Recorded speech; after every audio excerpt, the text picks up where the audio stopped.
In September, the White House State Ballroom is scheduled to open. From June to December, the Jeddah Tower will most likely be completed within this time period. It will surpass the Burj Khalifa and become the new tallest building in the world, which would be quite interesting.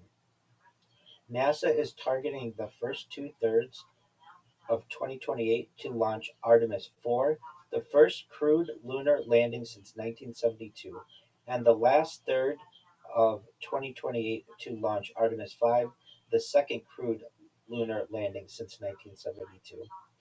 We shall see if that occurs.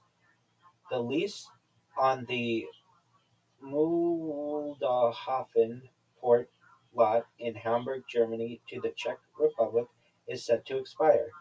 The 54th International Eucharistic Congress will be held in Sydney, Australia. The 2028 ICC Men's T20 World Cup is scheduled to be held in Australia and New Zealand. Nusantara is set to replace Jakarta as the new capital of Indonesia.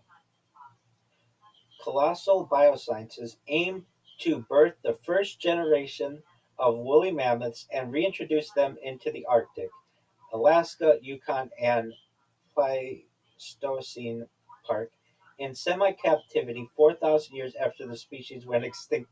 And anyone who watches my streams know I talk about this event all the time, and I'm very excited for it, as you can see on my face. So that's not that far away. So that's really, really exciting. And with that, go ahead.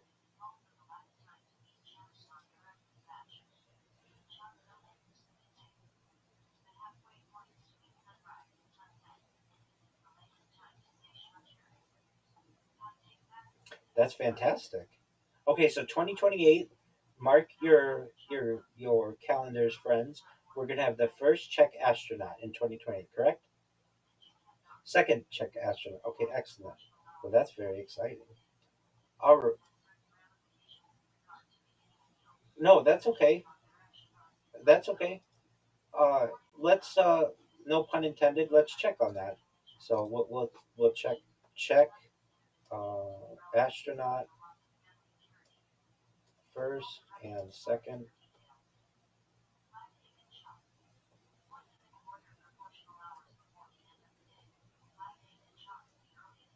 The first Czech in space was Vladimir Remek, who flew on the Soviet Soyuz 20 mission in March of 1978. The designated second Czech astronaut is Ales Svoboda, a military fighter pilot scheduled to fly to the International Space Station in the second half of 2027. So there we are. That's okay. That's okay. You're really close. You're really close. No, no, no, no. That's it's close enough. Close enough under these circumstances because nothing's happened yet. So excellent. So people out there, that's a really an amazing highlight for Czech Republic or Czechia. And with that, I will ask my futurist colleague. Are you ready to go to 2028 on future timeline? Okay, excellent. Very well. So, to give some people just an overall view, from 2028 to 2033, mRNA based vaccines for cancer and heart disease will be perhaps started. 2028 to 2031, Veritas mission to Mars, or pardon me, Veritas mission to Venus. 2028 to 2030, the orbital reef is operational. And in 2028, China's economy surpasses that of the US. Medical marijuana is legal in the majority of countries. Completion of the Lunar Gateway. China builds the first largest particle China builds the world's largest particle accelerator. British newspapers are going out of circulation. Launch of the Comet Interceptor. NEO surveyor hunts for potentially hazardous asteroids. Completion of the Brenner Base Tunnel. Sony ending physical PlayStation game discs. 1.4 nanometer nodes begin mass production. Delhi becomes the most populous city in the world. Los Angeles hosts the Summer Olympic Games. Yay! Total solar eclipse in Australia and New Zealand. Resurrection of several extinct species have been achieved. The Type 26 Global Combat Ship enters service. The European Extremely Large Telescope is operational, and Artemis 4 returns astronauts to the lunar surface. All right, that's what's planned. All right, so let's get this started. 2028 to 2033 mRNA based vaccines for cancer and heart disease. During the COVID 19 pandemic, mRNA based vaccines emerged as promising and innovative approach to combat SARS-CoV-2 virus. Two of the companies involved in research and development, Pfizer BioNTech and Moderna produced treatments shown to be highly successful, with reported efficacy rates of around 95% preventing infections. These vaccines, based on the biggest vaccine campaign in history, helped in the global efforts to control the spread of the virus and mitigate the impacts of the pandemic. mRNA stands for messenger RNA, a type of genetic material that carries instructions for cells to make proteins. Unlike a double stranded helix of DNA, it has only a single strand of it has only a single-stranded chain of nucleotides. mRNA vaccines for COVID-19 use a small piece of the virus's genetic material, specifically the spike protein, which is found on the surface of the virus. The messenger RNA in the vaccine instructs cells in the body to produce a harmless piece of the spike protein, which then triggers an immune response, teaching the immune system to recognize and fight the virus if a person becomes infected in the future. Following the success of COVID-19 vaccines in the early 2020s, research continued on mRNA for potential use in other areas of health. Scientists reported a huge acceleration in the field, with 15 years worth of progress being unspooled during the 12 to 18 months of COVID-19 vaccination program. BioNTech, for example, developed a new mRNA based therapy injected into colon and melanoma tumors in mice. The treatment halted tumor growth and caused a complete regression of cancer in 85% of animals. BioNTech later signed an agreement with the UK government to accelerate human clinical trials of mRNA immunotherapies aimed at improving cancer outcomes by providing new personalized therapies by 2030. Other companies proceeded with similarly fast schedules, including Moderna, which in 2023 revealed its plan to target various cancers alongside heart conditions and a number of rare diseases.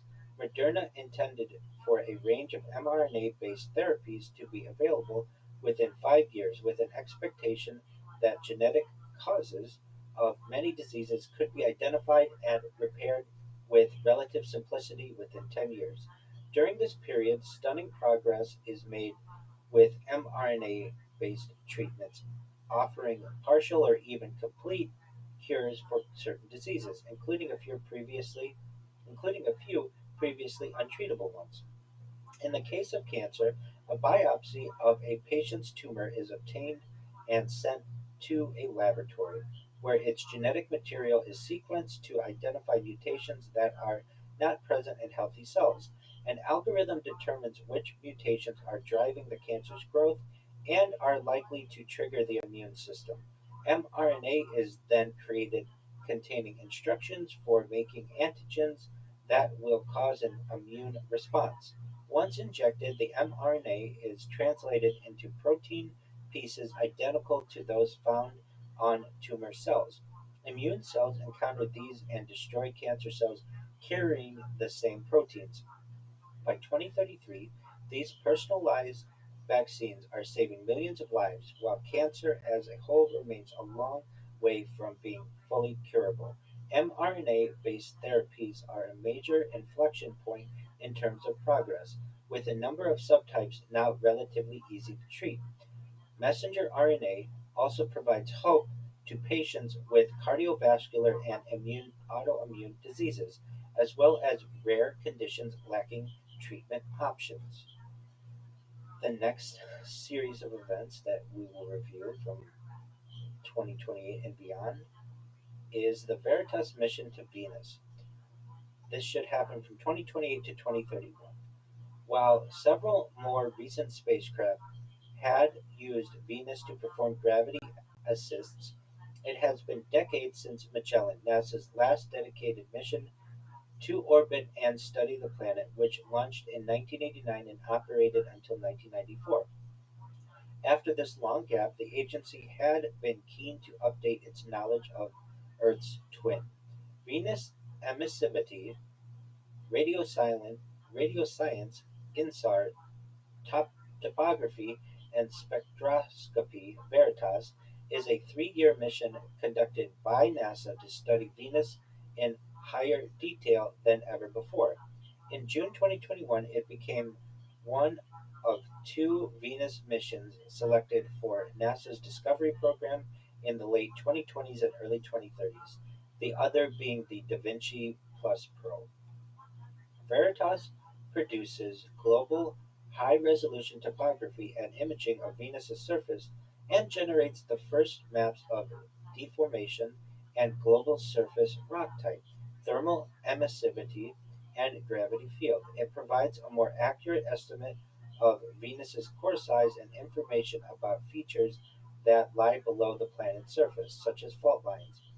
The combination of topography, near-infrared spectroscopy, and radar image data provides new knowledge of Venus's tectonic and impact history, gravity, geochemistry, the timing and mechanisms of volcanic resurfacing, and the mantle processes responsible for them. Veritas also reveals insights into Venus's wetter and cooler past. Much of the probe's data is of relevance to exoplanet science and understanding how planets beyond our solar system evolve. While the earlier Magellan probe had a spatial resolution of 200 meters, Veritas can generate image details as fine as 30 meters, a nearly sevenfold increase.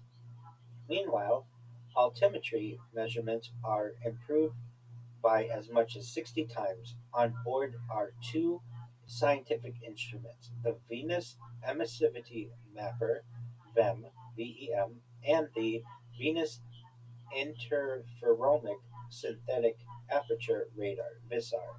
The spacecraft the spacecraft operates until 2031.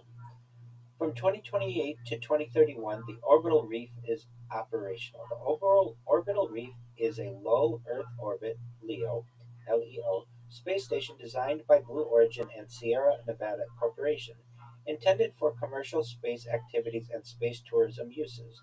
Several other partners are involved, including Arizona State University, Boeing, Genesis Engineering Solutions, and Redwire Space. Blue Origin, Sierra Nevada Corporation, and their partners announced preliminary plans in October 2021, just a few days after the revealing of a similar project called Starlab, being developed by a different set of companies. While Starlab had a volume of 340 meters cubed and support for up to 4 people, the orbital reef's design featured a much larger internal space of 830 cubic meters, supporting up to 10 occupants in futuristic models and huge windows. The large size would allow the orbital reef to host a range of activities such as scientific research, industrial manufacturing, exploration system development, and exotic hospitality. The zero-G environment and access to a vacuum could also provide filming opportunities for advertising and movies. The space station flies in a 500-kilometer or 310-mile orbit, slightly above the International Space Station. The latter is reaching the end of its lifespan in the 2020s. The latter is reaching the end of its lifespan as the 2020s draw to a close. NASA had extended its retirement date from 2024 to 2028 and then again to 2030. The agency is now preparing for a transition to a commercial replacement with lower costs, more flexibility, and improved technology. Blue Origin used its recently developed heavy lift orbital launch vehicle, the New Glenn, for assembling the orbital reef's core modules and utility systems. The remaining structures are now being fitted as the station becomes fully operational. Together, the orbital reef and smaller Starlab are able to fully replace the internal volume of the ISS with funding from NASA. In addition to the station itself, a new suitless single person spacecraft, has been developed by partner Genesis Engineering as an alternative to traditional spacecraft spacesuits used during spacewalks. Those who visit the orbital reef can take advantage of this pod-like craft with greater maneuverability, two robotic arms, and larger field of view. So, for the people out there who are interested in the orbital reef, save two seats for both Tony and myself because we want to visit that in the future, perhaps. The next, absolutely, the next event in 2028, China's economy will surpass that of the United States. In 2028, China overtakes the United States in gross domestic product and becomes the world's largest economy. This milestone has occurred earlier than some expected, due in part to the impact of the COVID-19 pandemic. The virus responsible for COVID-19 had first been identified in Wuhan, China in December 2019. It spread rapidly, helped by the Chinese New Year migration and Wuhan being a transport hub and major rail interchange. With cases growing exponentially, major disruption began to emerge in early 2020 and many Chinese cities went into lockdown. As the virus spread to other countries, the World Health Organization declared a public health emergency of international concern in January and a pandemic in March of 2020. Initially, COVID 19 had been a major crisis for China. However, its authoritarian government imposed strict measures throughout the country, allowing it to bring the outbreak under control by the second quarter of 2020.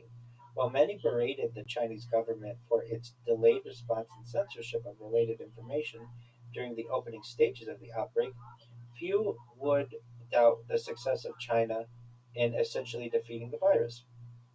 By contrast, most other countries around the world had lengthy catastrophic experiences with COVID 19, wreaking severe economic damage.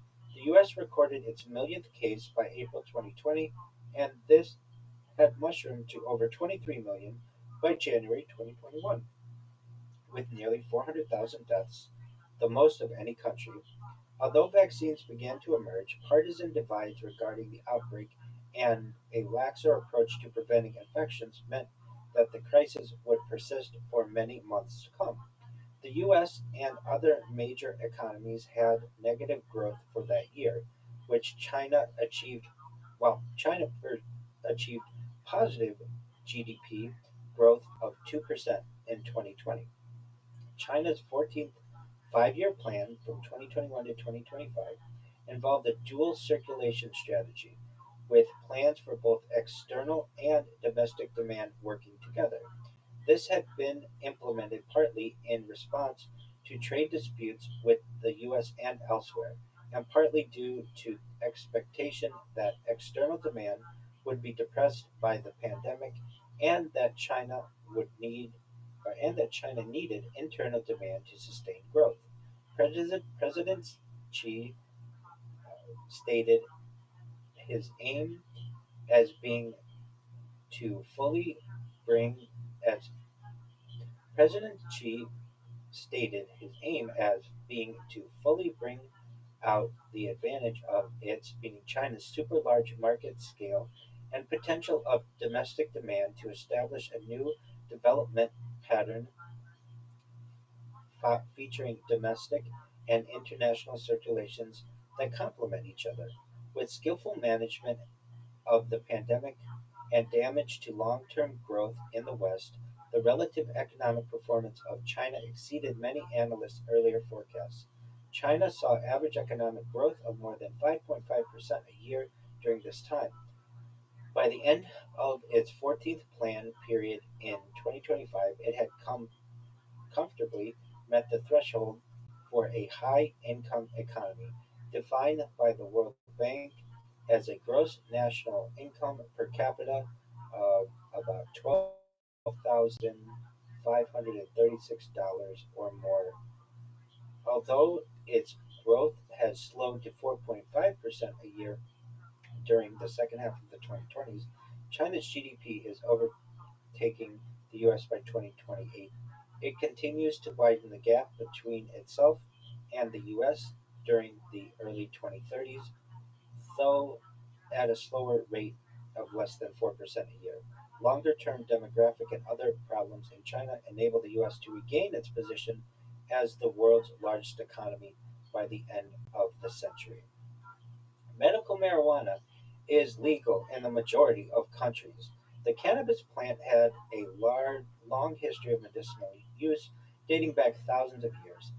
Its usage remained controversial and taboo in many cultures. However, not until the late 20th century and early 21st century did it start to gain wider acceptance and legality as an option for treating health issues. Due to production and governmental restrictions, little research had been conducted into the safety and efficacy of cannabis for medicine.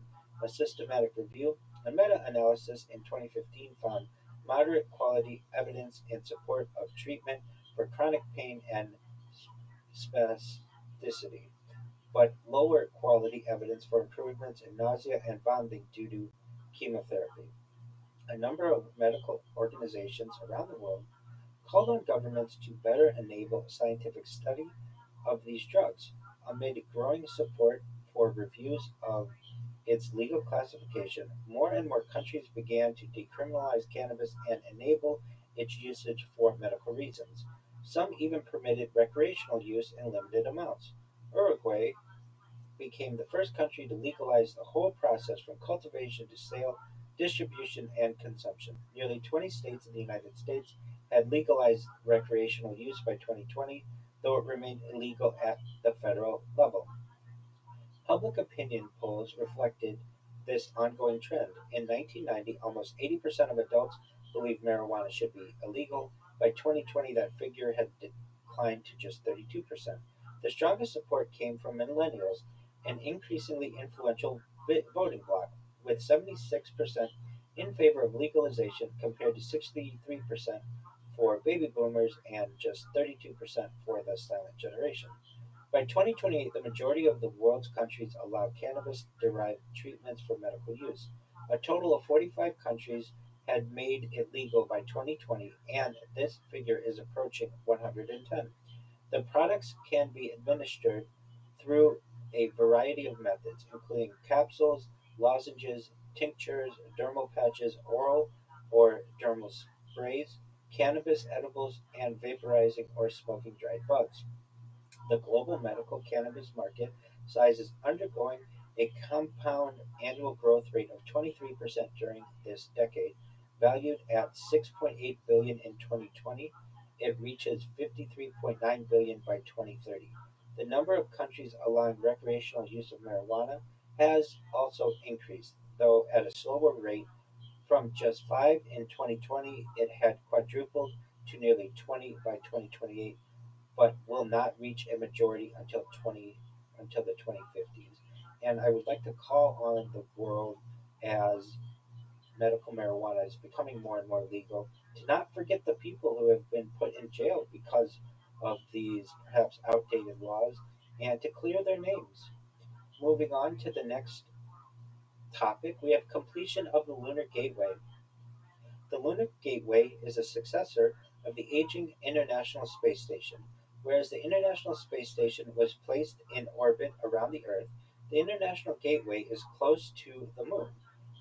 The partners involved in its construction are similar to the ISS, the Canadian Space Agency, European Space Agency, Japan Aerospace Exploration Agency, and NASA.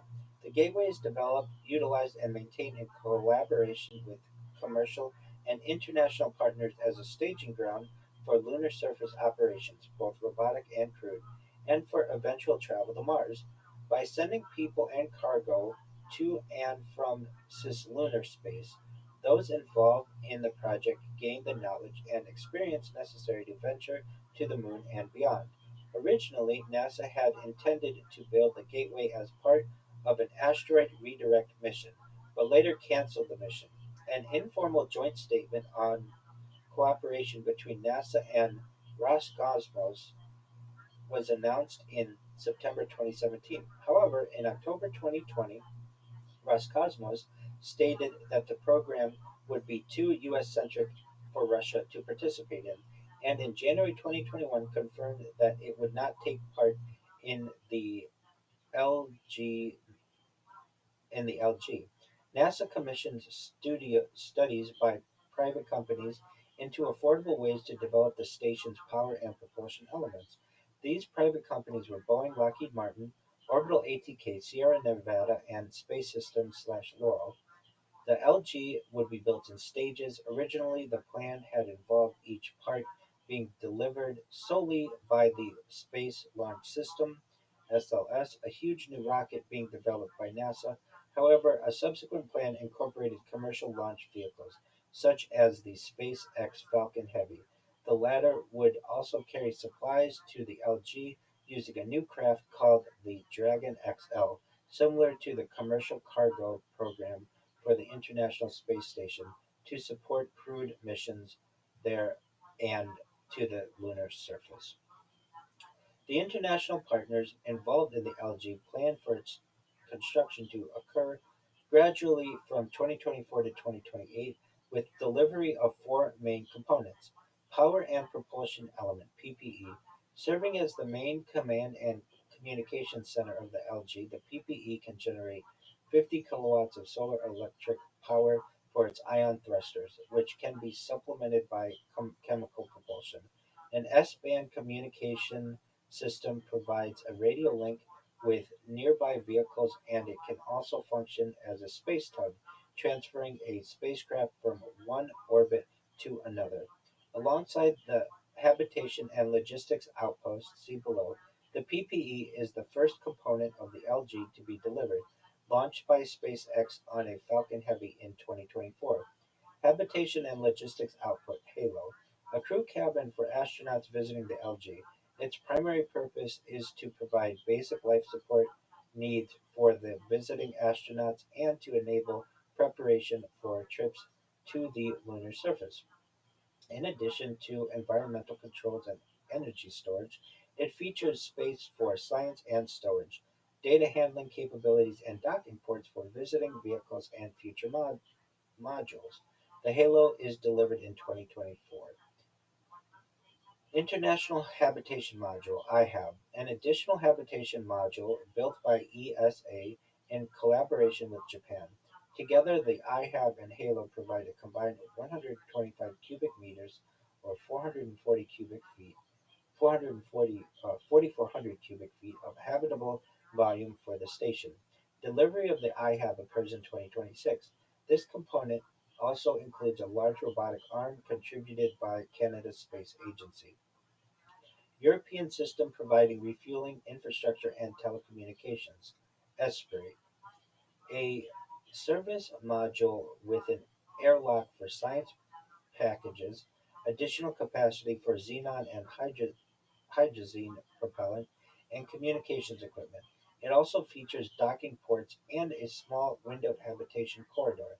The Esprit module consists of two parts and is fully installed by 2027.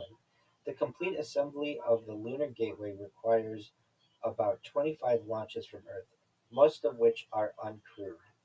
The final delivery occurs in 2028, and the station then begins full operation, serving as a platform for missions down to the Earth. Pardon me, serving as a platform for missions down to the Moon. These surface operations are initially robotic but enable construction of a permanent human base in the 2030s. The LG has an expected service time of about 15 years, allowing it to operate into the early 2040s. Towards the end of this period, NASA begins testing a new and separate vehicle designed for crewed missions to more remote destinations, such as Mars. Known as the Deep Space Telescope (DST), this can carry up to six astronauts on extended voyages using both electric and chemical propulsion. The DST is returned to the LG after each mission to be serviced and reused for a new mission. Overall, the Lunar Gateway lives up to its name as a gateway to places beyond low Earth orbit (LEO) and is arguably the logical step for human exploration of space. In addition to being a platform for regular visits to the lunar surface, and functioning as a relay between the Earth and Moon. It also provides opportunities to test new technology for reaching Mars. Also in 2028, we anticipate China will be building the world's largest particle accelerator. Following the success of the Large Hadron Collider LHC in Europe, the Chinese decided to build their own larger particle accelerator. Researchers at the Institute of High Energy Physics in Beijing announced plans for a machine 52 kilometers or 32.5 miles in length, twice the circumference of the Large Hadron Collider.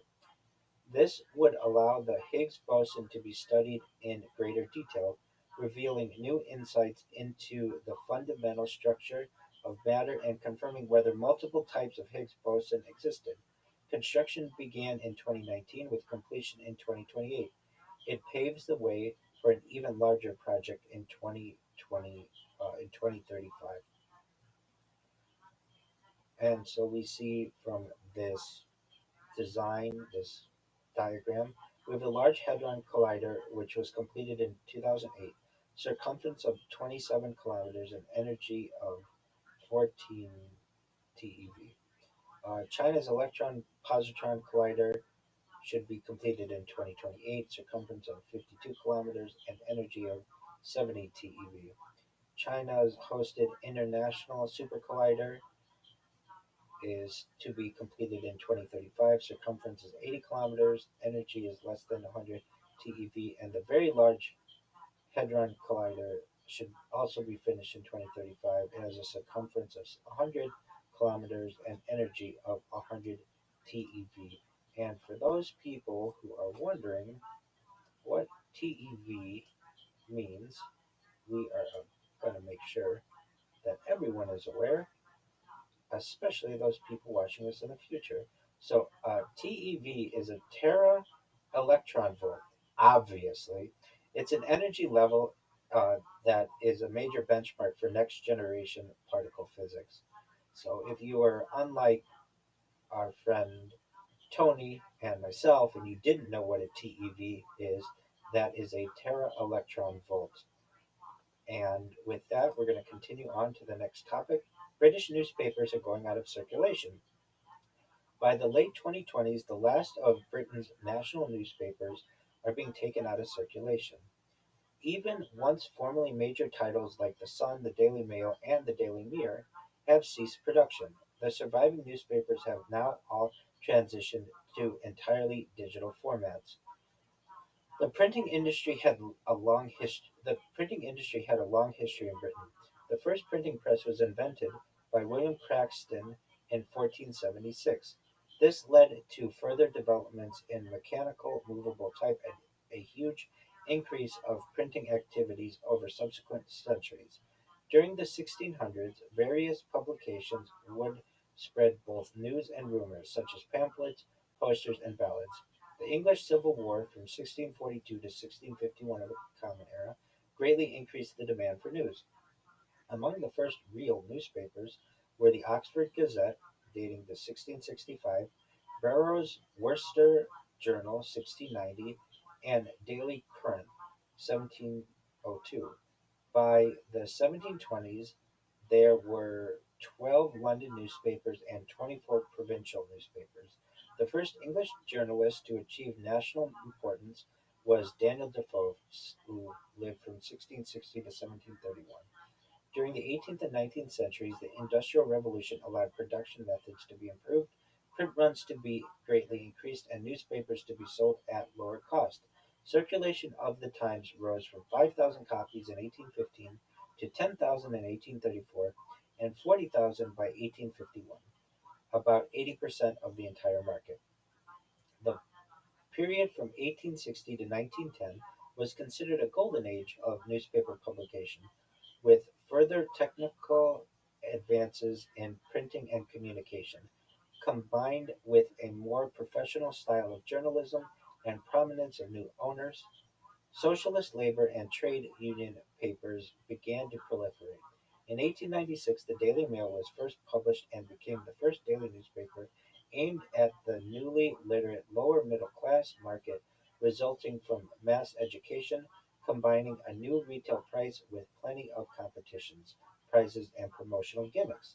It was the first British newspaper to sell 1 million copies a day. Two other halfpenny papers to emerge included the Daily Express and the Daily Mirror.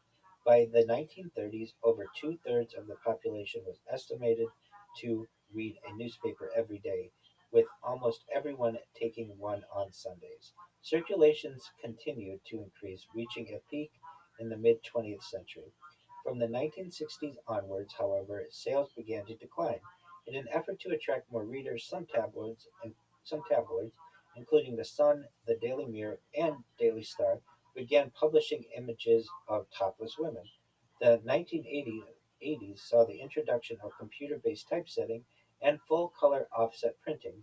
The reporting of stories became ever more sensationalized and controversial as the fall in sales continued through the 1990s and into the 21st century. The rapid rise of the Internet, providing instant and free access to information, accelerated the decline of the newspaper industry. A major factor was the emergence of smartphones, tablets, and other handhelds, web-enabled devices becoming cheap and widely available. By 2015, none of the remaining UK papers had a daily circulation above 2 million. The overall circulation of newspapers declined by 6.6% in 2014, with further declines in the following decade, resulting in the end of printed national newspapers in Britain. The next event that we anticipate is the launch of the Comet Interceptor. Comet Interceptor is a mission by the European Space Agency (ESA) to rendezvous with a comet originating from the outer solar system that has now begun to approach the Sun. This follows a similar effort, Rosetta, the, that visited 67P Churyumov-Gerasimenko in 2014. However, unlike that earlier probe, the new craft is designed to encounter a pristine comet with largely undisturbed material surviving from the dawn of the solar system. The targeted body is therefore an Oumuamua like interstellar object, or possible fragment from the Oort cloud, approaching the inner solar system for the first time, as opposed to a short period comet like 67P that orbits the Sun every 6 years. The mission is unusual in that it launches before a primary target has even been found.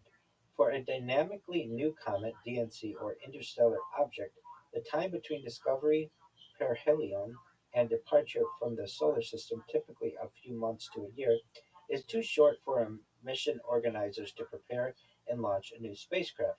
As such, these astronomical objects can only be encountered after being discovered inbound, with enough warning to direct an already operating spacecraft to approach. However, new observatories such as the recently completed Vera C. Rubin Observatory are now improving this time by covering large areas of sky more deeply and rapidly. The spacecraft is separated delivered to Lagrange point L2 via its own propulsion system. Comet Interceptor consists of a mothership and two smaller daughters, which perform simultaneous observations from multiple angles to generate a 3D profile. The daughter probes carry instruments on different trajectories through the comet's tail, while also getting close to the nucleus. Together, all three spacecraft generally improve the understanding for pristine comets and their surrounding environment, revealing their structures and compositions in more detail and their dynamic nature as they interact with the solar wind. This, in turn, provides new insights into conditions that existed at the birth of the solar system and perhaps even further back in time. The next event is the NEO Surveyor hunting for potentially hazardous asteroids. NEO Surveyor is a space-based infrared telescope designed to survey the solar system for potentially hazardous asteroids. The spacecraft is developed by NASA and its successor to the agency's Near Earth Object Wide Field Infrared Survey Explorer (NEOWISE) mission, which launched in 2009. First proposed in 2006, the concept failed repeatedly to obtain funding. In 2019, however, the Planetary Defense Coordination Office greenlit the mission outside NASA's science budget due to its national security implications. In 2021, NASA authorized the NEO Surveyor mission to proceed to the preliminary design phase. The spacecraft is launched in 2028 with an expected lifetime until at least 2040. It deploys a sunshade and operates a halo orbit around the Sun Earth L1 inner Lagrange point, enabling it to see near Earth objects (NEOs) inside Earth's orbit.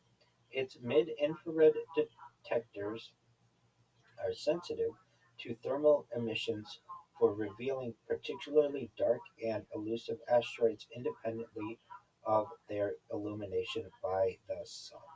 The detector array is 2048 by 2048 pixels and generates 82 gigabytes of data per day. The telescope's orbit allows fast downlink speeds to Earth. Its mirror is 25% larger than that of its predecessor. The onboard instruments feature improved sensitivity and better cooling techniques, combined with a field of view that is wide and deep enough to discover tens of thousands of new NEOs with sizes as small as 30 meters or 98 feet in diameter. This continues the exponential trend of cumulative discoveries in recent decades and leads to over 90% of asteroids 140 meters or larger being identified and tracked, helping to improve planetary defense capabilities.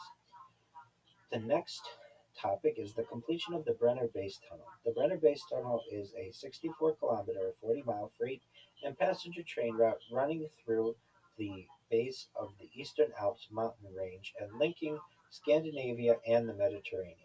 It consists of two primary tunnels carrying traffic from north to south and vice versa. A smaller secondary tunnel lies below these and is used during construction as a guide to determine geological conditions, then later used for drainage and emergency access. The 9.2 euro the 9.2 billion euro or $11 billion project received substantial funding from the European Union. It forms the central component of the gigantic ScanMed corridor, beginning in Finland and running all the way down to Malta, which forms a crucial north-south axis for the European economy. In addition to the Brenner Base Tunnel in Central Europe, another major component of the ScanMed corridor is the Fehmarnbelt Fixo link in the northern part of the route. The undersea tunnel provides a direct link between northern Germany and Lolland, and from there to the Danish island of Zealand and Copenhagen, becoming the world's first combined road and rail tunnel. The Fehmarnbelt fixed link is completed shortly after the Brenner Base Tunnel. Maximum operating speeds in the Brenner Base Tunnel are 250 kilometers per hour or 155 miles per hour for passenger trains and 160 kilometers per hour or 99 miles per hour for freight trains. This helps to relieve a bottleneck on the Alpine connections between Germany and Italy. Previously, journeys had involved meandering rail and congested roads with steep inclines. By contrast, the Brenner Base Tunnel is an entirely new route passing smoothly and directly through tens of kilometers of rock. As a depth of 1,720 meters or 5,640 feet below the surface, it becomes the lowest passage through the Alps, cutting travel times from 80 to just 25 minutes. A major technical challenge had been the four distinct rock types and one of Europe's longest fault lines, through which the tunnel would need to pass. Phase 1 lasted from 1999 until 2002 and involved preparatory work. Phase 2 followed from 2003 to 2008 with prospection borings. environmental planning, and the final technical details. The construction phase of the main tunnel began in 2011. The project involves a total of 21.5 million cubic meters of material being excavated, with around one third of this being recycled and reused as concrete aggregate in the tunnel. The remaining material goes to five sites uh, five sites above ground, acting as filler for areas that can be reforested and landscaped. When completed in 2028,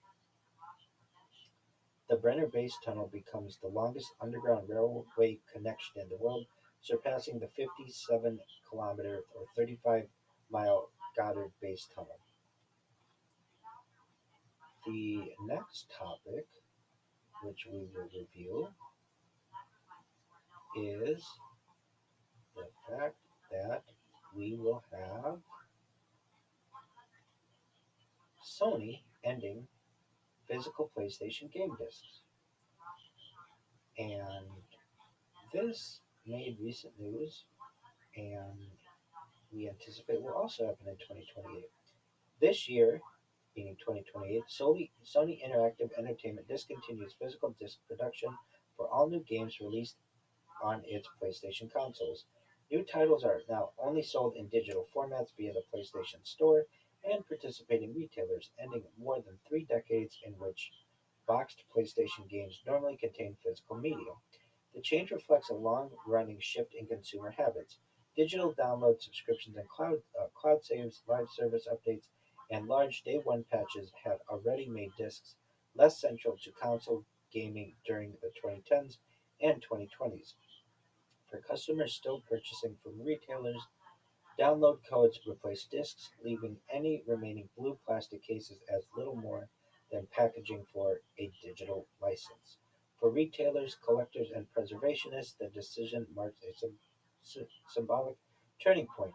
Without discs for new releases, ownership becomes increasingly tied to online accounts, storefronts, and licensing agreements, raising fresh concerns over long term access, resale rights, and future preservation of video games.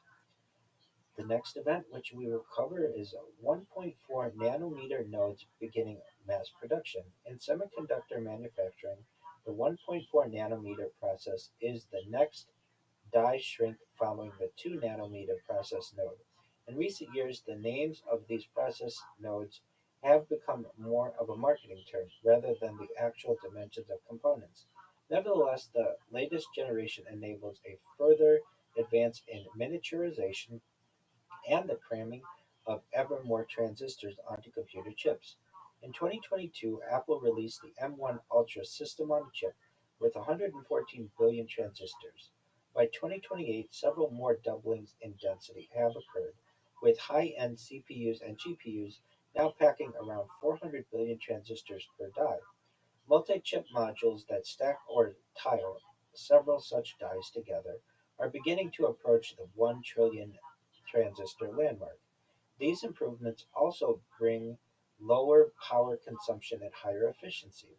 Taiwan Semiconductor Manufacturing Company (TSMC) begins volume production of its 1.4 nanometer class process in 2028, following its 2 nanometer generation in 2025.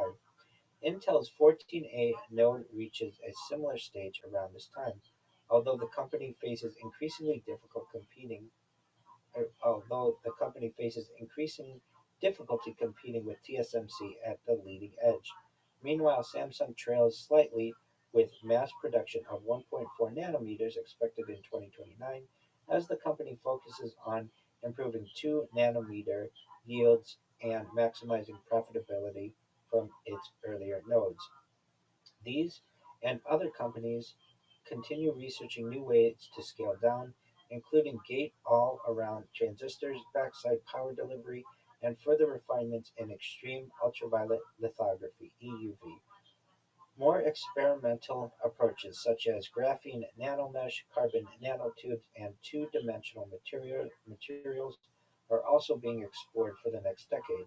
The challenge of miniaturization is becoming so great that a radical new paradigm may soon be needed to maintain the trend in computing power. The next topic that we will cover is Delhi becoming the most populous city in the world. By 2028, Delhi has overtaken Tokyo to become the most populous city in the world. The Japanese capital had held this title since 1955, but during the early years of the 21st century, it began to reach a plateau. After peaking at 37 million, the city actually went into decline from 2020 onwards. The Indian capital, by contrast, was surging ahead. Home to some 29 million people in 2018, Delhi expanded to reach 37.2 million just a decade later. India, as a whole, had recently surpassed China to become the most populous country on the planet. There are many challenges associated with rapidly growing urban areas, especially in low income and lower middle income countries. These include the provision of adequate housing, transportation, and sanitation, waste management and sanitation, energy, and other vital infrastructure, as well as employment and basic services such as education and healthcare. However, India's workforce is young and dynamic. Its economy is expanding fast and on course to rival the other superpowers by 2040. One surprising area in which Delhi will soon benefit is the environment. For many years, the World Health Organization had ranked Delhi as the most polluted city on earth. In the 2010s, poor air quality caused 2.3 million deaths in India each year, almost the same as from tobacco use, costing 3% of the country's gross domestic product. However, towards the end of the 2020s, traditional petrol and diesel cars are being phased out in favor of electric vehicles. Widespread use of solar and other renewables is also making a difference now, with almost 60% of India's electricity being generated from non-fossil fuels. Furthermore, as part of its commitment to the Paris Climate Agreement, India has pledged 6.2 billion to reforest 235 million acres or 95 million hectares of the country by 2030. The vast project will soon increase India's forest coverage from 21% of total land to 33%. Next is Los Angeles hosting the Summer Olympic Games. From 21st of July to 6th of August 2028, the 34th Summer Olympics are held in Los Angeles, California. This event is the fifth Summer Games to be hosted in the United States and third in Los Angeles, following St. Louis in 1904, Los Angeles in 1932, Los Angeles in 1984, and Atlanta in 1996. Los Angeles also becomes the third city after London in 1908, 1948, and 2012, and Paris in 1900, 1924, and 2024 to have hosted the Olympic Games on three occasions. The 2028 Games are spread across four areas, each highlighting the different geographical features of the city: Long Beach, South Bay, Downtown, and Valley Sports Park. Travel between venues is made easy thanks to LA's extensive system of highways and public transport, with many improvements and upgrades having been made since the 1984 Games. By 2028, $88 billion worth of expanded subway, light rail, rapid bus transit, and express lane projects are operational, connecting all sports parks, the airport, the game center, and every corner of LA. We'll believe it when we see it. The Olympic and Paralympic Village is based at the centrally located UCLA campus, close to the city's cultural and entertainment attractions. All Olympic and Paralympic sports are within 40 minutes of the village. The opening and closing ceremonies are each, for the first time, staged across two different stadiums. The opening ceremony starts at the Los Angeles Memorial Coliseum and finishes at the Los Angeles Stadium at Hollywood Park, the latter forming part of the major new sports, business di- entertainment, hotel, and business district. The order is reversed for the closing ceremony. While most Olympic host cities have 7 years to prepare, Los Angeles was given an additional four, for a total of 11 years. This was due to the unusual bidding process in 2017, which saw Paris and Los Angeles elected simultaneously for 2024 and 2028, respectively. The next event that we have, I think it would be fine, but keep in mind it might be copyrighted, and I wouldn't want to lose this video because it is someone else's YouTube. So if anybody's interested, you could go to the Welcome to LA video. Yeah, especially that one is probably going to be copyrighted. So um, you can check it out on YouTube. Welcome to LA, LA 28. The next event is a total solar eclipse in Australia and New Zealand. A total solar eclipse occurs on the 22nd of July, 2028. Totality occurs in a narrow path across Earth's surface, and a partial solar eclipse visible over a surrounding region thousands of kilometers wide.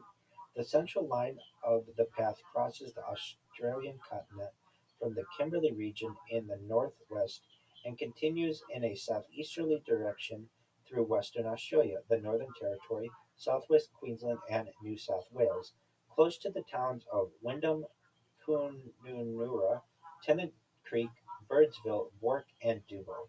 It continues on through the centre of Sydney, where the eclipse has a duration of over 3 minutes. It also crosses Dunedin, New Zealand.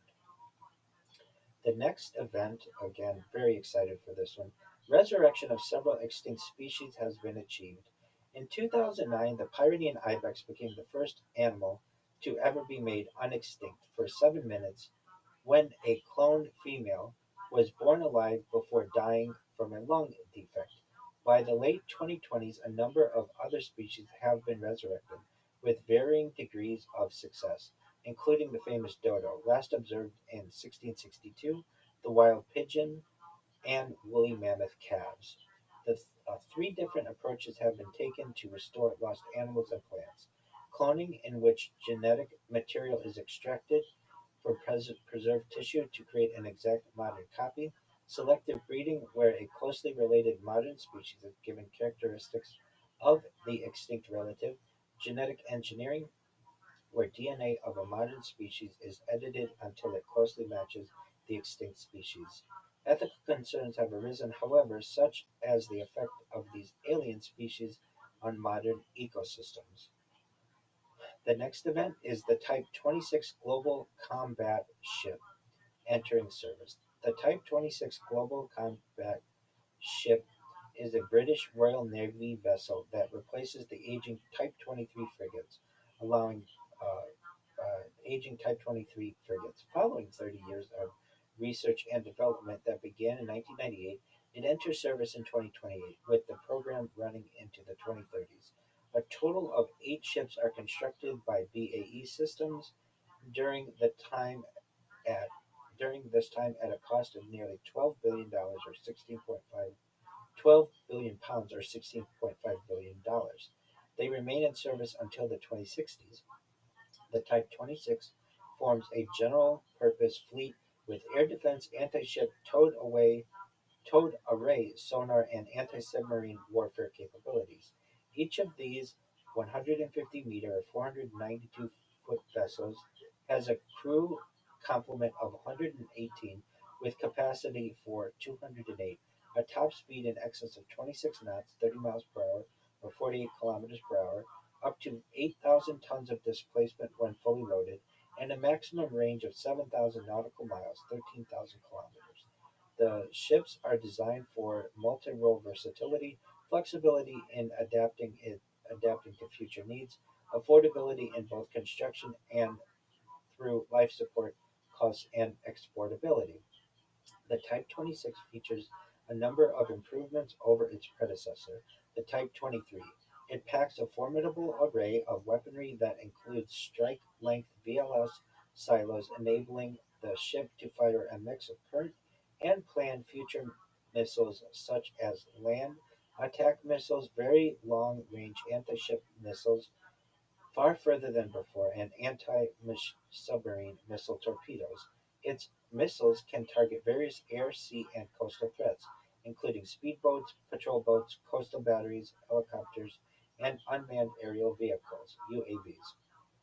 The ship's guns include a 5-inch BAE Mk 45 naval gun, two 30 mm DS-30M Mk2 guns, two Phalanx CIW weapon systems, for defense against anti-ship missiles and a pair of miniguns, along with four general-purpose machine guns. Being of greater size than its predecessor, the Type 26 has more aviation capacity and storage space. Its hangar can accommodate two helicopters, Royal Navy Wildcats and Merlins, while its flight deck supports a Chinook helicopter, a major improvement, which matches the Type 45 destroyer's Chinook-capable deck. The extra space enables a larger, multi-role mission bay to hold more supplies, a mini hospital, disaster relief equipment, and up to 60 Royal Marines, as well as mine hunting equipment. If necessary, a fleet of these ships can be organized to have a group of 18 helicopters take off simultaneously and land more than 1,000 soldiers at a drop zone in a single movement. This brings massive force to bear immediately and makes full use of any element of surprise, a big improvement over previous fleet operational mission abilities. Another notable feature of the Type 26 is an additional connected hangar and flexible mission bay at the aft end of the ship. This enables the ship to function as a base for launching small boats, as well as autonomous marine vehicles. The Type 26 is designed with modularity and flexibility in mind to enhance versatility across the full range of operations, including maritime security, counter-piracy, counter-terrorist, and humanitarian and disaster relief operations. The ship includes a meteorological and oceanographic MEDOC system, which collates and analyzes environmental information to support operations. Britain's navy had already received a boost from the recent completion of the Queen Elizabeth class aircraft carriers. The Type 26 Global Concept Combat Ship is another highly important addition. By the 2030s, about half of the Royal Navy's frontline personnel are operating on these frigates. The modular design and open systems architecture ensure that they can easily upgrade uh, the modular design and open systems architecture ensure they can be easily upgraded as new technology develops. The next event is the European Extremely Large Telescope becoming operational. The revolutionary new telescope is built in Cerro Armazones, Chile, by the European Southern Observatory (ESO), an intergovernmental research organization supported by 15 countries. It has the aim of observing the universe in greater detail than even the Hubble telescope. The main mirror is 39 meters or 129 feet. This makes it powerful enough to directly image exoplanets, study their atmospheres, and potentially detect water and organic molecules in protoplanetary disks around stars. It can also perform stellar archaeology, measuring the properties of the first stars and galaxies alongside probing the nature of dark matter and dark energy.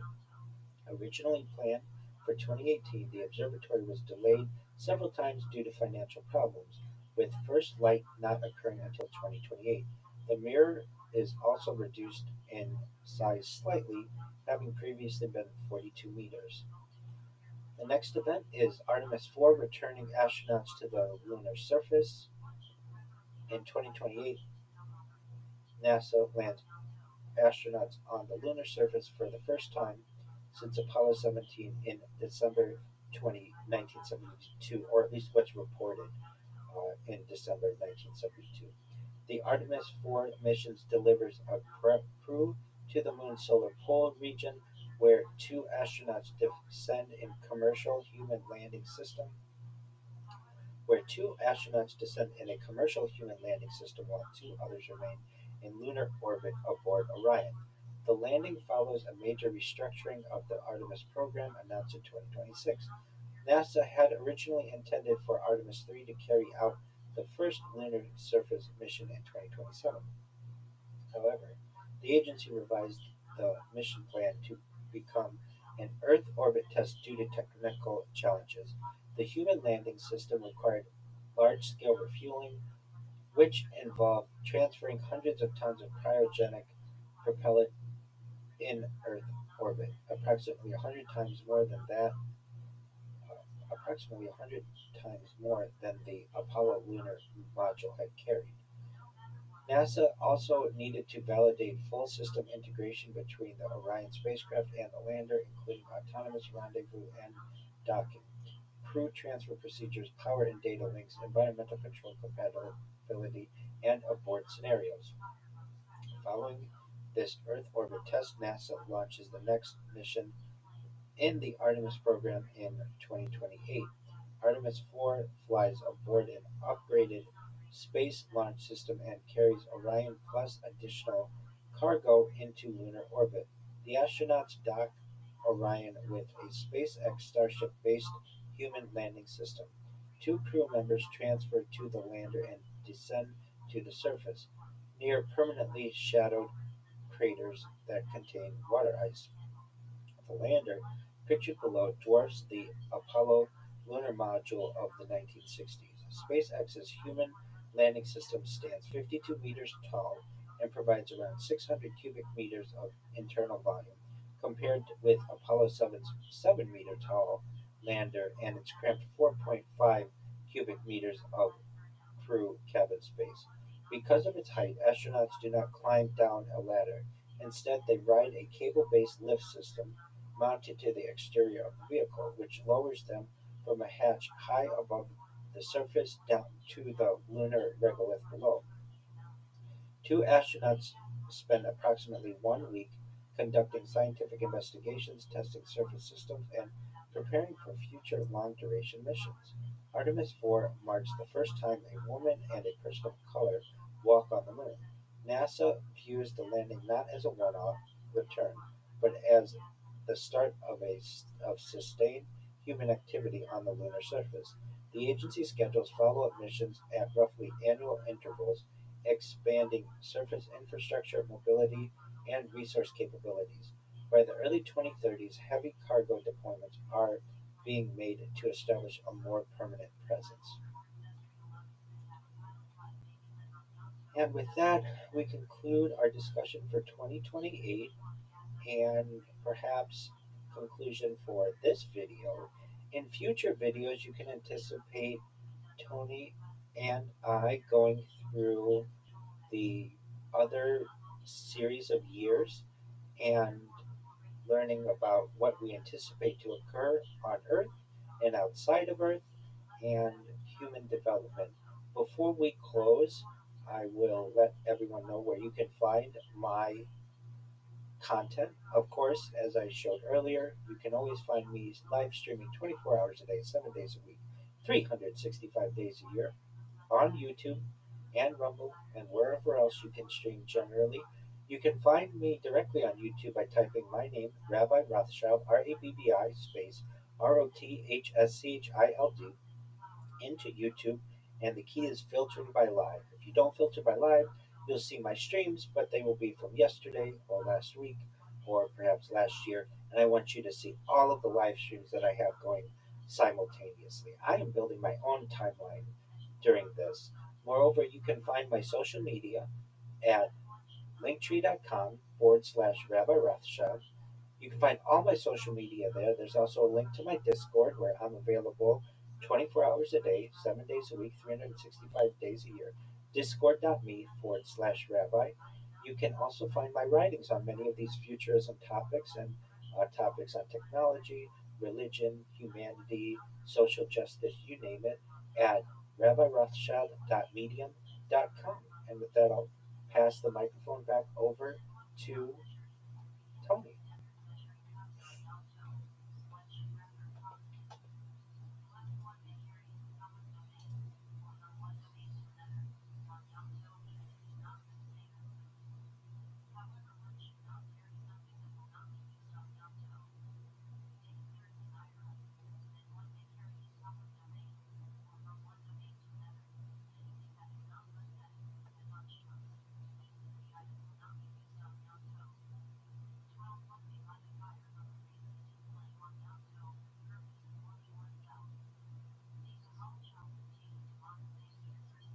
Yes, this will be very cool.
Absolutely.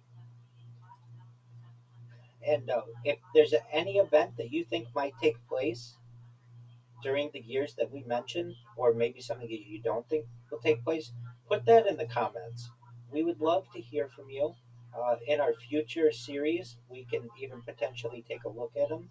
And if you haven't had a chance, please make sure that you follow Live Podcast Network on YouTube. Go to Tony's link tree, which, Tony, what's your link tree?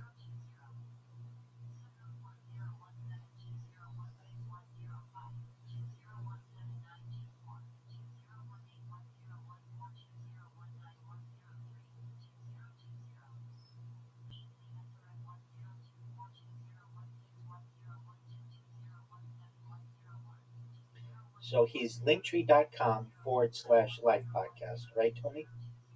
Excellent. And I am linktree.com/, Rabbi Rothschild. And I very much enjoyed this. I hope that you all enjoyed it.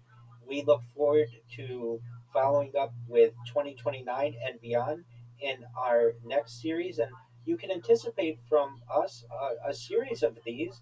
And for as exciting it is as it is for people perhaps in 2026 to watch this, where both Tony and I are extremely excited, are people of the future to be able to see these as predictions of the future, where we were right in 2026, where we were wrong, what changed, where we had accuracy.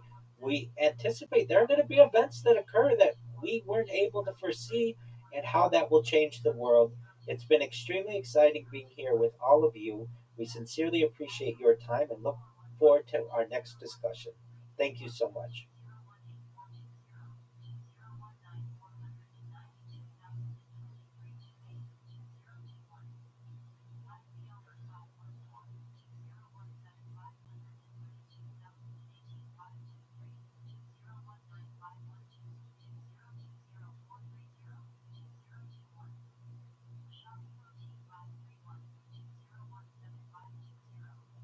You did so well. Good job.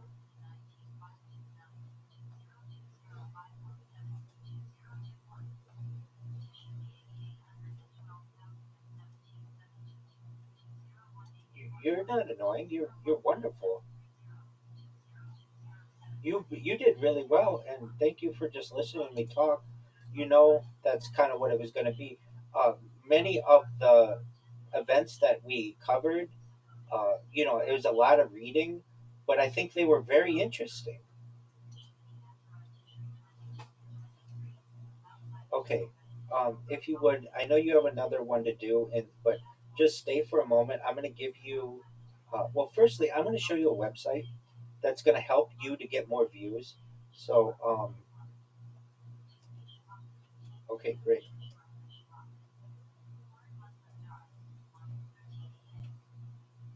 And I think this will be so cool in the future. We'll be able to watch it together. You know what I mean? Like it's evergreen content because you never know what's where we were right, where we were wrong.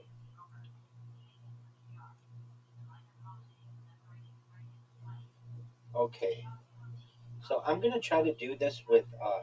What I want to do, and what's important for you to do on your videos, is you want to provide timestamps for people. And the best, and so I'm going to show you how to do that. And what you do is in the comments you put the timestamps, and you can also do it in the description as well. But this is good for two reasons. One, if it's in the description, it'll help people to find it in the search. And two, if it's in the comments, then you'll get upvoted, and then that makes like makes your account stronger because you have more upvotes. Does that make sense? Excellent. And so just one moment. I'm gonna make sure I find a good, good generator for us. Uh, you know what? Actually, yeah, I will do that. But before we do that, ChatGPT, Chat, ChatGPT. No, you stopped the recording.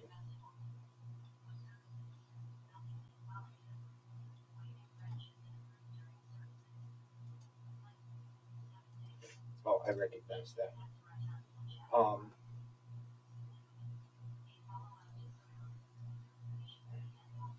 and uh, once I close out, I think I can make that faster because I can get on a different network. But even still, it'll. I'm live streaming on my own. Oh, I know why. Because I'm live streaming on two different streams right now on my own. So just one moment. Let me let me make sure that. Okay, so um, I think I can just go to one of your videos. I'll go to the one that we did.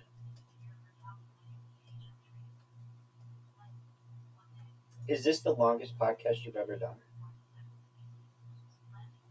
Okay, that's cool.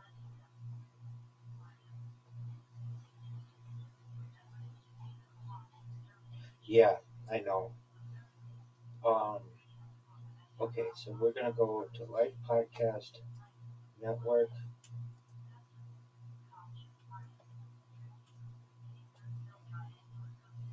Let's see if it shows up.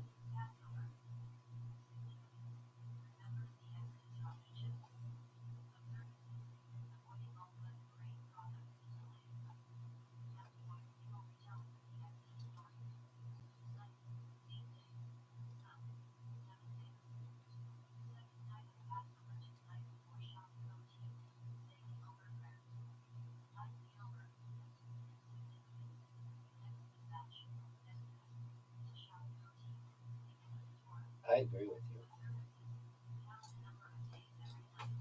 I agree with you. I mean, this is like a scientific. This is like a scientific undertaking.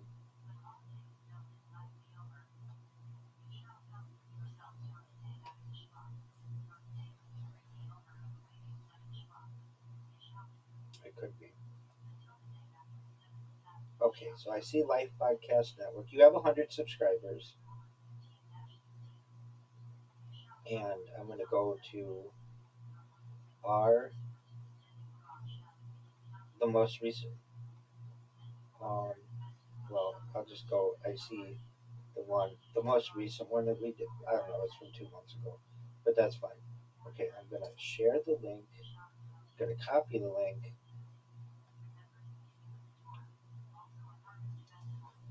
and I'm going to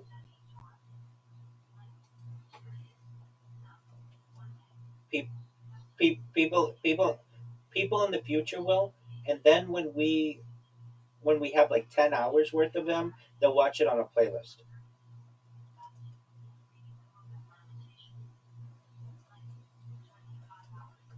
And also, you may not think people will watch it, but the way that we are going to um, the way that we are going to put the description. Yeah, exactly. And I wanted you to know, I'm gonna do something that I don't normally do. I have done though before, but I didn't do with you. I'm gonna put out press releases for this, and if you don't know what a press release is, it's like a newspaper article that gets published all over the world. And so um, I can put that out maybe later today, and say that we're kicking this off. It kind of depends on um, when we get this published, yeah, and we want to do it coinciding, but that will help a lot with search engines. So when people like look up a term that's not really that big right now, like the Large Hadron Collider, that whatever new one, Artemis 4, we're gonna beat people. We're gonna have the number one result because nobody else is talking about this stuff. And especially as we get way into the future, nobody's talking about that.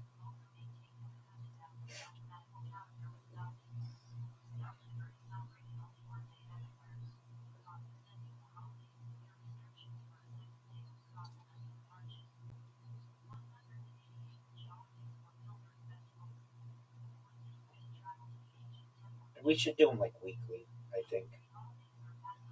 Weekly, yeah. So we do 2027 and 2028 this week, maybe 2029 and 30 the next week. You know what I mean? And just know that like it's the information's really dense up until like 2060, something like that. Or no, up until yeah, 2060, and then again like the further in the future that we get, there's not as much to read. And then once we get to 2100, it's a lot easier. It's like there's not that much, but we have like a lot of content here, and that's the thing that you should see is very beneficial. The more content that you have, the better. In terms of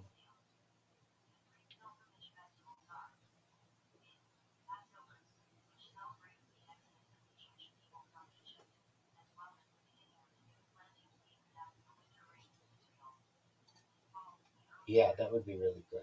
Okay, so we're gonna say generate timestamps for a video auto.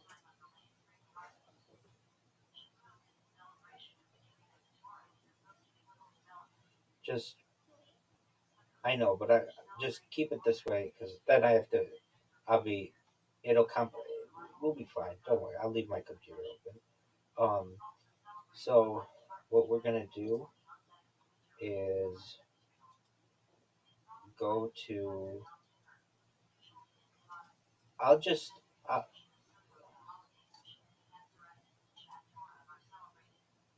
oh, I was gonna say I could just send you the website that does this all for free. Um, and but I want to make sure it works.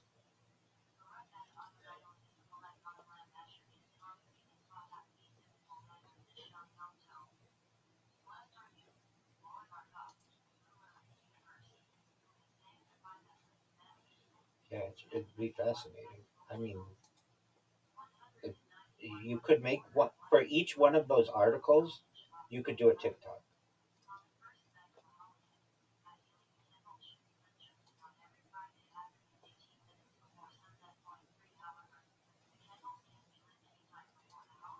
The key about it is the way that we are going to. Um, the key about it is the way we are going to market it, though. And then I'm gonna put out press releases. I'm gonna do at least two, maybe probably two press releases um, that will go, and that shows up in Google News. You know the news tab of Google. Okay, well go to Google, and then you see at the top it says AI mode, all videos, short videos, images, forums, news.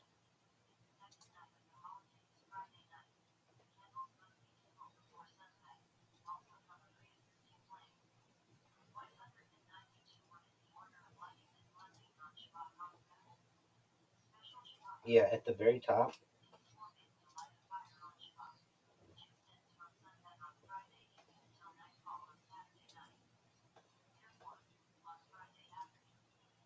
Yeah, potentially.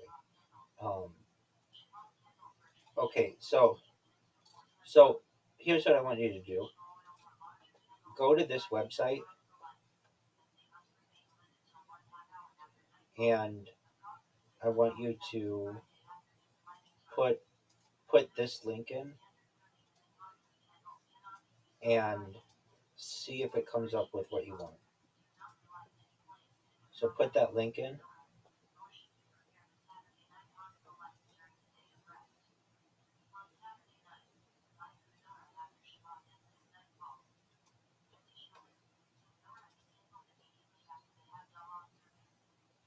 Yeah. So just sign up for it, and it will. And while you do that, I'm gonna generate a description for this one. Oh,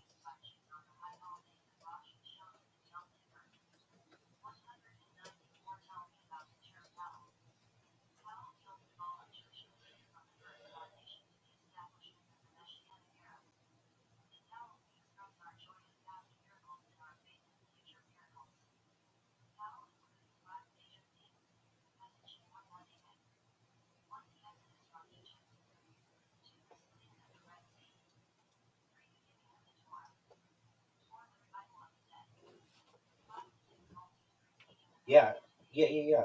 I wanted to do it with someone, and you and I have a good enough relationship that we work well together, and we have to be patient, because there's a lot to go through.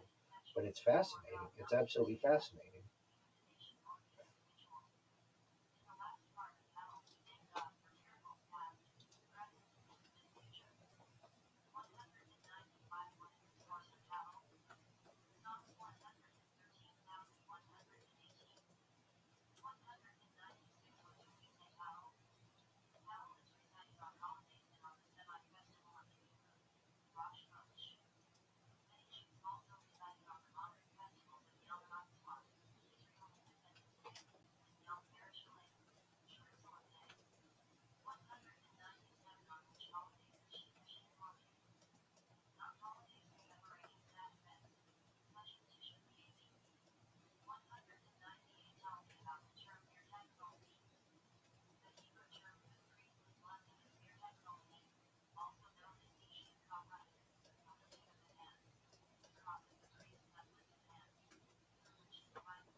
Error what?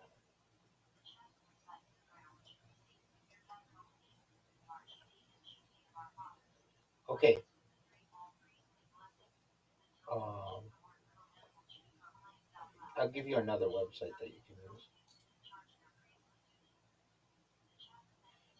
So that was exemplary AI did not work.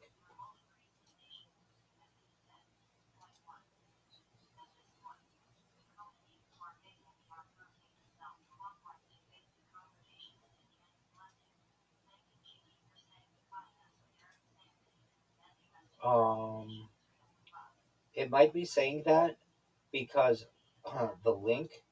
Uh, so I'll send you another link to put in there, and you tell me if this one works. I just sent it.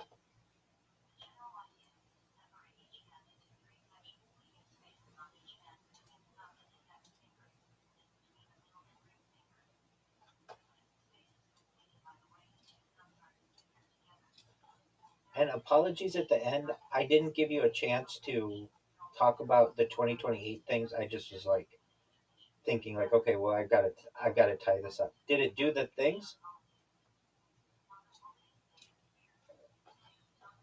Is it good?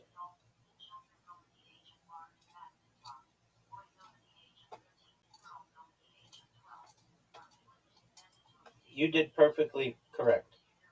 You did perfectly correct.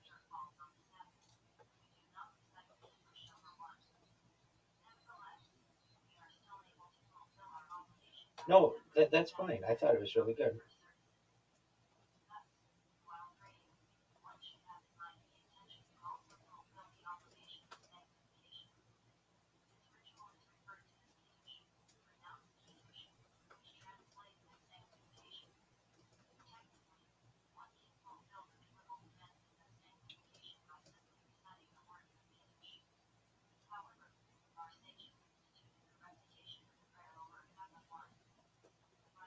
Okay.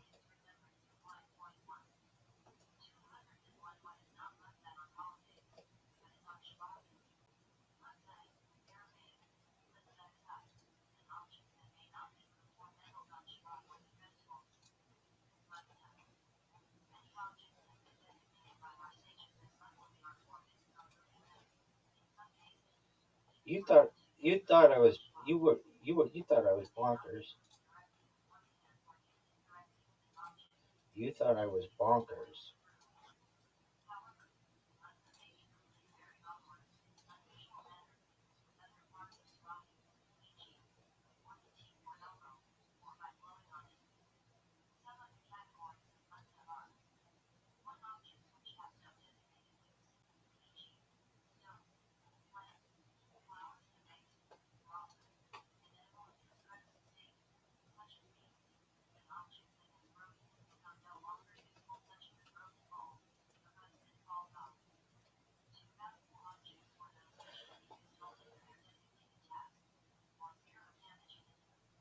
Don't worry. Once I'm done with you, I can shut down my other streams and it'll go faster.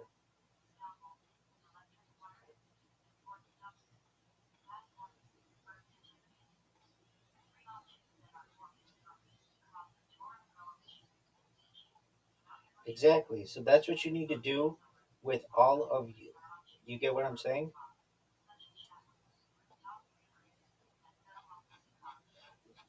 No, you need to go back with all your previous episodes.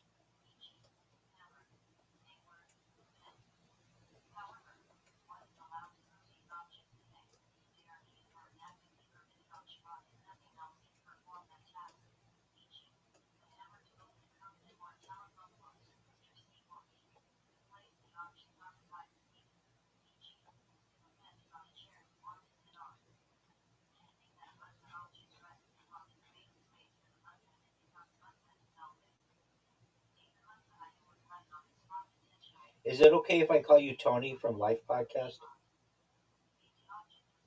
Okay.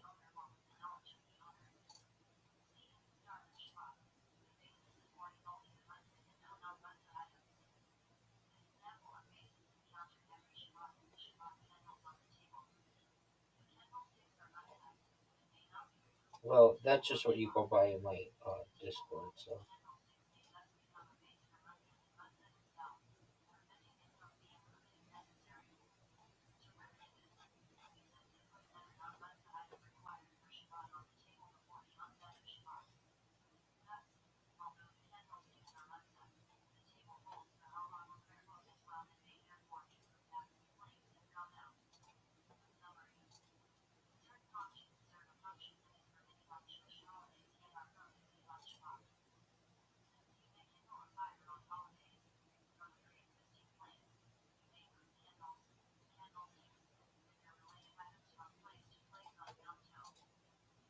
so what you want to do is go back all the way to your first episode and put that in, and then you also want to do that if you can in the comments and the description and all your other like on Spotify and Amazon.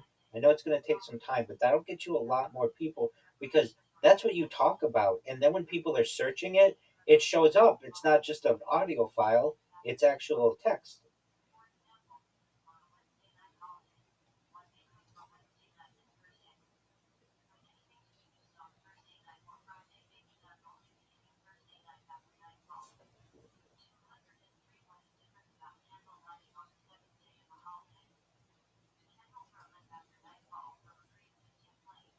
Oh, great. Thank you.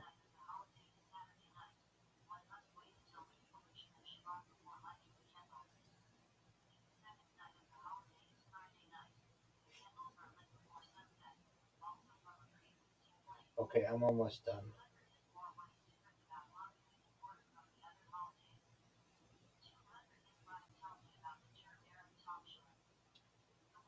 And uh, I don't know if we call this like, I don't think you call it like, you know how you have like life podcast number 30, 31, 32. I don't know if you necessarily call it that. I think you call it Life Podcast Future Timeline or whatever. Like it's a different thing. You know what I mean? Exactly. So I will um, I will give you the name how it should be named as well. And I'm gonna send it to you in here. I'm almost done. I just want to put my links, and I got the hashtags in there. So all you have to do is literally cut and paste or whatever, copy and paste, and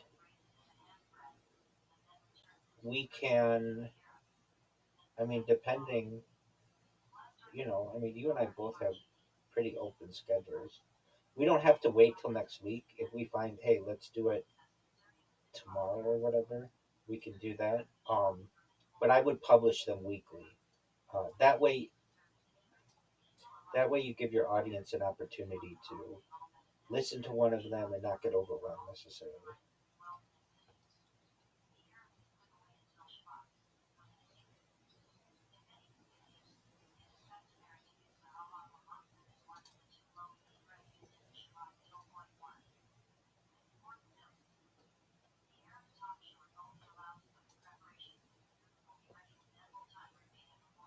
That would work.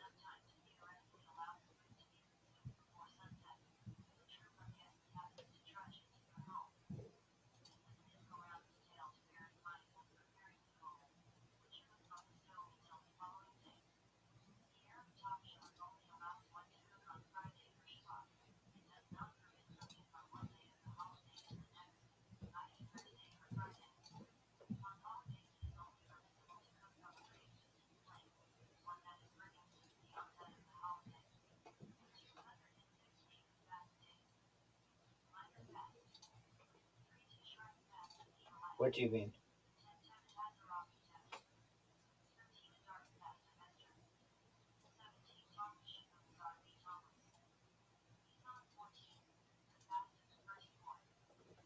I still don't know what you mean.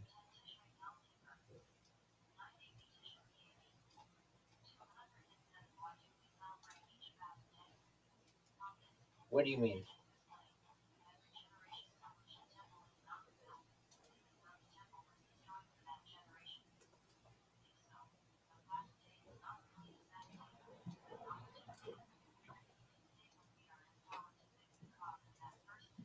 Okay, so what do you say? Oh, let me just ask you before we do that. Um, let's see here. I want to make sure I'm going to put your relevant websites in here as well. Do you have a hashtag that you use? Is it hashtag Life Podcast? You need one, so just make it Life Podcast. Okay, and then you are youtube.com/Life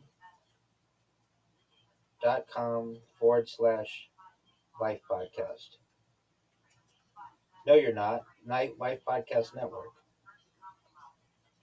Okay, and then linktree.com/Life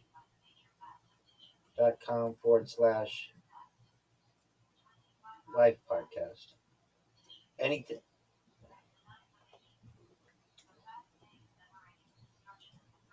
Yeah. Okay. And you put in anything else you want. I'm just putting a section for you.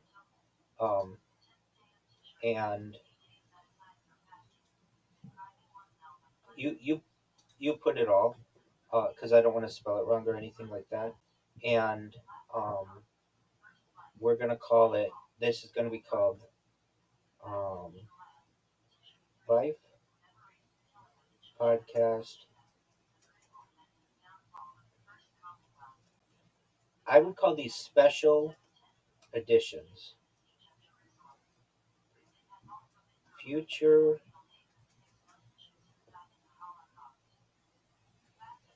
Futurology.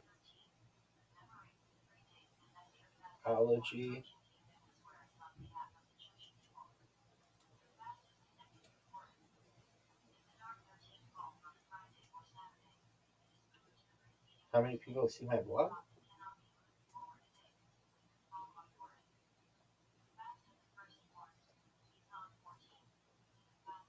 Like what I'm typing right now? I don't know.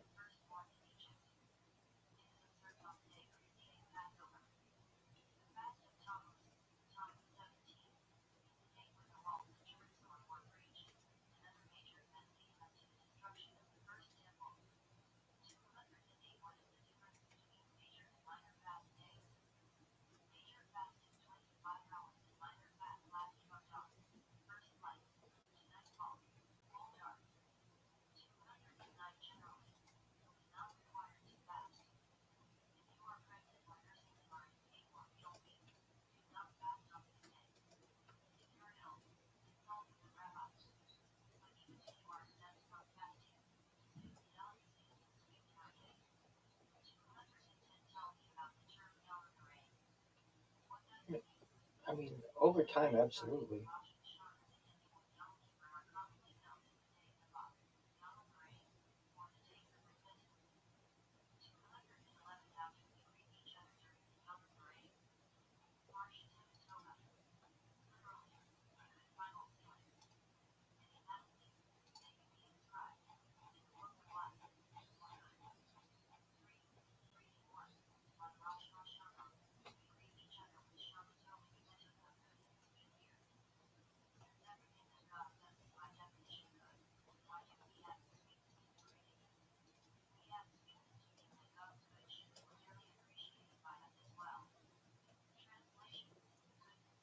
Oh, for sure.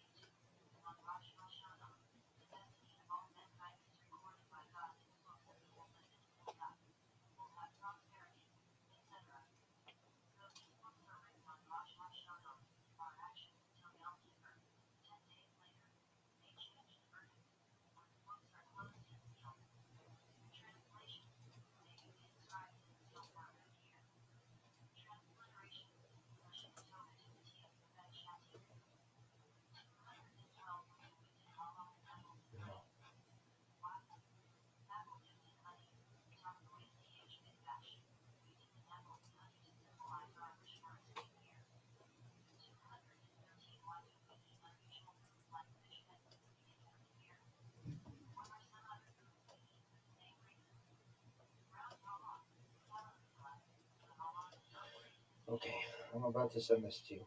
Are you ready for it? Okay. And this is this is how I would.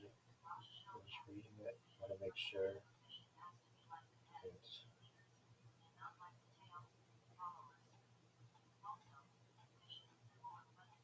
Oh, you know what? I want to put a.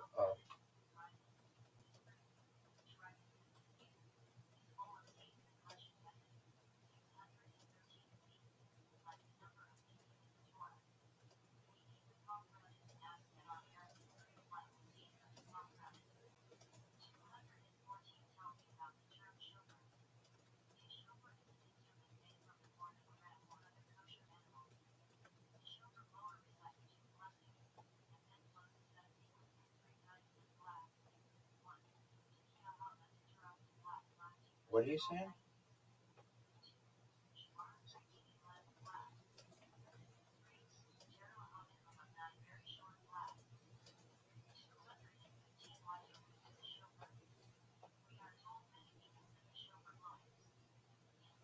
Yeah.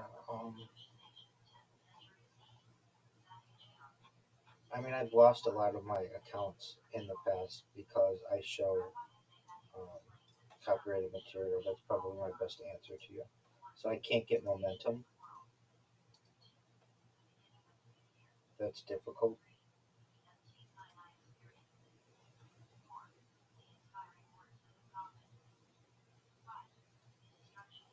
Oh, for sure.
Absolutely.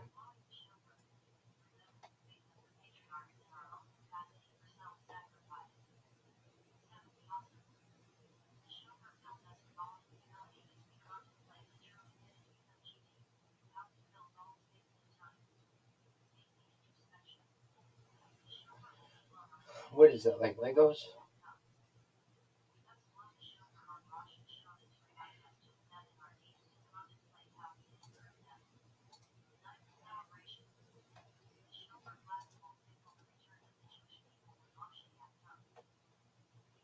Okay.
You're too focused on other people.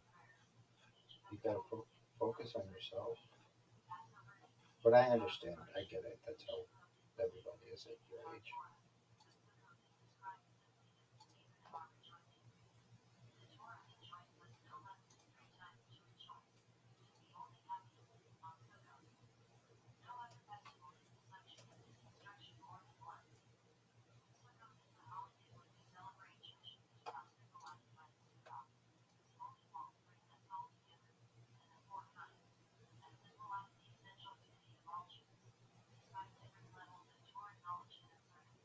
And they had 1,000 people watching them. That's nothing. It should have a lot more than that.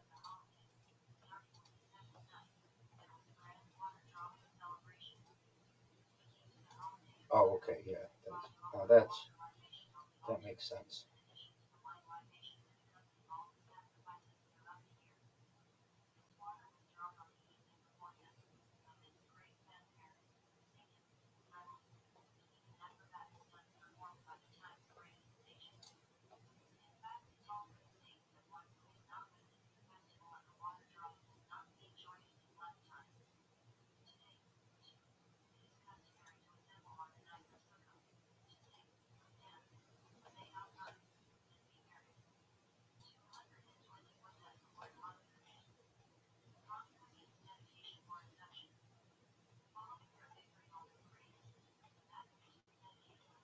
No, I know I have more than everybody, so I don't want to focus on it.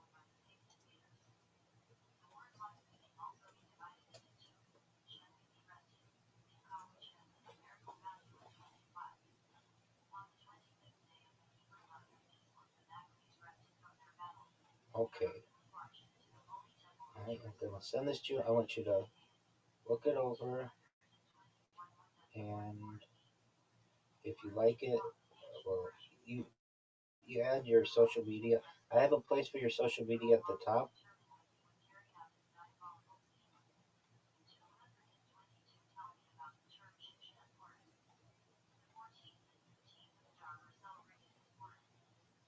One thing, I don't like the way it said something, but let me make sure.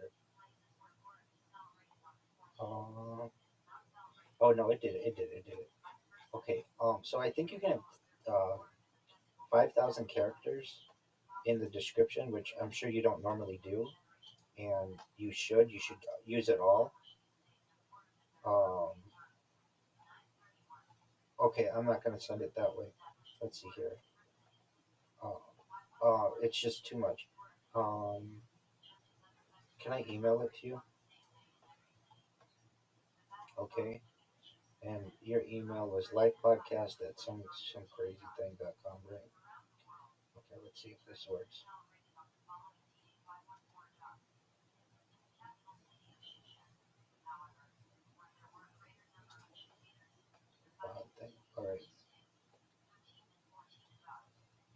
Who did? You love that dude.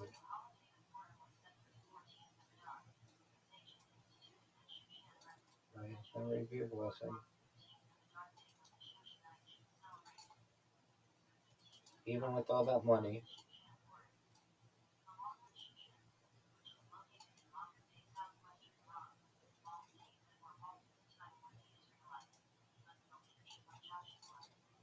All right, I have a question for you. What was the longest podcast you ever did before this one? With the who? Oh, okay.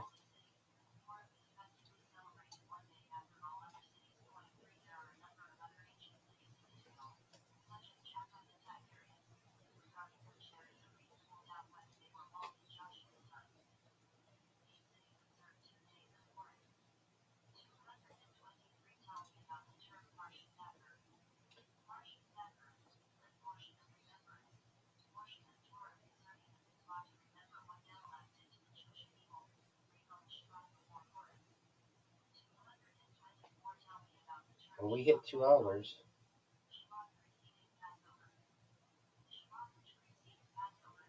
Okay.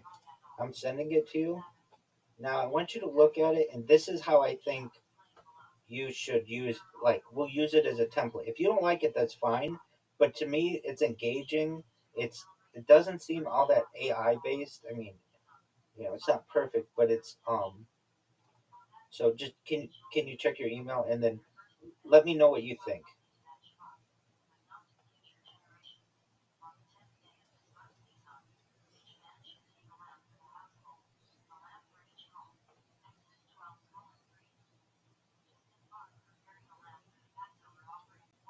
Um, I thought you did it. Life is capital. You didn't do that? Oh, okay. Okay. You let me resend it to you then. Unless you can fix that.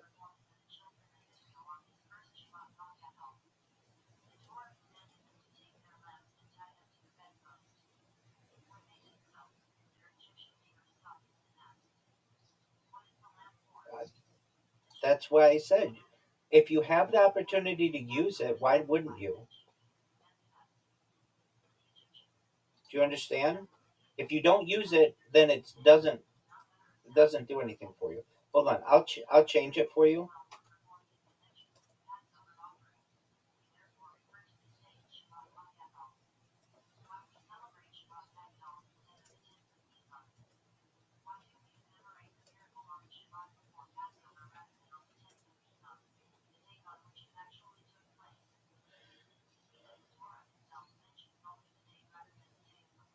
No, this is your description for the video.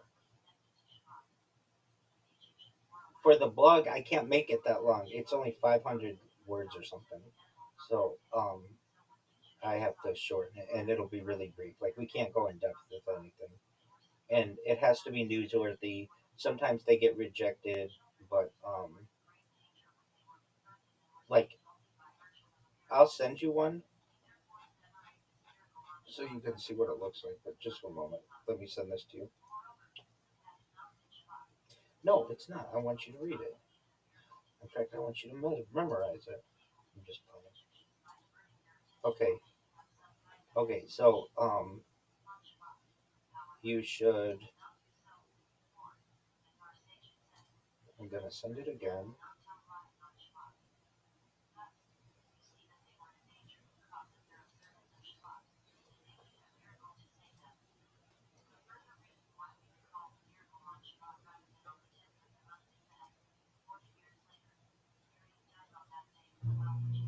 What do you need to do?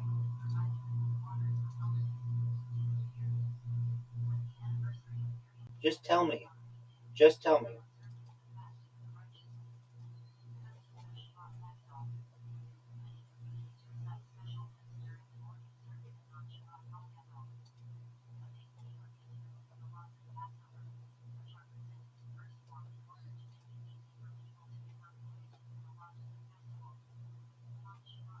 What are two black lines?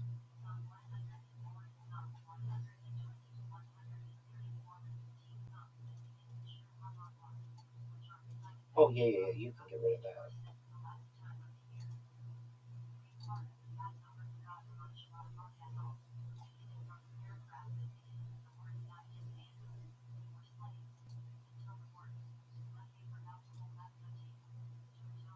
All right. Well, people will know you in the future. Don't worry.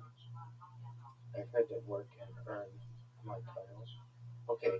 So, where were the two lines you were saying?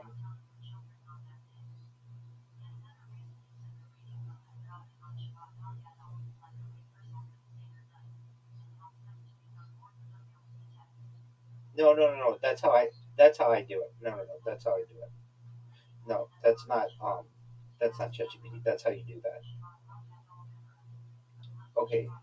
Uh, live podcast.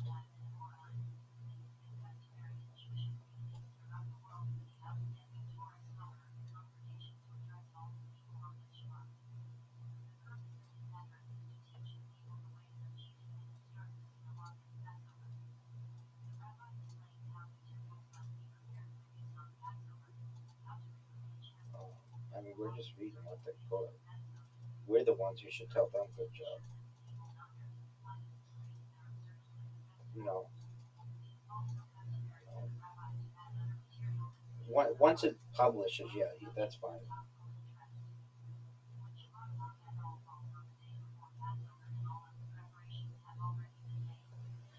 Okay. Um, I'm looking. I think I got it all.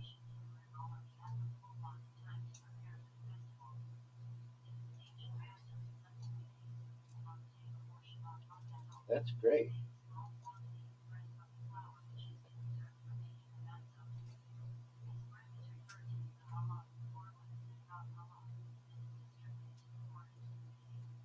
Okay. Are you at your email? Okay. You should have it now.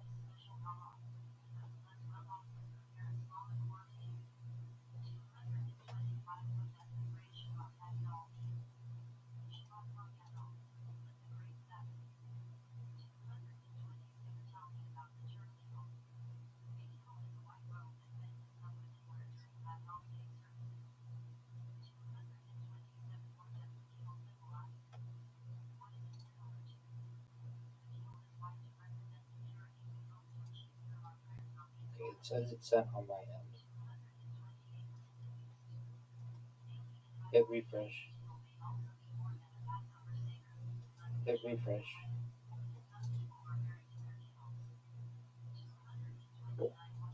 Okay. Okay. Read it now.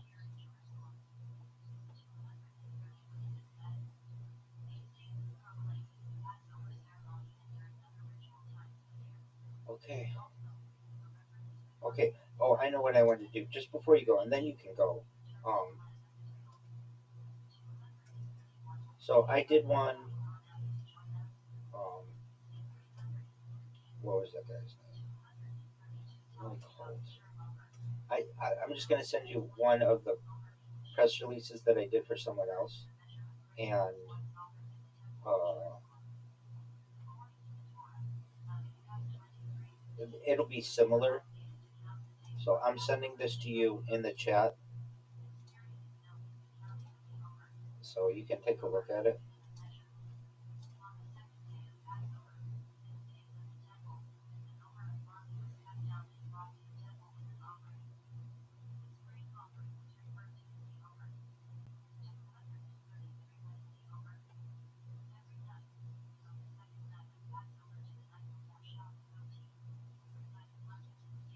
Okay, but you see, it's like um, it's like a, it's like a newspaper article, right?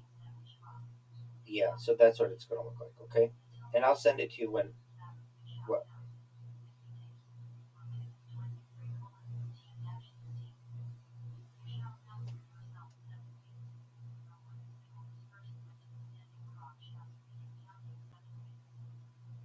Um, I would love to tell you that I can, but they really limit links. That's something that they really limit. Um, they limit. Let me tell you what they limit. It has to be newsworthy. It has to be under 500 characters. They limit the pictures you can put. They limit the links that you can put, usually to, um, let, well, maybe it's just hyperlinks. Um, I will put the links that I sent you. The I can put in there your YouTube and your link tree. That's all you need. Excellent. So I'll put those in there because if I put more, it just cuts into the amount of characters that we can use. Um, and I don't know if they'll be hyperlinked, but I'll try to make them hyperlinked. And it's just going to be a description that we are kicking off this. I'm probably going to do two of them. One of them that we're kicking this off, and then the second one's going to be we talk about from 2027 and 2028. Okay, and you know what? Just for you, um, I'll if you come into if you come into my um, well, just stay here. Actually, if you have to go to the bathroom or whatever, go to the bathroom or whatever you have to do. But I will just send it to you, and then you make the changes you want right now.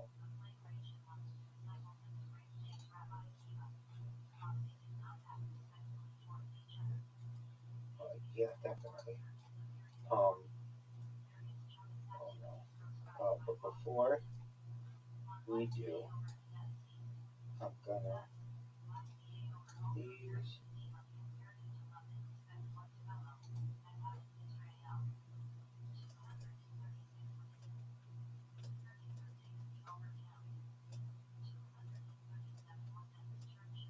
Yeah, go ahead, Doug.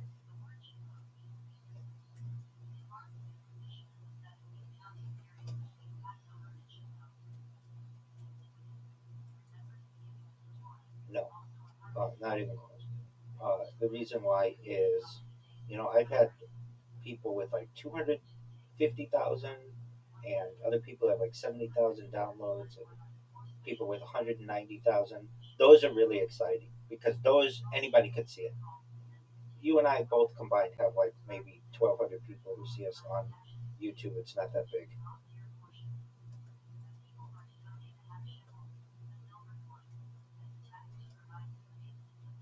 Okay, I am. I'm gonna send. I'm gonna. Um, I'm changing this now.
I know you can see me.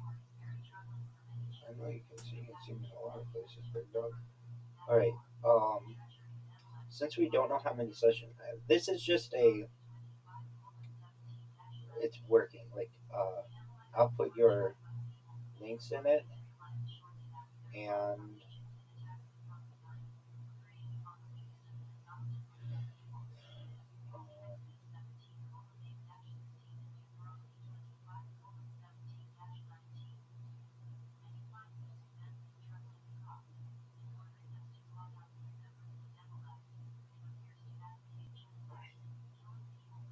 okay, thank you. Um, okay, so I will because I don't really like this. It's too long. Um, Here's what I'll do because I'm tired. I don't want to do this right now. I will put these together and I will send them to you separately, and then you just tell me if it looks good or if there's anything you want to change. Okay? Can I email them to you? Excellent. Because if I send them to you in Discord max, it's like 500 characters or something. It'll be like thing after thing after thing after thing. In email, I can just send it off. Okay. Well, then with that, I'll keep my computer open. I'm gonna stop. I'll allow my. I'll take a break, but I will. Um, yeah, no, no. I understand. What I wanted to say is, okay. So tonight, at the same time that you came in, like come in again, and we can plan on you. Like you can post that whenever you want. Um, but just I'll send you an email, the two different press releases. I can't guarantee it'll be exactly what I send, but it'll be close. And if you have any changes, we'll make them. I'll make sure to change in there. Um, I'll have your YouTube and your link tree, and if you have any changes, you make me aware. And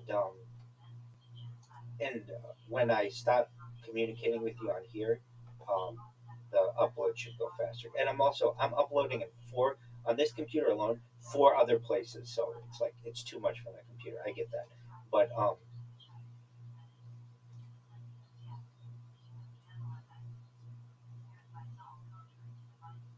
absolutely. The key, the the key, the key is putting the description just like we have it. You know what I'm saying? Like you could take the description that I sent you in an email, and then say to ChatGPT, make this for a TikTok, and it'll condense it, and then make it for Instagram. Does that make sense? Excellent. All right. Well, this was really fun, my man, and we will we can do another one tomorrow if you want, or we could do it maybe later in the week, whenever. Um, for me, it's easier to do on the weekends because I usually don't plan podcasts then. But maybe we do another one tonight, or certainly next weekend. Okay. Well, thank you. Absolutely. You take care, my man. Bye bye. Shout out to Tony, everybody. Oh, Rabbi has to go to the bathroom. That was cool. Very, very cool. Ooh, ooh, oh, very, very cool.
humor? Yeah.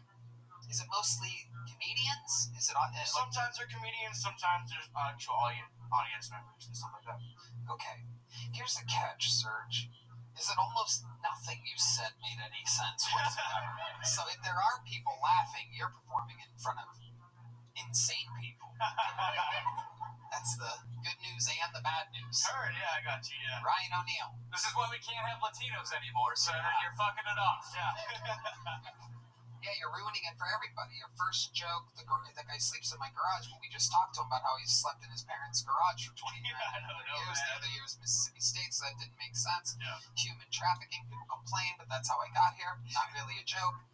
Sister's gay, but she's LGBTQ. Let's get another bottle of tequila. Doesn't make, not a joke. Yeah, yeah. Like you're calling, well, my sister's a drunk. Like that's a setup. Yeah, yeah. She works at Chick-fil-A, which makes her LGBTQ CIA. Why does that make her CIA? Working in Chick-fil-A. Explain that one. Let's just go with that one. I have questions. I have more questions than a 60-second set should ever have about specifically your I don't even care about your life. I'm obsessed with how weird that set was. So explain the CIA Chick-fil-A. Fuck, I don't know. I just, You don't know? No, I do. You should at least have some fucking weird theory. I thought about the letters. I just added the CIA at the end. But if it was Chick-fil-A, why would it be CIA? No, Don't look at the audience for help. His sweating armpits, I just like, oh shit, my bad. No. Stick with me, everybody. I'm getting easily distracted. Yeah. So, I don't know, I fucking came up with it. I was drunk one night, just thought about it. I thought it was funny. I don't know. Jesus Christ. I think it's a good joke. I think it's a good joke. Serge. Look, he's just setting he's an artist. He's just setting the table, he doesn't have to feed you. You know what I mean?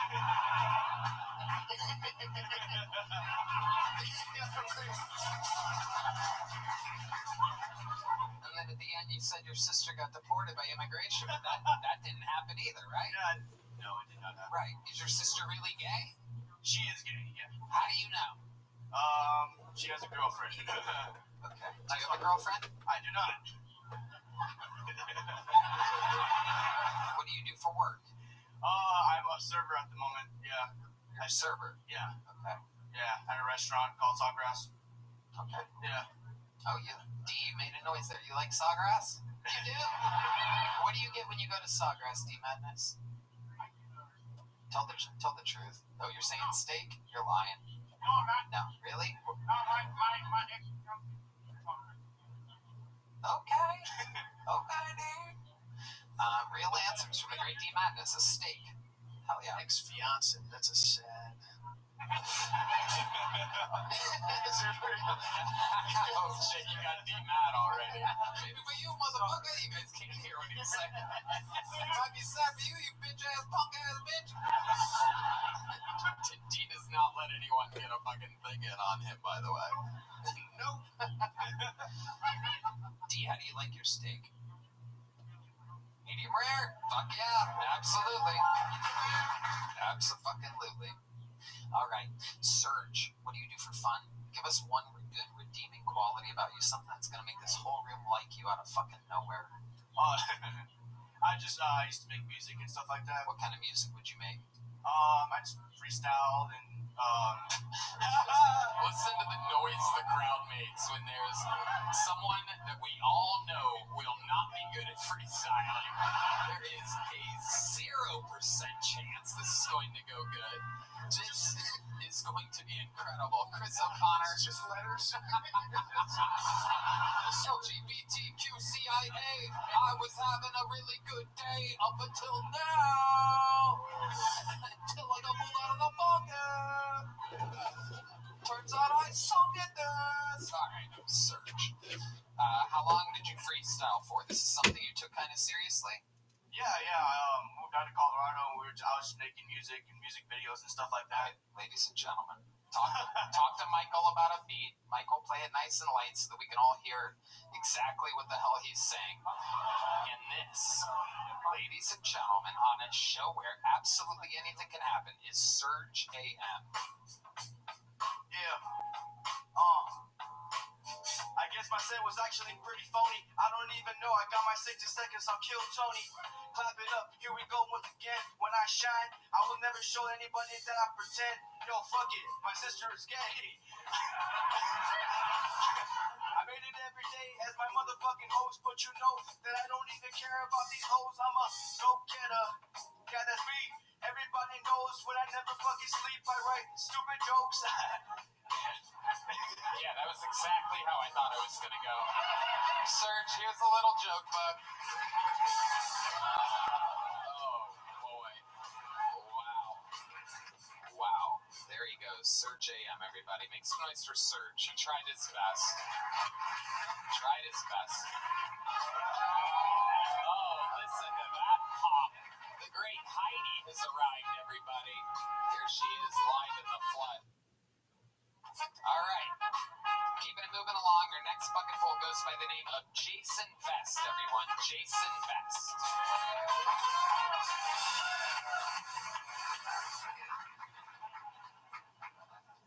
I lost my virginity at the Asian massage parlor. By a saggy-tittied, wrinkly old-ass Asian woman that looked like Mr. Miyagi. She had a raspy voice. She was like, "Spill your eggs." Her name was Mama-san. She taught me many lessons, and this is what she taught me. When paying for pussy at the Asian massage parlor, always tell Mama-san you have a latex allergy. Even when you don't. There's a pretty good chance she cannot accommodate your request and you'll get bareback sex for free.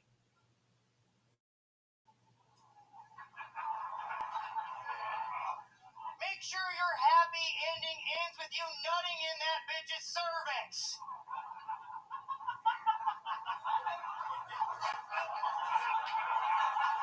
Yeah. Drain your ball sack, not your bank account.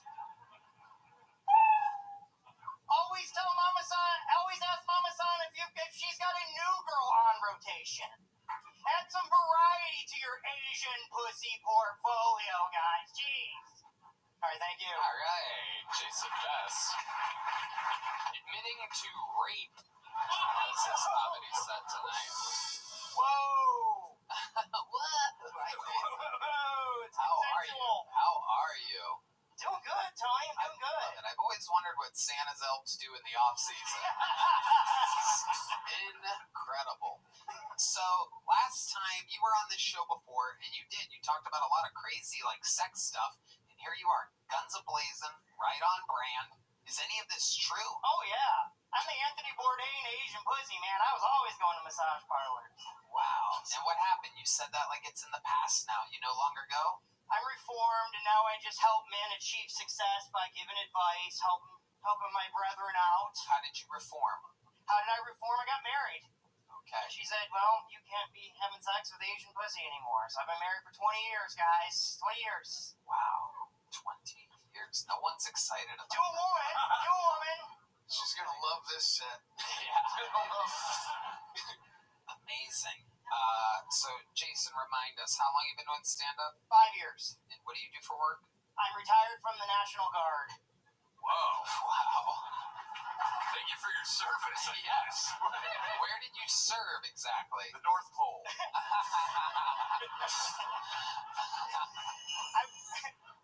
There it is. The sweet son Santa landed on the roof. He wants to see it. I was a recruiter for the National Guard in Jackson, Michigan, Lake George, New York, and I worked in Chicago, Illinois, too, for a little while. Okay, wow. Some of the places where we need our military the most. Okay, what's the craziest thing that happened? What's the most violent thing you had to do in the military at the National The Guard? most violent thing I ever had to do? I never really had to do anything violent. And I was a recruiter, so it's like a basic job. People come in and they want to join the military. You lie to them to get them to join. It's just a simple process. What's a trick you would use to get them to join? I would tell them anything. Like, let's say someone came in and they wanted to be a cook, right? Being a cook, nobody that joins the military wants to cook the damn food. They want to do like cool Rambo shit. So I'd be like, listen, you're going to be like an executive chef for the president or some shit. Oh. I was the top recruiter for the Michigan Army National Guard, Tony. We talked about this. Wow. Damn. Brag a lot. Braggadocious. Incredible. Okay, Jason, what's something interesting about you that we didn't find out last time you were on the show? Something interesting about me, I am a compulsive eater. Oh, okay. Let's talk about it. I mean, my wife's got to hide the peanut butter jars. I am a compulsive eater. I'm a recovering alcoholic, and I just treat it for food. I just treated booze and everything for food, and I just compulsively... What's the most piggish thing you've ever done eating food? I spent $45 in DoorDash from Whataburger. Wow. That's actually not that bad. Yeah, it's like I seen your food order. I follow you. yeah.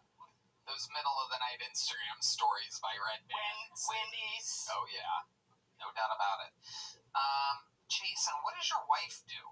My wife is a photographer, and she works for an orthodontist office, and so she runs like a call center. She works from home, and she helps me edit my videos. And remind us, what kind of videos are you making, Jason? I make content. I make a lot of massage parlor videos where I use my past experiences to help men get Asian pussy. Like I do that as a service, Tony. No one needs this advice. Have you been? Yes, you just pay for sex. It's great. No, That's the point. He's teaching etiquette. How dare you? The condom is for your protection. Oh no, I go bareback, brother. Bareback. Jesus Christ. Oh my god. Bareback.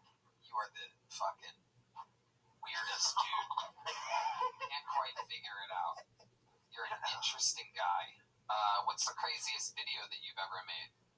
The craziest video I ever made was a true story. So I got on Kill Tony last time, and my social media clips blew up. I told a drunken story, and these big corporate whiskey lobbyists reach out to me and ask me to make content to get people to stop drinking Crown Royal, because in Canada they're throwing American whiskey off the shelves over this Donald Trump tariff bullshit.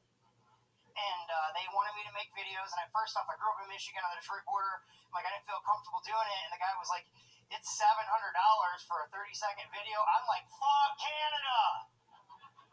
Some of the best stories are drinking American whiskey, am I right? Jack Daniels, hell yeah! Fireball! Alright, Jason, what size joke book did you get last time? I got a big one. Okay, well, guess what? Here's a little something to add to your collection. It's a little one. The first catch of the night, Jason Best. There he goes, everybody. Whoa, I just accidentally ripped this in half. That's a first. Ladies and gentlemen, make some noise. You guys having fun out there, huh? A couple of very odd bucket pulls to start the show, but it's okay. Make some noise for your next bucket pull. Patrick Lake, everyone. Patrick Lake.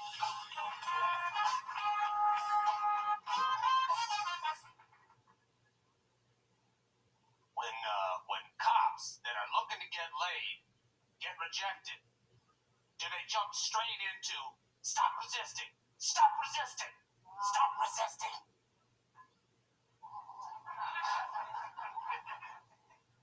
A doctor's office from my hometown was raided. The doctor there was arrested and charged with crimes related to trading sex for pills and sexual imposition on patients. And as a patient of that practice, when news broke, I couldn't believe that someone told. That was Dr. Feelgood. I went to Doc for back pain, and everything started normal enough. Doc started checking me over and then doing those resistance checks. You know, don't let me push your arm down. Good. Then the other side. Good. Don't let me pull your pants down. Wait, what? But before I could say anything, my pants and drawers were at my ankles. And Doc said, don't let me make you come. Whoa, doctor. And as I stood there getting topped off by my doctor, I realized I didn't know my insurance covered this, and I didn't even have copay. Patrick Lake. Hello, buddy. How are ya? Doing well. How are you guys? Good. How long you been doing stand-up? Just celebrated 3 years. Okay. Wait, how did you celebrate? By worse than ever? Did you celebrate by burning every joke you've ever written and starting from absolute scratch? That's something like that, yeah. Okay. All right. Okay, where was this 3 years at? Hell? I'd imagine that if you die and go to hell, you're the full-time comedian and you just keep doing your act 24 hours a day and everybody has to stay awake and watch it all the time. Yeah. Is it in hell? Close. Dayton, Ohio. Dayton, Ohio. Pretty close. One of the closest cities to hell on planet Earth. Patrick, what do you do for work? Material scientist was how I spent most What of my exactly is a material scientist? time. A nerd. I've got a background in chemistry, chemical engineering, then specialize in nanomaterials. So What exactly are nanomaterials? it's like an additive to composites. Parts excellent properties into like aerospace and defense applications, mostly for the military. Do you have to wear like a hard hat or a mask or something? Yeah, occasionally, yes. Yeah, like a mask? Mask, yeah. Okay. Is it dangerous? I mean, it can be if you were like trying to eat it or breathe it. Yeah, but as long as you handle it safely. Have you ever seen anybody eat it or breathe it? No. Okay. You've never seen anything go wrong with nanomaterials? I personally have not. No, I'm trying to be safe practices. Are you thinking about all that fucked up shit while you're nanomaterials? I know. I got into comedy as like a kind of a relief. Let's just take the night off. You ever drug and rape chicks in a hospital? Just trying to relax here, guys. Just trying to. My doc got me started off on the wrong foot. Yeah. Okay. You married? I was just recently divorced. Wait, how recently did you get divorced? Like it finalized 2 months ago. 2 months. Yes. Fresh on the market. How long were you married for? 15 years. 15 years. Explain to me what went wrong.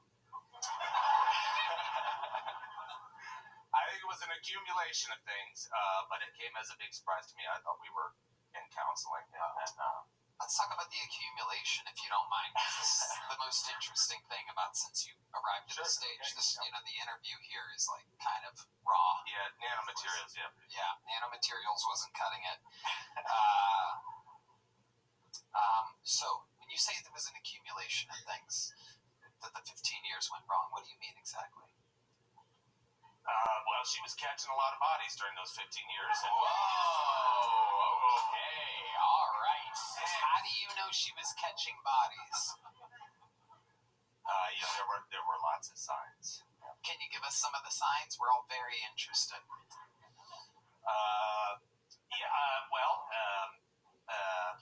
STIs. Oh, shit. Okay.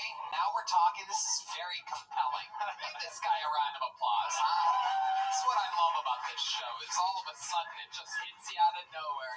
At least I'm on the edge of my seat. Ryan O'Neal, you feel good about this, right? Yeah. Was this all happening while you were collecting turquoise? Like what? Yeah. I got distracted. Yeah, maybe you should spend more time paying attention. Keep your eye on the prize. That's right. Yeah. It's a pretty stone, though. Okay.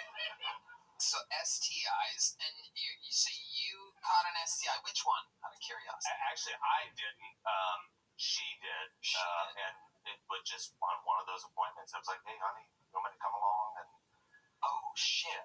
You went along with it. And I went along. And you're in the room, and the doctor says, "Well, you have Yeah. Oh, I'm just gonna go ahead and send in some. Yeah. That's a suspicious man right there. I'm going with you. Yeah, I want to see what it says. my God, I want to see the lab results.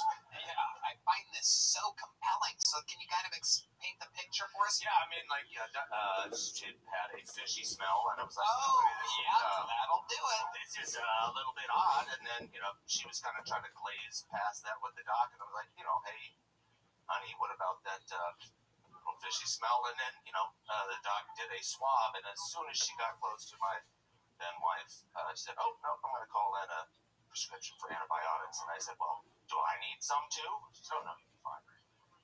There's only a... You're sure she's just not Filipino? Oh, shit, known for the smell.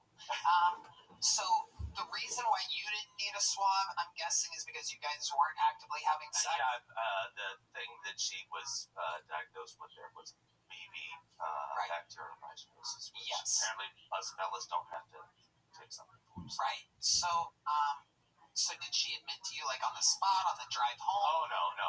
She's going to deny it till she's dead. Okay. Yeah. So she stays like, there. yeah. But how do you don't know get these things. How do you know that she definitely did something?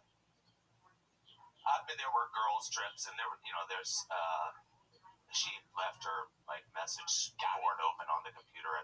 So, what messages did you see, just out of curiosity? Like, making plans for, like, meetups in the woods when she'd go on. She's in the woods, yeah.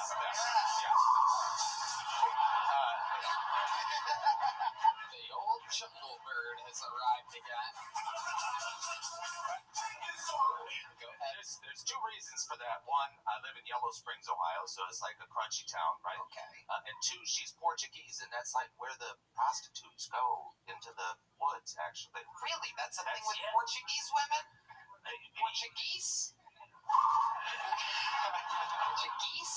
It was wild the first time I was in Portugal driving to the beach. Portugoose? Okay. How do you know Portuguese women fuck in the woods? That is a stereotype I've never heard. I thought all I do all day is I study stereotypes. I've never heard this one. Yeah, we were on like a family excursion in Portugal, like to the beach. We had to like drive through a section of like a wooded area, and there's like clearly a prostitute standing at the edge of the woods. And I was like, what is a woman doing in a nightgown like at 11 o'clock in the morning? Next thing you know, it's like not the. This episode is brought to you by Blue Chew, by the way. That's a little fun fact. ZipRecruiter and Shopify. Wow, this is so interesting. It's crazy. It's amazing. Were there any right on the? Well, I like how you led with girls' trips when you have messages of her meeting in the woods. Yeah. You should have just led with that. She was indiscriminate in terms of gender. Guys and girls. Oh, interesting. Do you know what kind of Red Band's hard as a rock right now? Do you know? Did you grow up here? Did you import her? An import. Yeah. You did? Yeah. You really did. Where did you find her? Online? We actually met at a conference. We were at a scientific. Was it a Sex Addicts Anonymous? Okay. No, it was like a science and engineering conference. Right, and I was like, wow. Yeah, you can take the girl out of Portugal, but you can't keep her out of those woods. You know what I'm saying? That's the old. That's right. It was a science conference? It really was, yeah. Was she a scientist too? Yeah, she is. Wow. You think she'd be better at covering her tracks? One would think. It must rule to be a kid in Portugal. Fucking go into the woods. just pushing everywhere. That's all we did as kids. You go into the woods, like ride bikes and shit, look for pornos. There's just naked ladies walking around. It sounds like they're eating each other out. It's amazing. Build a fort, get your TikTok, the usual kid stuff. Wow. But you didn't have any kids with her or anything? Oh, we do. We had 2 kids. Oh, shit. Okay. So you got kids. Are they yours? They are, yeah. All my kids look exactly. I've got 3 kids, and they all look exactly like me. Are you sure? Really? Are you positive? Like, really positive, yeah. Okay. I have a girlfriend now. Are you sure one of them doesn't look like a tree or something like that? Do you have a brother? I do have a brother. Oh, there we go. Has she ever hung out with your brother, perhaps? Yes. Wow. I'm not too worried about that one, but you should be. You should be. What does your brother do? He's a hunter.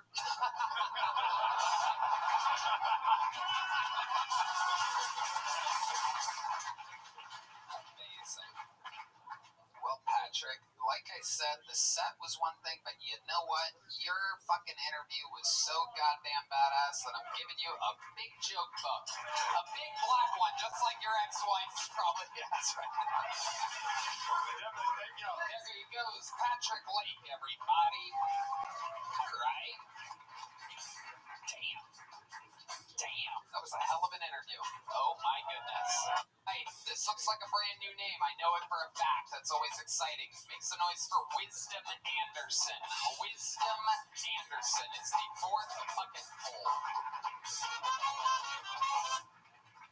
God damn, that was a bad bitch up here. Shit!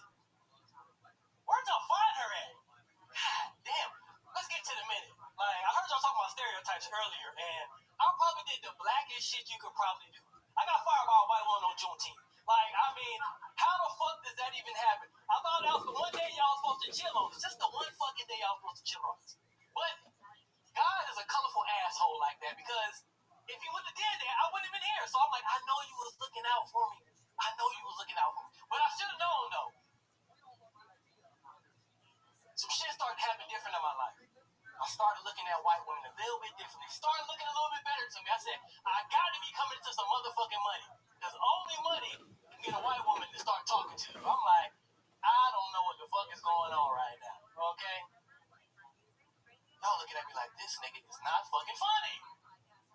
I knew I was going to get you a doubt. I knew I was going to get you a doubt. But I like to get into the riffing and shit. I wasn't going to come up with a fucking set. Y'all got to pay me for that. This shit for free. Oh, I love it. I love it. I love it. I love it. Okay. Wisdom Anderson. Is that your real name, Wisdom? Fuck no, I got a slave name. My name is Elgin. Come on now. Oh. That's like some shit you get on your feet. Better than Wisdom. I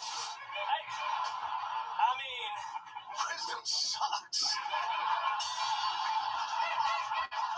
Wisdom sucks. Wisdom, how long have you been doing stand-up comedy? Better question. How do you look like both main characters from the hit movie White Man Can't Jump? You look like Wesley Snipes in the body and face, and you have the hat of Woody Harrelson in that movie. You know what? It's Woody's hat and everything else Wesley Snipes. This is incredible. You know what it was? I played baseball. That's what it was. You did? I played baseball. Okay, what position? Had two parents. That's why. Okay, let's go one question at a time here, Elgin. No, I'm kidding. Wisdom. All right. So, how long have you been on stand-up? Shit, I've been funny my whole life. In front of black people. I guess you just stopped before you came out here? Yeah. All right. So, how long have you been doing stand-up? 2021. Okay. I wrote my first joke during COVID. It was a fucked up time. Okay, relax. Let's just go. One question. Are you on drugs or anything right now? Okay. Next question. All right. Crack is the answer, everybody. So this is No. Just a little bit of trees. Okay, a little bit of trees. Well, no cocaine. Okay. When you say a little bit of trees, did you fuck the last guy's wife? Okay. Next question. Stick with me here. I mean, what do you do for work exactly? Did you really get fired on Juneteenth?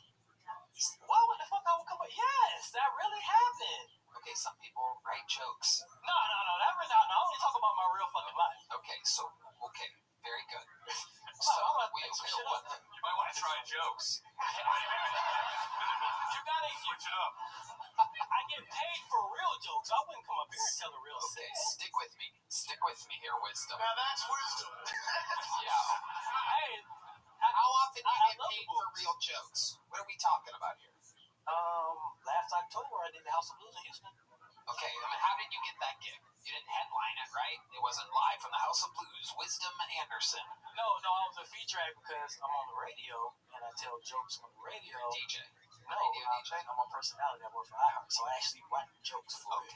Okay, got it. Don't get mad with me. No, I'm great. Okay, so you write jokes for the radio. The first joke that you wrote during COVID, what was that joke? Do you remember? It was about white people getting free kidneys. It was something about that. It was about alcohol and kidneys. Okay.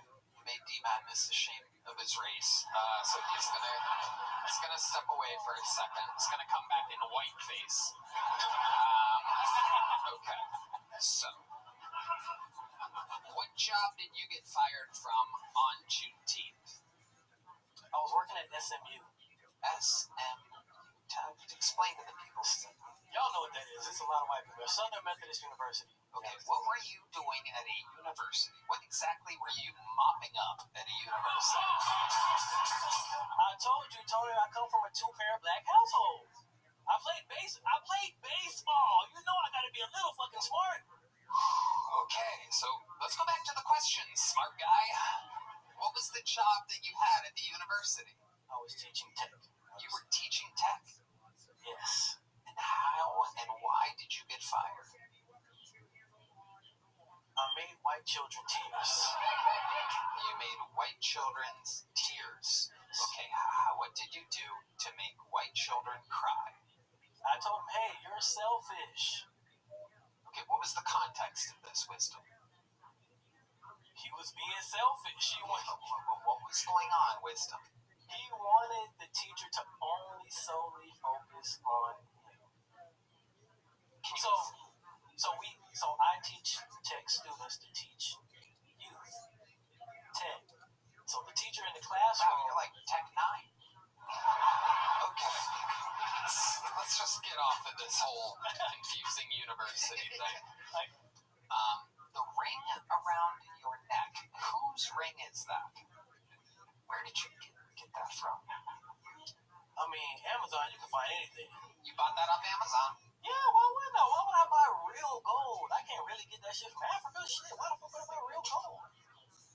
Every single answer that you've given on this show is psychotic. Yes, it's supposed to The be. last comedian that was up gave honest answers about his whore ex-wife and crushed. It was so interesting. You didn't ask about that. Well, I can tell you this. Okay. I haven't fucked in probably about 276 days, so that should let you know I'm married. That should let you know right there. Roughly. Right there. Right there. Roughly 276. Roughly 276. I've been keeping count. If any married men are here, y'all know the fucking problem. So you're married. Oh, y'all know? Oh, it's just me. Fuck. I'm trying so hard with you. You are on the show right now. Do you know this? Yes. Okay. You're married. This is where you would answer the fucking question. Are you married? Okay. So the ring around your neck. When I asked, Oh, y'all what's know? the ring? Oh, it's just me. Fuck. Okay. It's just a random ring. It's a ring. You don't wear a ring on your finger. No. Okay. Why? When you're not fucking at home, I gotta fuck somehow. My side bitch let me fuck.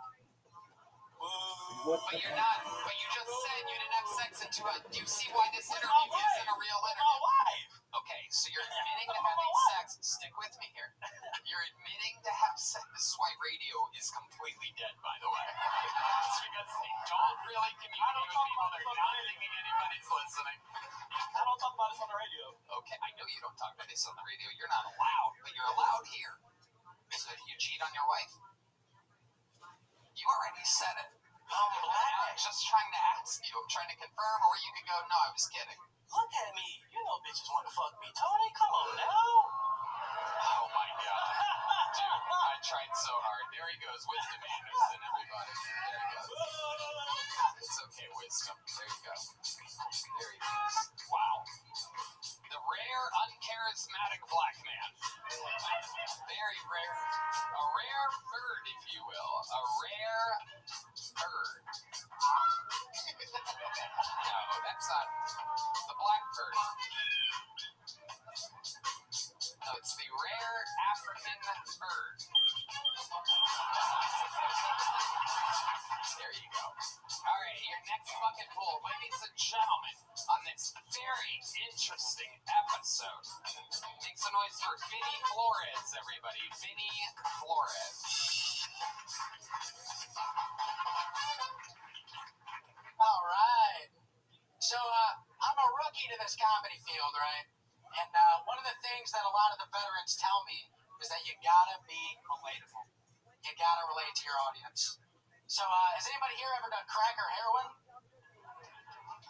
See, when I was 17, I shot crack one day and heroin the next day with my older sister. We were in a motel on the run from the police, and she was actively being pimped out. That's never happened to anybody here? I'm just trying to be relatable here, guys. Listen, I'm sorry, all right? You know, it's not my fault, okay, that you guys didn't have a family full of people that love to make memories. And speaking of my sister's pussy, yeah, you're goddamn right that shit got return customers, ladies and gentlemen. That shit put food on the table. We had to leave every 2 hours. And, that deserves a Purple Heart because her pussy got absolutely murdered. All right. Thank you. That's my time. Okay. Vinny Flores keeping the exact momentum of every bucket pull so far tonight. This is incredible. Is it just completely insane people signing up now? This is exciting. No one wants to make it anymore, huh? People just want to come up here and absolutely just fucking flop around. Vinny, how long have you been doing stand-up? About 5 months now. 5 months. What made you start? The show is a big reason, and also I went to Stop the show. We are no longer contributing to a positive comedy environment in the world. Okay. What do you do for work, Vinny? I work at a bar right now on 6th Street. You're a bartender or a door guy? Door guy, barback. Okay. Yes, sir. And how long have you lived in Austin? About 5 months now. Where'd you live before that? Michigan. Michigan. Yes, sir. Wow, the rare Michigan Flores, huh? Yeah, there's a few Mexicans out there. What were you doing for work in Michigan? I was a welder. Welder. Yes, sir. Why aren't you welding here? That's a good paying trade. I have about 4 years experience, and everyone out here's got like 20, so it's super competitive out here, so I have a hard time. Interesting. Unlike comedy, right? Yeah. I get it. Let's go somewhere a little easier. Wow. Vinny, is it true about the crack and the heroin? Yes, that's all true. Let's talk about that. Tell us about your history with crack and heroin. So I'm half white, half Mexican, and my white side is like Michigan white trash, pretty much. So yeah, my mom was addicted to heroin, and I mean, I ended up. I tried it one time with my older sister, and then after that, How old were you when you tried it? I was 17. You were 17 years old. Did you inject heroin or smoke it? Injected. So 17 years old, you had never done it before. Had your sister been doing it? Yeah, but she was actually on the run from a halfway house. So she had been given like some pill or something to where she couldn't take opiates. So she was shooting up crack. So that's why the day before I ended up injecting crack. She was injecting it, yeah. Yeah. You like melt it down with vinegar, I guess. I guess. Wow. Wolfgang fuck over here. Just fucking teaching us how to cook crack. Wow. So she helped you do it and showed you how to do heroin? I actually had to kind of coax her into it because listen, I was young, and at the time I was like, I'll try anything at least one time. I want to experience the world, I guess. This is good for the world to hear what goes on to Michigan 17-year-olds. This is the dragon that they're chasing. So tell us about the first time the heroin hit those veins of yours. So like I said, I already shot something the day before, and she told me that the first time you shoot something, you would puke. So I guess I kind of got that out of the way, and I was just sitting on the hotel bed, and it hit me like a brick wall. And I just remember watching The Simpsons and trying to laugh, and it was like a zombie laugh, like and then I just passed out, and I woke up wanting to do more heroin immediately. And so you started looking for heroin. Yeah. So part of that story is since we were on the motel, my sister's boyfriend was also there who was pimping her out. And that night that I shot the heroin, we were going to get cigarettes from the gas station, and we jaywalked. And they're all on the run for felonies. I'm just on the run for weed misdemeanor in Michigan, and we're in Ohio at the time. Everybody has warrants. Yeah, everybody has all warrants. Three of you. It was us three, and you're jaywalking. And we're jaywalking. To get cigarettes. Yes, sir. This is like a tourist ad for the state of Michigan. This is incredible. This was actually in Maumee, Ohio. Oh, well, don't talk about my mom like that. Maumee, Ohio. I've never even heard of that. Top left corner? Yeah. So I'm from Adrian, which is like 40 minutes from Toledo. So I'm like on the border. So if we want to do anything, we go to either Maumee or Toledo area. Wow. Oh my God. Which is okay. shoot So crack. you got busted jaywalking, I'm guessing, is where the story is going? Yeah. Okay. Yeah, and then, so the cop obviously... Notorious jaywalker, constant jaywalker, D-Madness is back, everybody. This motherfucker, crosswalks do not matter to him. All right. Very famous jaywalker. Okay. So obviously, since he has felonies in his name, he immediately just got booked. And I'm a minor at the time, so they're like, okay, well, we need to take you to a guardian. And I had no choice but to go back to the motel where my sister and her boyfriend's friend was. And luckily, boyfriend's friend now all of a sudden. Go on. Yeah, there was four of us. Okay. And then it could have been fucking her. I don't know. Everybody was fucking her. But Should I marry a scientist right after this? Keep going. Just keep going. We went back to the motel, and then the cop just kind of let me go in there, and then he went away, and then he didn't notice that you were on heroin at all. I wasn't on heroin yet. This is like right before. This was that night. Hell yeah. And then I ended up doing his heroin, but I couldn't do like what he would normally do. I guess that's what she was telling me because I would overdose. So I only did a little bit, and then skipped forward, woke up wanting to do more. It turns out that the boyfriend's friend stole all the heroin and then just left me and my sister in the motel. And then we were kind of fucked after that. Best Thanksgiving ever, right? Sounds like you were fucked before that, too. It also sounds like every time you did heroin, you just fall asleep and then wake up craving with no real enjoyment whatsoever. Often when I ask people what it was like after they did heroin, they're like, oh my god, I felt like $1 million. It's a feeling unexplainable. You're like, I went to sleep and woke up. Pretty much. I mean, I would say it is probably like the best drug I've ever done. I mean, the feeling of it was like. Did you feel like you were 5'9"?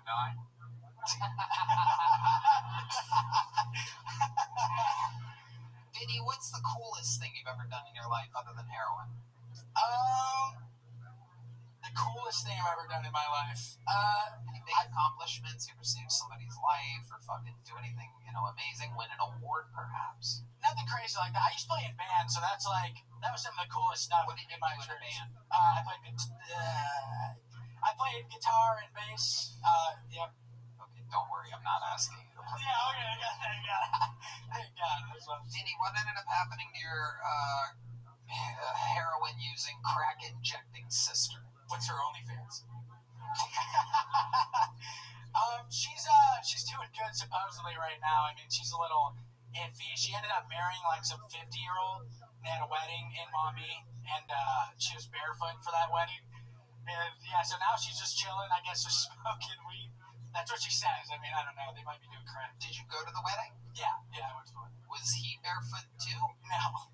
Why was she barefoot? It's white trash. I mean, she literally forgot her shoes at the motel that they were staying at. Like, it's pretty bad. It's gross. Wow. We have to start deporting half Mexicans too. That's what this means to me. I don't know if you guys are with me on this, but I think I'm going to call my friends in the administration. I support it. If they're illegal, I support it. I support it. Okay. Danny. All right, buddy.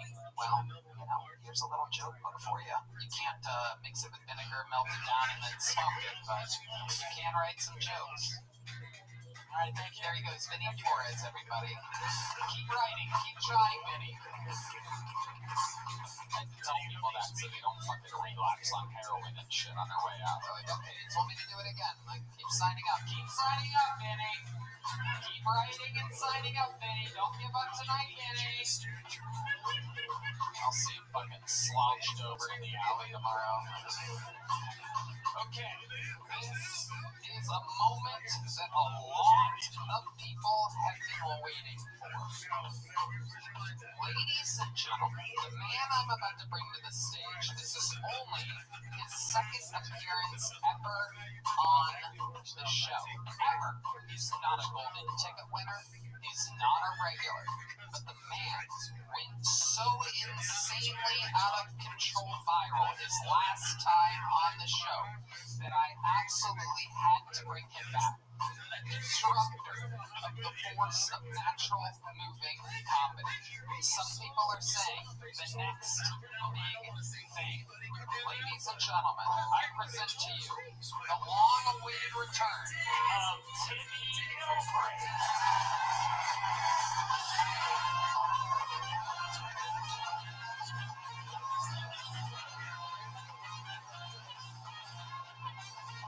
Who's ready for the best fucking minute of their lives?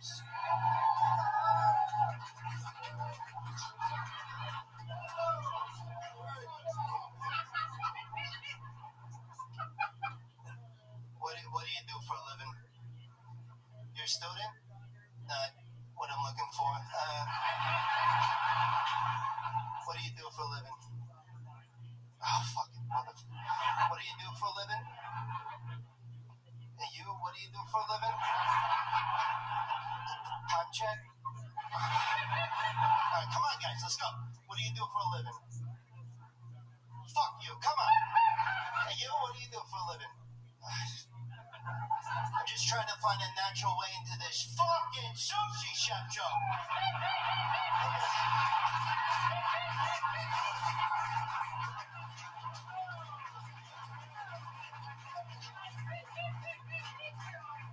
Does anybody work at an airport sushi restaurant? I mean,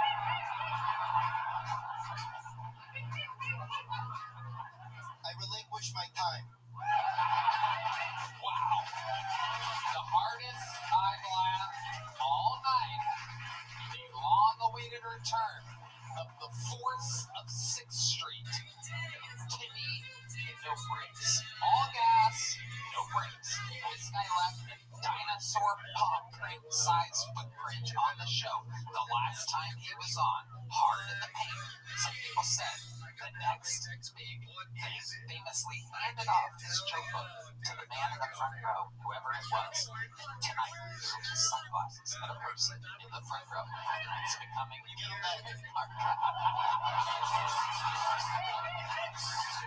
Timmy motherfucking No Brakes has arrived back to the Kill Tony universe. Timmy, how we doing? Well, good. I'm a little disappointed, to be honest. I told you I want Dane Cook. No offense. I mean, but fucking You wanted him on the panel next time you were on, is that what you said? yeah, I hit you up with some requests. I said a bucket of MHLs. I said Dane Cook, and none of them are his. So I don't know what the fuck. I tried my best to get him. Wasn't easy. We have to settle for Chris O'Connor and Ryan O'Neal tonight. You're Ryan O'Neal? Yeah. This is for you. You just got served, bitch.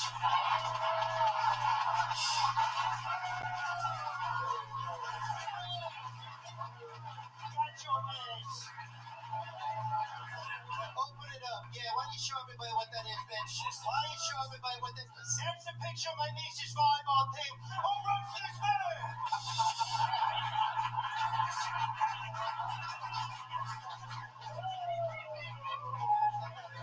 Wow.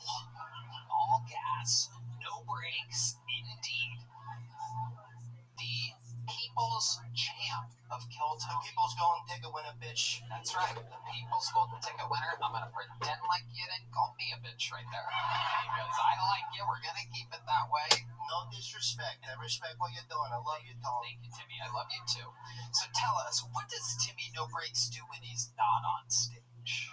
Yeah, I mean, well, I recently got in some trouble. I went to play laser tag and brought a real gun. That was not good.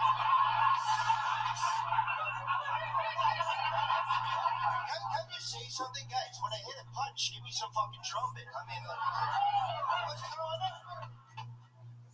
Not yet. When I hit it. My God. So, Timmy, there's so many questions I didn't get to ask last time you were on. Like, I can't even imagine what a confident human like you. What is your love life like, Timmy No Brakes? I mean, I gotta say, it's definitely changed. I had a bunch of bitches slide into my DMs. I had Hillary Duff slide into my DMs. Yeah, more like Hillary Muff. That bitch has a vagina.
Cosmicon. Yeah, Cosmicon.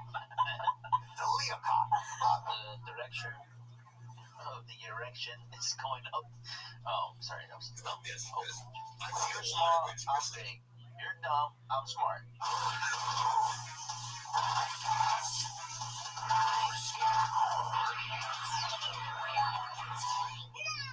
Oh, there she is. And also Jaime's here. Come in. Come in, you two. Yeah. It's so nice to see you and nice to meet you. Oh, look at the two. And it's the three of us. And we did it. Yeah. Three of us. Now, yeah. That's how I start every podcast. Now, did you guys get coffees together? Yeah, no, we didn't. But we like to be on the same page. We like to just. I like that about you two. What does yours got on it, Jaime? Pam's coffee. It's Pam's coffee from Craig Tarantino. And that's her? Belly. It's The one in the yellow. Yeah, that guy. Yeah, that's unfortunate. Wait, the yellow one. Oh, wait. Yeah, the yellow guy. Her tiger belly cat? Let me guess.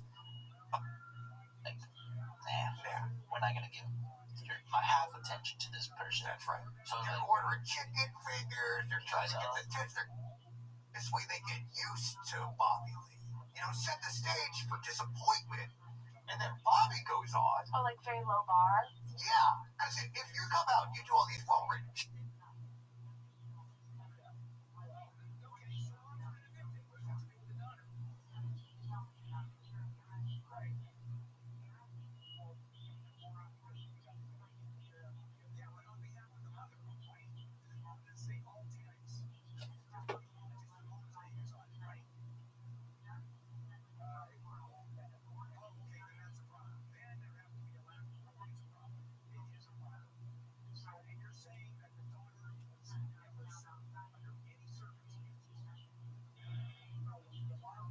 It is both brief and enigmatic, like many other.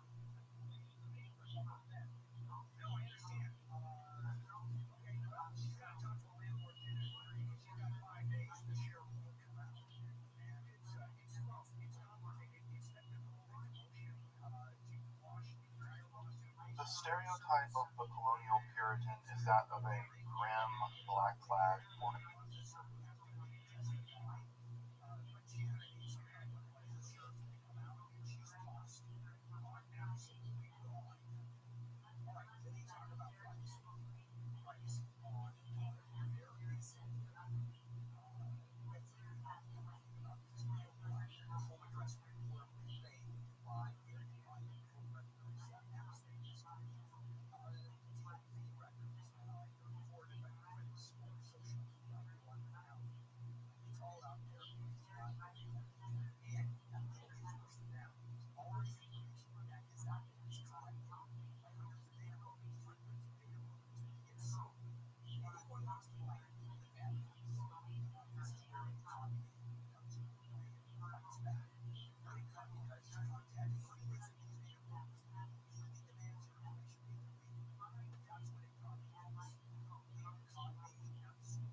ready for the best fucking night of their lives.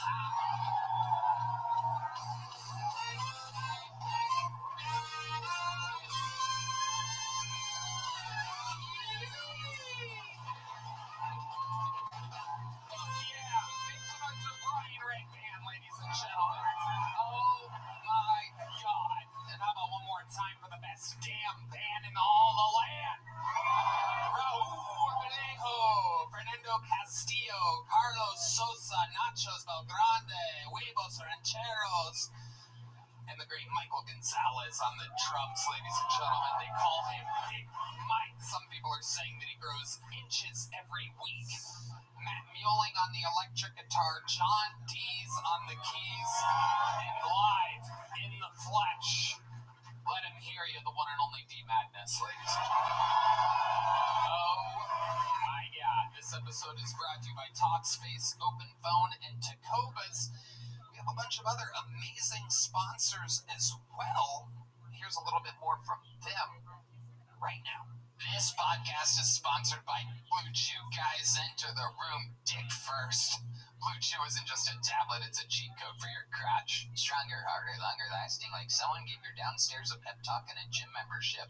Blue Chew is the original brand offering chewable tablets for better sex. Nothing makes you more of a legend than a little Blue Chew. Discover your options at BlueChew.com, and we've always got a special deal for our listeners. As always, get your first month of Blue Chew free. Just use promo code Tony at checkout and pay $5 for shipping. Wow, that's it. Join Blue Chew's mission to upgrade humanity one thrust at a time. Head to BlueChew.com for details and safety info. And big thanks to Blue Chew for sponsoring the podcast.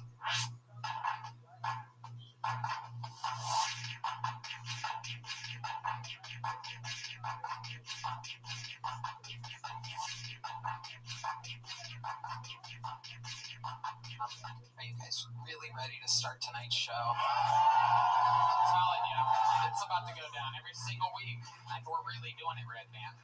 Oh, I forgot to mention, this is the first episode that we've ever taken. 12 years and 2 months of doing this show nonstop. Never missed a Monday release. This is the first time in our history, right now, and it might only last 1 week, in which we are actually the #1 podcast in the world. So, very exciting. A wild accomplishment. Don't tell the guy that owns the club. But this week we are the #1 podcast. Oopsie daisy. Sorry, boss. No, we're all best friends. It's all very exciting. Speaking of best friends, I booked 2 on tonight's show. An absolute legendary episode ahead of us. Ladies and gentlemen, 2 of the best to ever be on this show. You're here. You're lucky. Ladies and gentlemen, make some noise for our guests. The return of Duncan Trussell and Ian Finance. Yeah. Ian Finance. Duncan Trussell. Oh, yeah. It's going down. It is going down.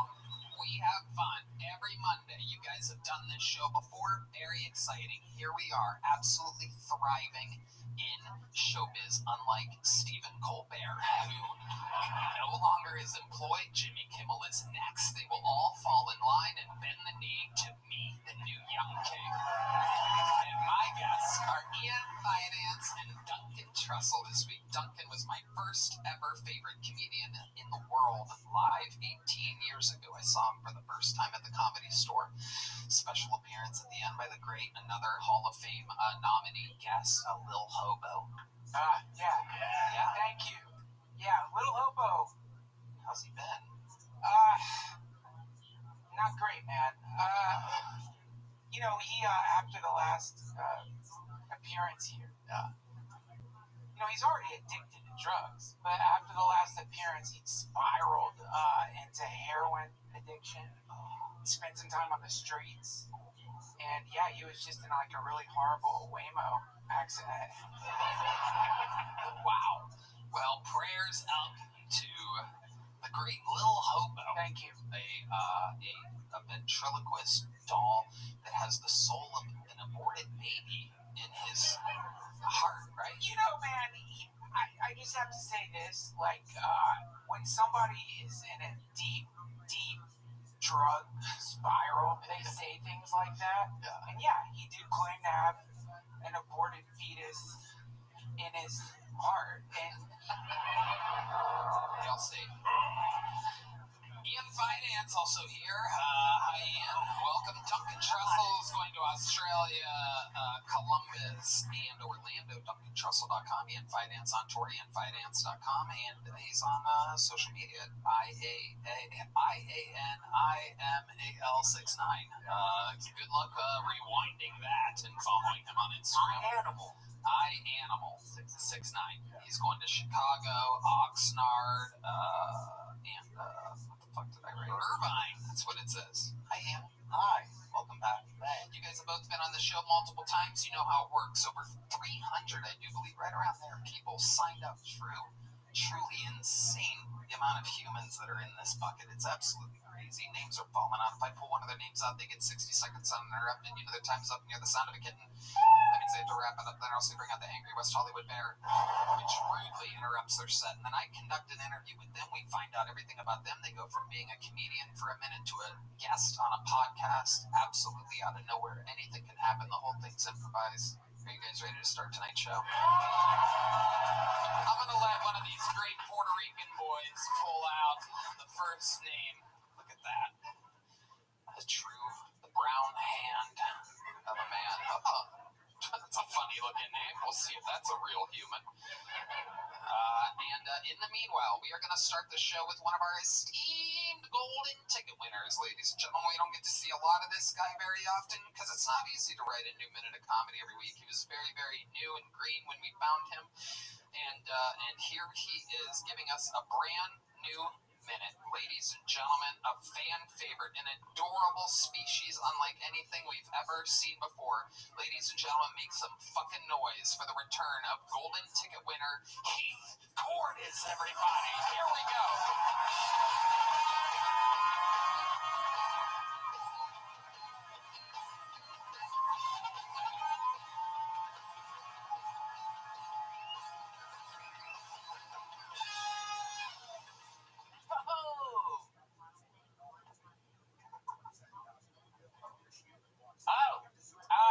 I moved to Texas about 2 years ago, and before I moved here, I was living with my grandma, and I liked living with my grandma a whole lot, but I had to move out. It was time. I had to move out. Because, you know, me and grandma, we would fight. Me and grandma, we would tussle, you know? Like, she was a baker. She liked to bake, like, cookies and cake and brownies and everything that was good, and I liked it a whole lot, and I would eat it up too fast. And she would tell me how it pissed her off. And she would say, stop doing that, it pisses me off. And I tried to control myself, but I didn't have any self-control, and she knew that. She knew I didn't have self-control, but she still made the sweets. She was like a pimp feeding crack to her bitch. I'd have to beg for cookies. I'd beg, I'd say, please, please. She'd say, shut up.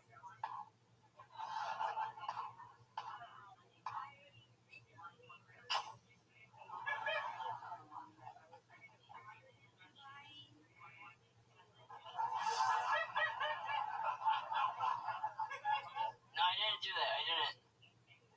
This is a joke. She's a homophobe. I didn't suck her penis. She's a... Alright, thank you. Alright. Heath Cordes, very interesting set. A lot to unpack there. Yeah. A lot to unpack. What do you think a homophobe is? No, my grandma, she was one of the first transgenders, you know. She has a penis, but she's a homophobic grandmother with a penis. Heath, you're out of your fucking mind, little bit. out of his mind, that's exactly my favorite genre of porn. Yeah. Old grandma tussling. No, a homophobic grandma with a penis. Oh, yeah. I love that. Yeah, my grandma, she has a site. I'll give you her website. Great. It's a porn website for you to jerk off to. What? Dude, I already jerked off to your grandma. Under the table. I am hard as a rock, though. That is It's rare comedians can mix eroticism with such great jokes. What the fuck is real? Yeah, I don't know.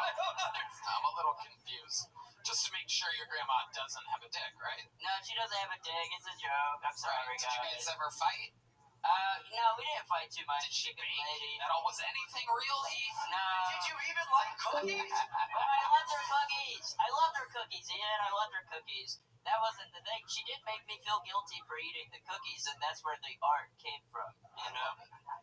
I love it. Heath, let's talk about real life for a second.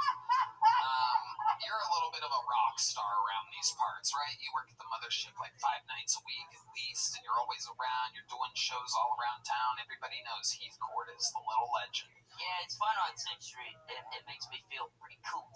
Yeah, speaking of which, I was given a little bit of information that you might not know that I know. Oh, no. Yeah, I was shown a video, I believe it was Saturday night, breaking news.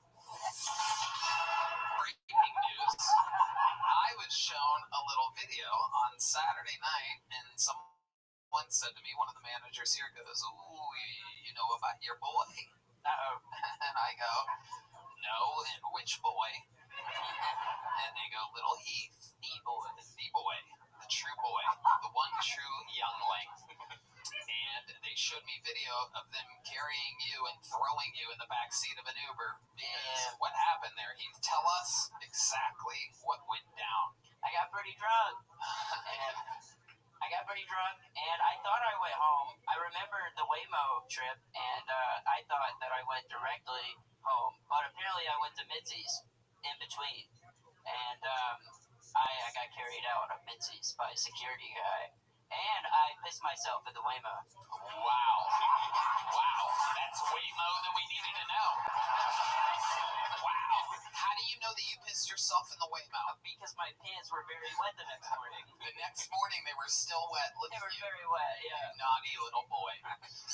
Wow. What exactly do you... how much do you have to drink to get that drunk? What is that, a full can of beer or something? What puts you in that type of place? No, I'm getting good. I'm getting good at it. It was at least 8 or 9 drinks that night. Oh my God. Yeah.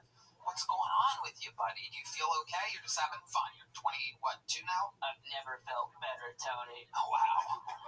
You fucking little party machine. How old are you? I'm 23. I just had my birthday. 23. You don't look a day over 11. It's incredible. And you've been drinking a lot like that, or was that like a special thing?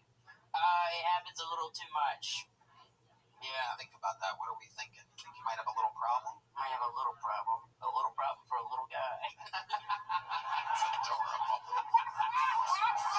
Come on! That's adorable. Who needs grandma's cookies when you can have a glass of straight whiskey? Amen. He's not going to go through the 12 steps. He'll go through the 12 stools. Are you drunk right now, Heath? I'm a little buzzed. What have you been drinking? What is going on over here? Someone put a little White Claw in your baba. Yeah, Someone put a little dip your pacifier in some whiskey. they did. Yeah, I know, if they did whiskey, I'd throw up. I can't do whiskey. of course. Yeah, I just do Jello shots. Okay, no, seriously. What do you really drink? Like that night that you pissed yourself in a Waymo, what did you really drink? Yeah, like lemon drops and geisha, like with Jello shots. Really? I don't think I'm gay, but like I drink gay. That's okay. That's okay. Nothing wrong with that. Wow. Amazing, Heath.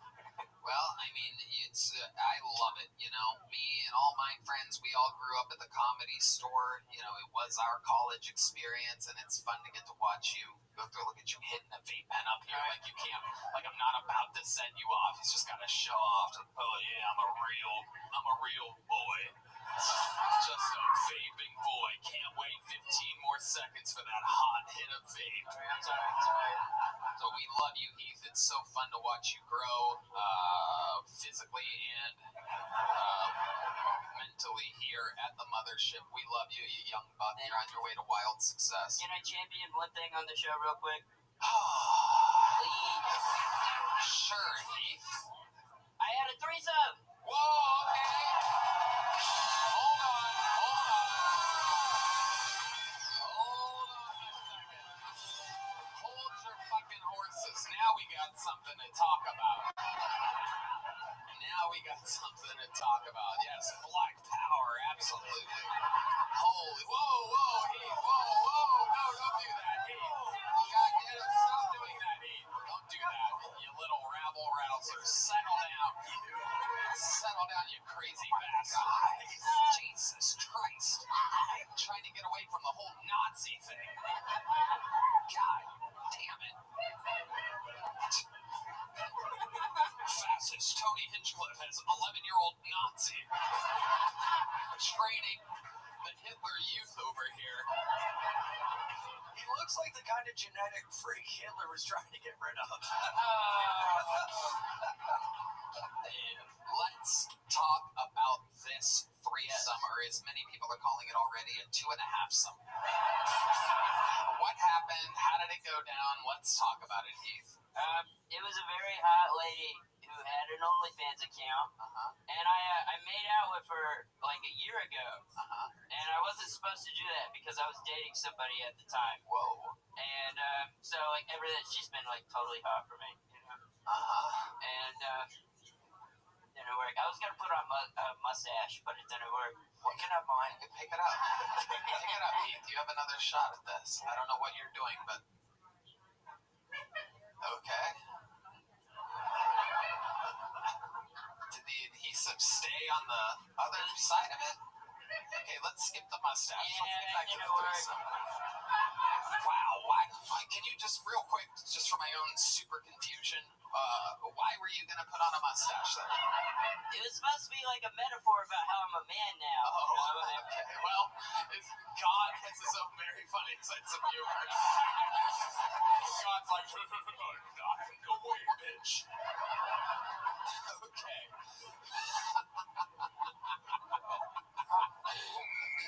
Flying on the play. All right, so let's talk about this threesome. Yeah. All right. So it happened. It was with a very hot lady, and we met at the strip club. Hold on, Heath, let me tell you. We got the hot lady part. Yeah. For it to be a threesome, there has to be one more. There was another one. It was her friend. I don't remember her name. I don't know her name at all. Okay. It was just her friend. Can I interject? Dude, you're gonna get sex trafficked, man. Yeah, absolutely. Serious, you can't fuck around, dude. There's no one easier to traffic than somebody you can fit in your glove compartment.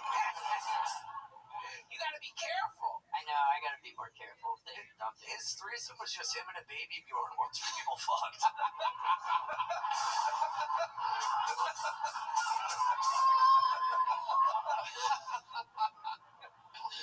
So Heath, take us through it. How does it go down? You're at a strip club? Is that what you said? I met her at the strip club. Yeah. Okay. And then we went to her place. Uh-huh. And I don't remember a whole lot of it, but I do remember that both of them did stuff to my penis. You were molested.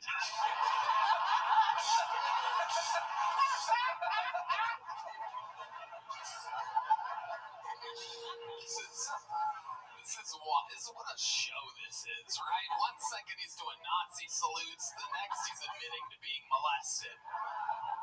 All to start the show. So that's what you remember? That's what I remember, Tony. Do you remember anything else? Were your pants wet the next morning? Yeah, they were a little wet. Yeah, they were a little wet. Did they film it? You said it was OnlyFans. I sure hope they didn't film it. Oh my God. It's her OnlyFans. Nope. Nope. Any other details about it that you remember? No, Did they I just message you remember that feeling shame the next day. You felt shame? Yeah, I And felt imagine shame. how they felt. What the fuck did we do last night? They felt nothing. Just rare stripper guilt. The rare SG. All right, the show has begun under the unbelievable control of Heath Cordes, ladies and gentlemen. Great job. And now we go to the bucket. You guys know this is the part where things can get a little bit wacky because we're meeting people. anything can happen. A lot of these people's hearts are beating out of their fucking chests because minutes before they have no idea that they're going up, and all of a sudden now they're on the biggest comedy show in the world. This looks like a fake name, but I'm gonna read it anyway. We're gonna see what happens here. Ladies and gentlemen, your first fucking pull of the name goes by Tony Pepperoni. Oh my god, it's Tony Pepperoni.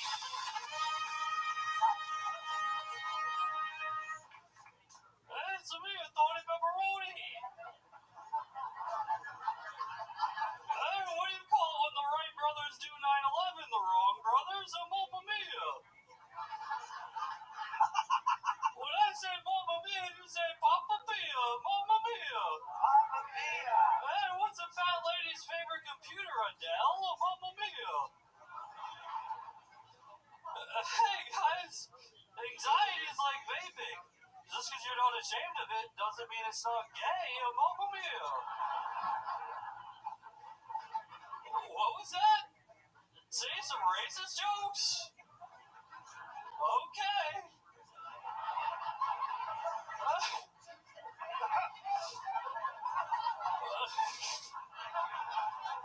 What do you call a Chinese guy with a lot of money? Cha-ching?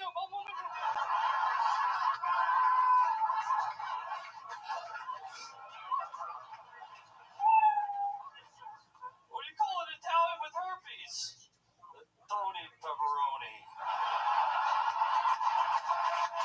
Tony Pepperoni, ladies and gentlemen. Wow. Unbelievable. Welcome to the show, Tony Pepperoni. You absolutely destroyed. This is incredible. We've never had anything quite exactly like you on the show before. While your name is Tony Pepperoni, you are also wearing a shirt covered in pepperonis. You took the approach that he should have taken to a fake mustache.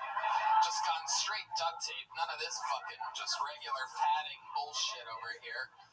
And for some reason, why not? You're wearing a chef's hat that even chefs don't ever actually wear.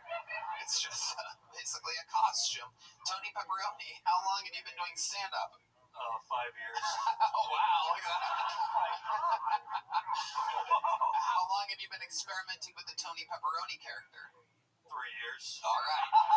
So, 2 years in, and you're like, I need to try something else. Did you notice an improvement when you made the big switch to Tony Pepperoni? Huge improvement. Huge. People love Tony Pepperoni. Now, where have you been doing this at? Austin. Oh, you've lived here in Austin the whole time? Yes, This is sir. where you're originally from? Yes, sir. Wow, amazing. Amazing. Tony, Mr. Pepperoni, if I may, what do you do for work exactly? I'm unemployed.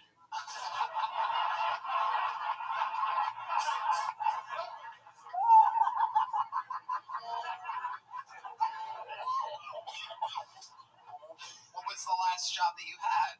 I worked in tech. I was a tech. Okay, up until when? How long have you been unemployed for? 8 months. 8 months. Holy shit. I mean, what's your plan, Tony Pepperoni? I gotta sell some t-shirts. If anybody wants to go on my Instagram, I'm selling t-shirts. Are they Tony Pepperoni t-shirts? Yeah. Well, you're about to sell out. What's your Instagram? Tony Pepperoni Comedy. Wow, Tony Pepperoni Comedy, ladies and gentlemen. Support Tony Pepperoni. We love Tonys, and we love pepperonis. Incredible. How many t-shirts have you sold up to this date? 0. Wow, amazing. We would expect nothing less, nothing more. That is the over-under at DraftKings.com using the promo code KillTony. So let's talk about it, Tony. What do you do for fun? Sometimes I make rap beats. Like on a computer at home? Yeah, on a computer at home. You don't do it with your mouth or anything? Well, sometimes I rap. Oh, really? Yeah. Wow. It's not good. I mean, guys, I don't care if you say it's not good. You're wearing a chef's hat, you have duct tape on your face, a pepperoni shirt, and you crushed your set. Michael, give us a little light beat. Tell him the beat that you want, Tony Pepperoni. Slow beat.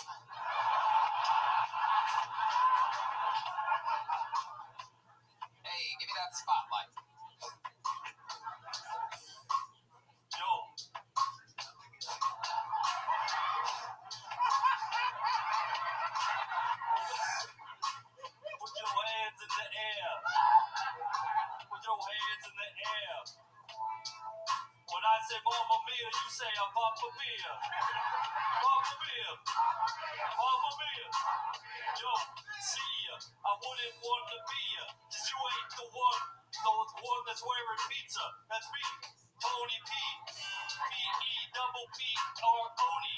Ain't no phony. Ain't no baloney. It's cheese and pepperoni.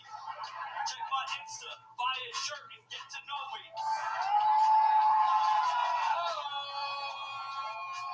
Wow. I'm getting reports in my ear that is one of the most prolific raps in the history of the show. Some people are saying, they're also saying that you just said pepperoni 5 times. It's absolutely incredible. Wow. What's your real name? Anthony.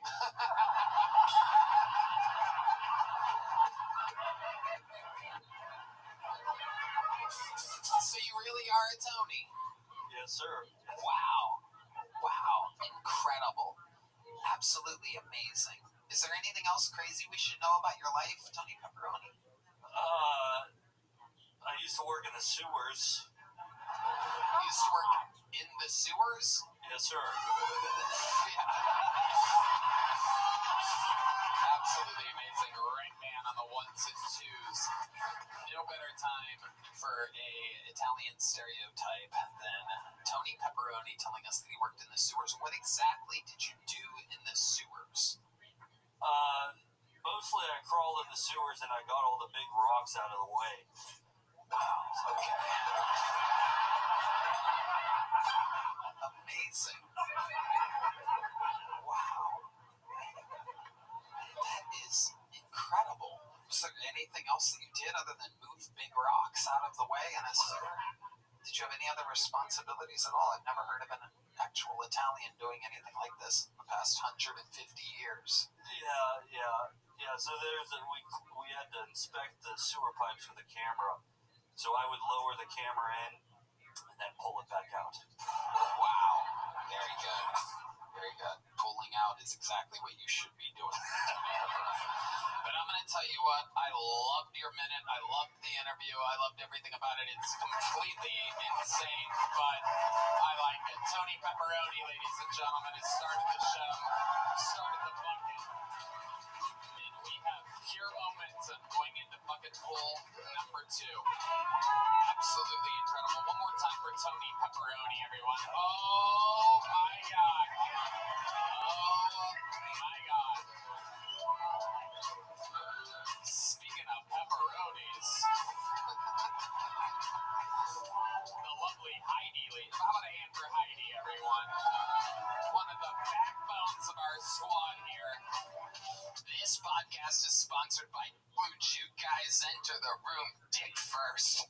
Blue Chew isn't just a tablet, it's a cheat code for your crotch. Stronger, harder, longer lasting, like someone gave your downstairs a pep talk and a gym membership. Blue Chew is the original brand offering chewable tablets for better sex. Speaking of better sex. Alright, man. Tony, I think Blue Chew is providing some of the best ED treatment out there. Sometimes I take a Blue Chew just to make standing in line easier.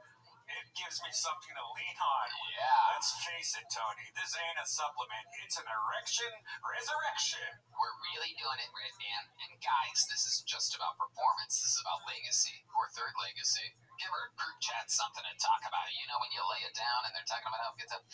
Nothing makes you more of a legend than a little Blue Chew. Discover your options at BlueChew.com, and we've always got a special deal for our listeners. As always, get your first month of Blue Chew free. Just use promo code Tony at checkout and pay $5 for shipping. Wow, that's it. Join Blue Chew's mission to upgrade humanity one thrust at a time. Head to BlueChew.com for details and safety info. And big thanks to Blue Chew for sponsoring the podcast.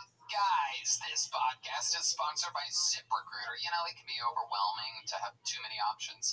Figuring out which TV shows to stream or deciding what to wear in the morning, it can just be too much. Well, the same applies if you're a business owner who's hiring. It can be overwhelming to have too many candidates to sort through. But you're in luck. ZipRecruiter now gives you the power to proactively simply find and connect with the best ones quickly. How? Through their innovative resume database. And right now you can try it for free at ZipRecruiter.com/KillTony. You really can. Tony, I think ZipRecruiter is the best hiring site out there.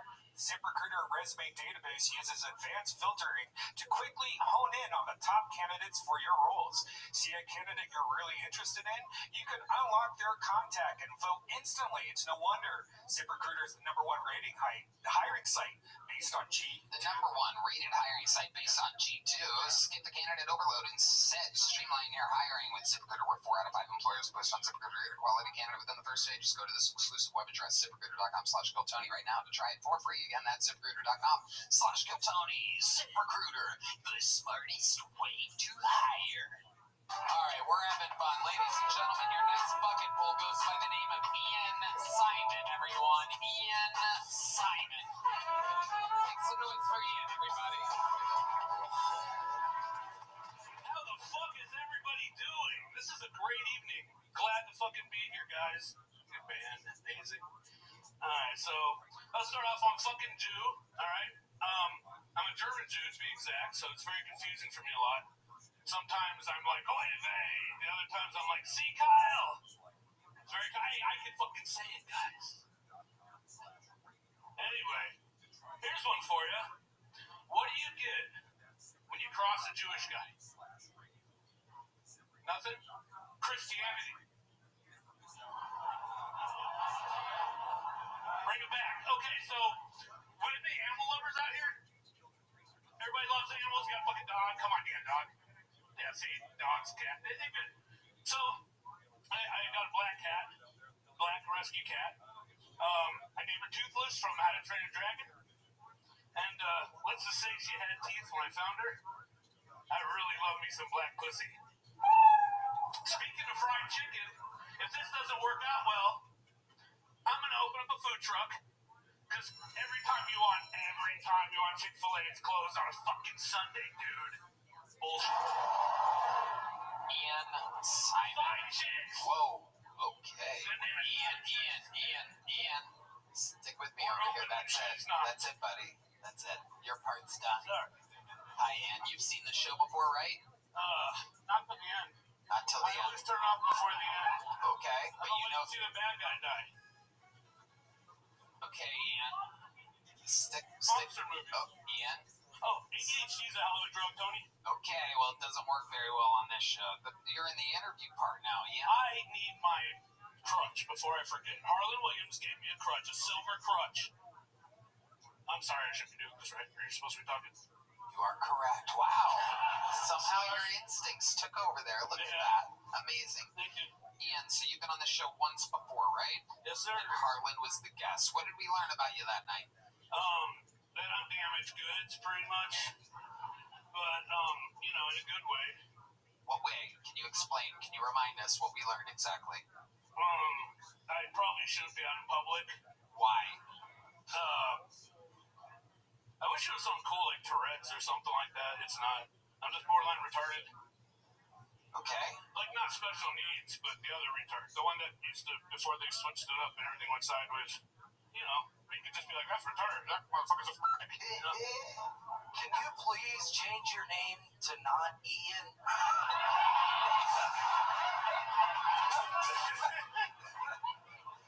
Please. Perhaps something that rhymes with a pizza topping or something like that. Like Mama Mia and the Papa Mia. There you go. Yeah, you got it. Diarrhea. Hey, kill it yourself. No.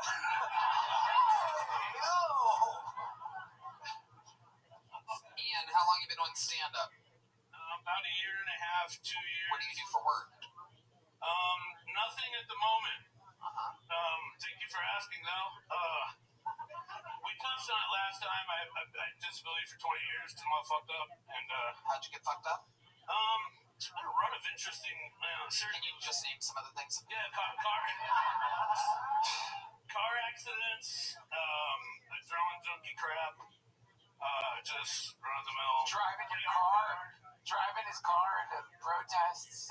Yeah. I've been known to hit a protest or two on the way to Circle K or 7-Eleven.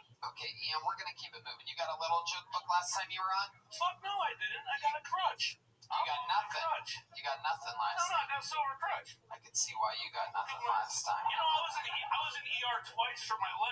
questions. Catch that. There he goes, Ian Simon, everybody. There he goes. There he goes, Ian Simon, everyone. He's leaving now. There you go, Ian. There he goes. There goes Ian Simon, everybody. One more time for Ian, everyone. There he goes. Hell yeah. There's a vibe tonight. Anything can happen on this show. Make some noise for your next bucket full. Mark Fitz. Mark Fitz. Yeah.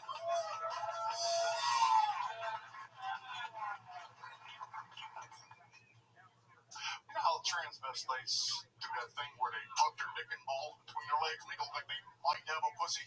I was wondering, what do old transvestites do with all that saggy, stretchy scrotum skin? My knees are shaking. All that saggy scrotum skin hanging out. Someone told me they stuff it up their ass, what I heard. But I thought I was high, and I thought, what the fuck would they do if they farted with that giant skin bag inside there? Blow a giant fucking balloon out there. Then I thought, man, what if they ate like a fuckload of beans and just put some E. coli into it?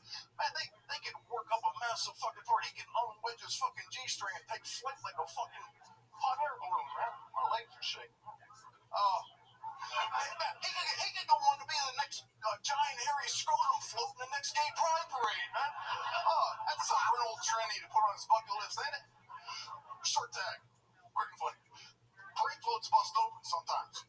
If that scrotum float was the bust open, that would rain down cum all over us. It's like manna from the heavens of the great gods. Gay gods. Thank goodness for that. Okay, Mark Fitz. Welcome to the show, Mark. This is your first time on, correct? Yeah. I would remember if you've been on before, and I loved seeing new faces up here. We like your style, Mark. What'd I do? You got the boys laughing. You got everybody laughing. You did. Well, we are so relieved after the last comedian. Believe it or not, basically you're like after Ian Simon, you're basically Richard fucking Pryor right now. We would have laughed at anything, and you did. I'll do the blackface. Good enough. No, don't worry about it. Don't ruin it now, Mark. Just play it cool. Wait until I ask you a question, Mark. Play it cool, Mark. You're doing good. Duncan Trussell. I wasn't laughing at your jokes.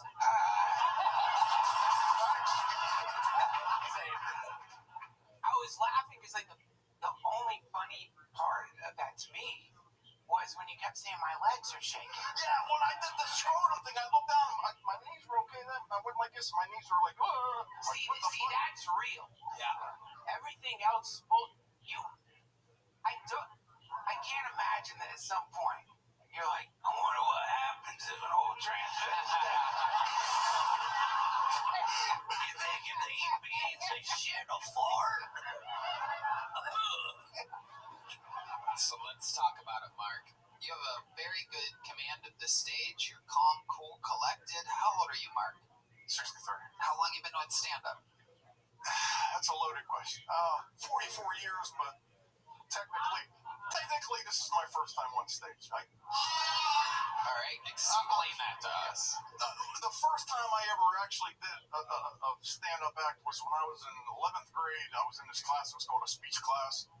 And every week you had to give it wasn't like how to talk, but it was like, they gave you a speech class. They taught you every week how to present do a presentation speech for something, you know? Yeah. And the one week it was for doing a stand-up act.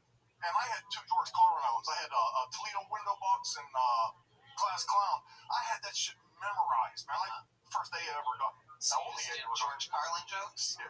Nice. He let us plagiarize. So you did a Carlos Mencia impression. Very good. Yeah. I actually thought about saying something like that. So this is your first time on stage since then? Right here? You haven't done any open? Yeah, I've never been on No stage. open mics, no nothing? No. You just decided to come here? Yeah. Wow, what made you do that? Kind of a bucket list thing. To be on Kill Tony? How many weeks have you signed up? To do stand-up, but then it was to like, I was initially going to like try to just do open mics and like do the 3-minute things, but do 3 1-minutes and see which one's the best one and hopefully get on here. Sure. But that never happened. Why? My first year I came down to Austin, I had 3 different medical issues that caused me the simple thing, nothing big. But What were they? Knee operation, 2 feet operations. And no, I don't have feet like Plantar fascia and an ACL? all my toes, and I had a broken What happened to your toes? Kind of like that hammer toe shit. I had like just had to correct it. Okay, Ian can heal you. He does this thing where he sucks on toes. That's okay. Give me the toenail. So, Let me take your beard while I do it. how long ago did you move to Austin? About 3 years ago. So 3 years ago. So when you were 16 years old, you moved to Austin. Where did you move from? Pittsburgh. Pittsburgh, Pennsylvania. What were you doing in Pittsburgh? Working in the steel industry? No. I've been doing like I used to do construction work, but I had some injuries, and my body can't take it anymore. So I started doing like online merch stores and stuff like that. Okay. Trying. What do you do for fun? Shoot pool. Nice. A few other things. Absolutely. Okay, Duncan, show us your feet. Show us your feet. You don't want to do it? He's embarrassed. He doesn't want to show his feet. We're getting a hard. It's not like Cam's dad. They look normal. It's just they're just Amazing reference. I just had my little toe was kind of curling over a little bit off to the side is all it was, and now they fixed it. Now it's straight, so it's like all you'd see is a little scar. So I'm not taking my stocking shoe off. Sorry. So they made your toes Maybe straight. later I might. So the doctor made your toes straight. Yeah. Okay, I'm gonna need to talk to this doctor.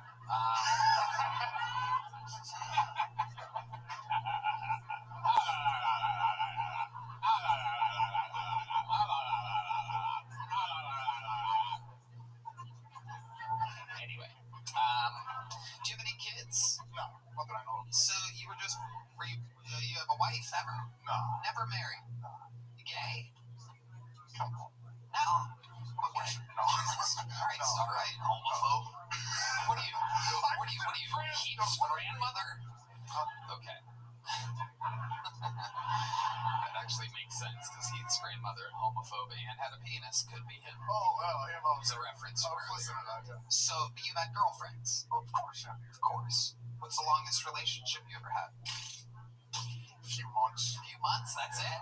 Well, how do these things end so fast with you? You're a handsome man. You look like you'd be a former pro wrestler or something. I used to be really. No. I was real wild. Tell us about that. What do you I kind of figured you would.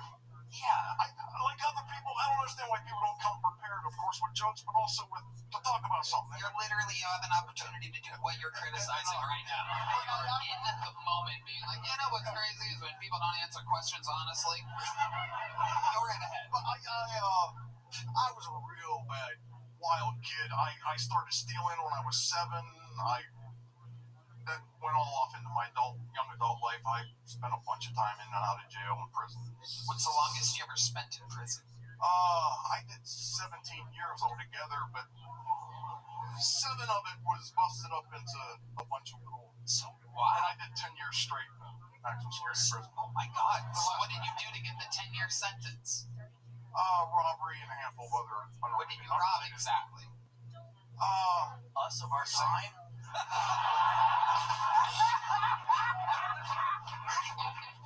No, I'm so scared of you. that's a good thing.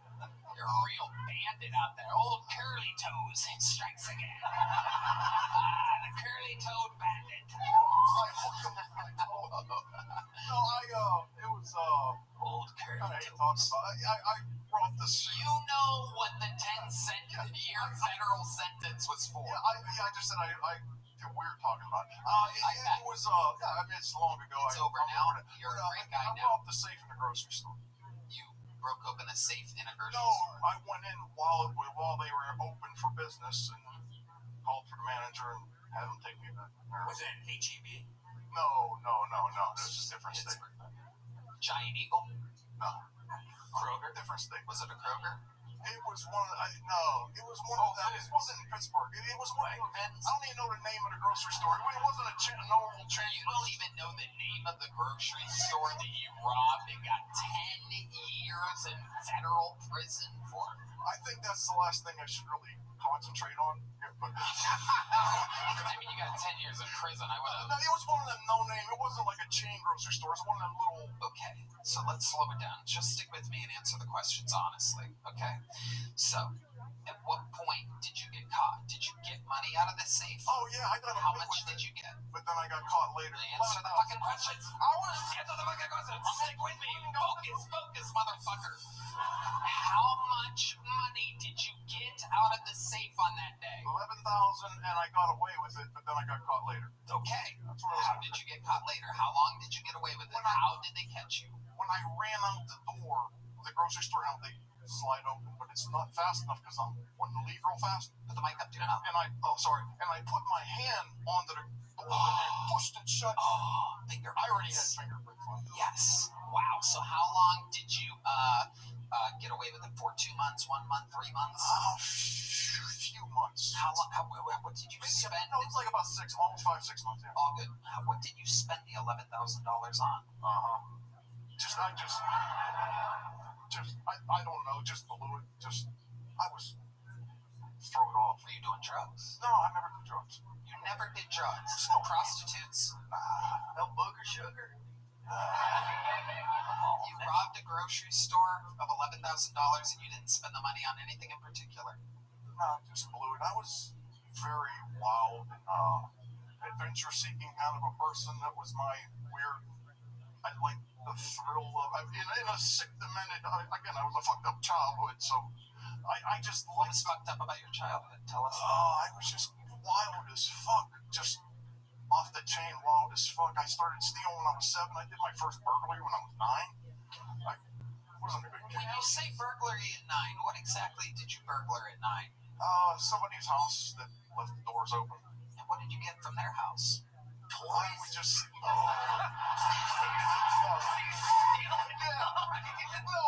I would steal like money and stuff. The first time I did, I went back to this house like 4 or 5 times over a period of a couple months, and I'd go in, sneak some stuff, take it. What's the last crime that you committed? That one I did. The big one, the grocery store. Yeah. And then since then. And when I got into prison that time there, my first year in, I was like your typical angry fucking prisoner. But my second year in, I decided, man, I'm done with this shit. While I was there, it wasn't hard. It was very hard. It wasn't easy inside a mass security prison to turn your life around. Craziest thing that happened to you in the 10 years in prison. You answer this one good, and then the interview is over. But I want a good fucking answer on this one. I don't want you to go, it was wild, and me go, what do you mean wild? It's really wild, and me go, what the fuck do you mean, dude? You're driving me kind of crazy. I got snagged up in a riot, but I got out of it and left. But it wasn't. When you say snagged up in a riot, what exactly do you mean? Well, I was in one of them prisons where it's divided up into gangs. Of course, but I'm guessing. I didn't want to be in it, so I was like by myself, which was rather dangerous. But I used to be really big, so it was. The white. I was outside out in the grass field, and it was a softball field, and there's only one gate to go through to get out, and a riot started right outside that gate. And I had to leave because you have to go lock down when they have riots, and this place has riots all the fucking time. Yeah. And I got snagged up in a little bit, but I just. Set was decent. Interview was compelling. I'm giving you a big joke book, Mark Fitz. Wait, what? Can I ask you one thing real fast? You're gonna ask me something right now. Okay. I've been trying to contact Ari Matty for a while because I can help him. I can help him qualify for a government program to get citizenship. I'll give you his phone number. Hold on. But it's prison style. You gotta give me something in return. I actually have. Can you explain to us how you, of all people, not me, friends with the current administration, or Joe Rogan, who literally decided the presidency of the United States, what can you do that we can't do exactly? It's a long story how I got it, but I was looking for something for myself, not because I'm an illegal immigrant, but something else. But I noticed this one thing that I read about, and it's something that he could qualify for. That's a pathway to citizenship. I put the guy. Because I've been trying to contact them. I did a video, and I put it on a tablet. I have the tablet out here to give to you so it explains it in the video. It's too much to explain out here and it's not funny.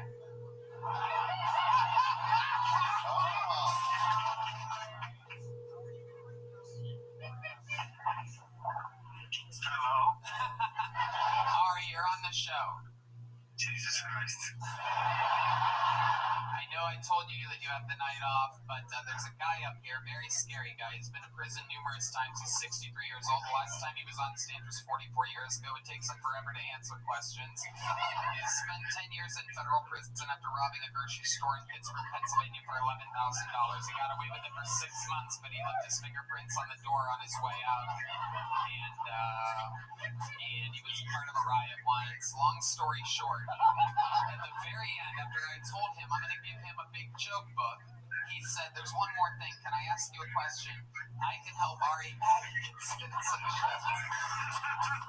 How far away are you from the club exactly? I am just getting out of the steam room, so...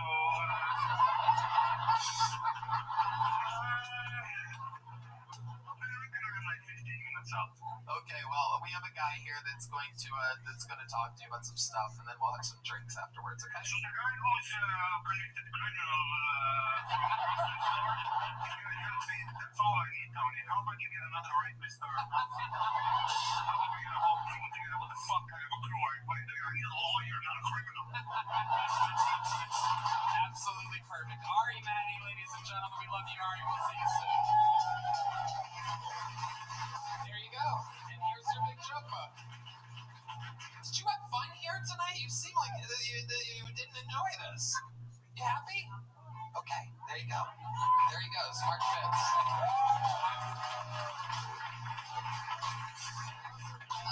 Let's get one more bucket pool out here. Hello there. This podcast is sponsored by Shopify. When we were young, we used to dream of being anything. An astronaut, the president, a princess. That's me.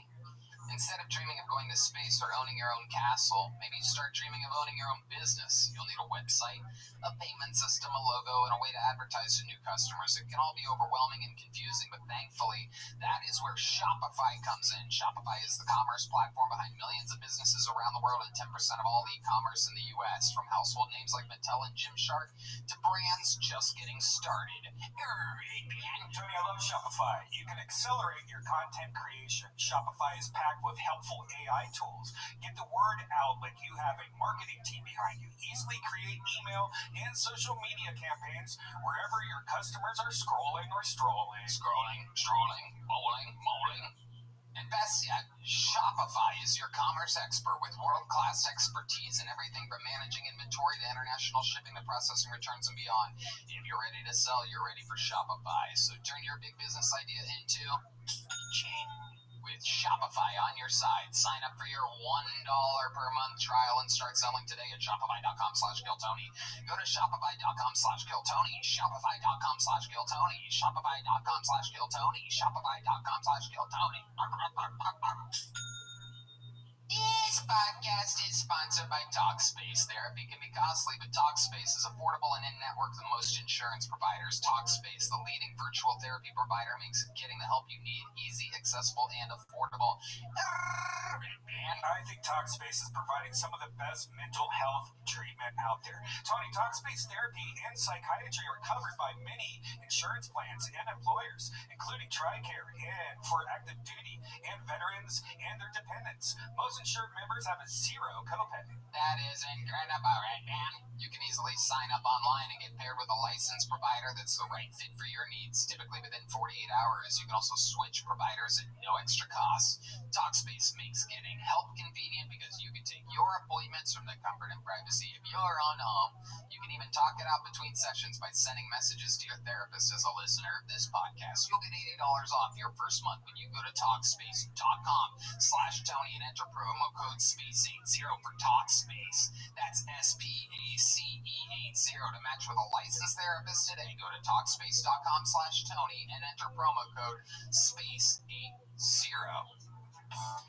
Your next bucket pool, ladies and gentlemen. Are we having fun out there? That's what I fucking thought. Make some noise for him. It's Jimmy Coteros, everybody. Jimmy Coteros. Texas. How we doing? Little about me. I'm a 10-year manager of a grocery store in Pittsburgh. The fuck? Oh, I got fucking 60. I'm gonna fuck this whole thing up. I got 60 seconds. I might have did some worse shit than him. I have an 11-year-old son, and I accidentally showed him all the porn in my phone. Austin, I'm picking him up from summer camp 2 weeks ago. We're driving home. He sees the Tesla Cybertruck. Dad, I heard those are expensive. Let me have your phone. I hand it to him. It's quiet. Dad, I look over. Massive amounts of blowjobs on my phone. Full panic. Full panic. I don't even know how that got on my phone. He's 11. Dad, it's actually right here in the search bar. I'm freaking out. I take the phone from him. Listen, dude, this is why we have Google Block on your electronics. 1 minute I might see is Tom Brady coming out of retirement. And the next minute I see this disgusting filter. And it's quiet. I feel like I weathered the storm. And he says, Dad, it's totally okay if you're gay. I just start showing him all the vagina. Here it is, very solid, ladies and gentlemen. Jimmy Coteros, welcome to the show, Jimmy. Thank you, guys. I like your style. Great start, rolling off of the Pittsburgh thing. Welcome, welcome, Jimmy. How long have you been doing stand-up? 2 years and a month. Awesome. Where are you from? Outside of Tampa. Okay. Gordon Dixon country. That's my boy. Yeah, Gordon. That sounded less weird when in my head. Who's Gordon Dixon? He was on here. He works down at Shakespeare's. He's been on here. Okay. All right. Thank you guys for coming. Okay, yes. They're all here for you, I Jimmy. just wanted to give him a shot. I came and saw my boy. He's Crazy shout out to give, but okay, you got it out there. And you'll never get repaid for that, by the way. It's an odd favor, and you did it. I like your style, Jimmy. What do you do for work? What type of mechanic are you exactly? I run grocery stores, Tony. Yeah, seriously, Jimmy, stick When with I it. sell it, Uncle. Yep. What do you do for work? I own a junk removal and hauling and home services company. Wow, strong white guy stuff. It's called Jimmy's, so you know I own it. Like, I just needed to. Yeah. If you need someone to haul your junk. Where were you, Tony? I apologize. Okay. Jimmy, do you live here now? No, You still live in Tampa? I do. Okay. It's my second time here. You didn't ask that. Okay. All right, Jimmy. Very good. What's the most interesting thing that's ever happened in your life? Is cancer interesting? I don't know if that's You had cancer? Yeah, 3 years cancer-free. Wow, congratulations. It was up the lymph nodes? It was the lymph nodes? Yeah. Yeah. And were you a heavy smoker? You guys have tissues here? No. Okay. Jesus. I'm a light smoker. Are you still smoke? I smoke. What, I mean, you have one here? No, I smoke when I drink. Uh-huh. And all that added up. How old were you when you got diagnosed with cancer? 44. Okay. And you had partied hard from your whole life up until that point? No, never been a partier. What was your symptoms? So I was picking a friend up from the airport. I lean over to tie my shoes, and I start salivating. So I go over to the sink, and it's just blood. Oh, Jesus. It's the hot part of the show. So then I call 911. I go to them. It was just a burst abscess, and they go, which every doctor has told me, your tonsils are massive. Have you ever been told you should remove them? And I go, yeah. And they go, we think it's time. So I had my tonsils removed, like a miracle. They remove my tonsils, and they find the smallest. Now, what they'll tell you about cancer is they're looking for like a cluster of grapes. They found like a grape. So I had like a 99% cure rate. I knew I was going to be okay, but started to throw the kitchen sink in. It took 35 rounds of radiation, 7 rounds of chemo, 56 pounds lost, feeding tube, all the stuff. Yeah. I mean, I can make that funnier. I can polish that pig up if you want. I'm just saying I do have a joke, but I don't want to. Can I say it? I think we all have cancer now, Jimmy. It's oral. Got it. All right, well, you really have kids? Yeah. How many do you have? A kid. Just one? Yeah. How old is he? He's 12 now. 12 now. Is it true 11 that he with the found fake porn story. on his phone? Fake story. Say it again. Real story or fake story? It starts out as a real story. He was about 4 or 5, not 2 weeks ago. And he saw it and he goes, Dad, what's this? I go, mind your fucking business or whatever. Like, it wasn't even a relevant thing that I had to explain. Right. But I felt like it would be a good bit. Alright, yeah. Feelings aren't facts.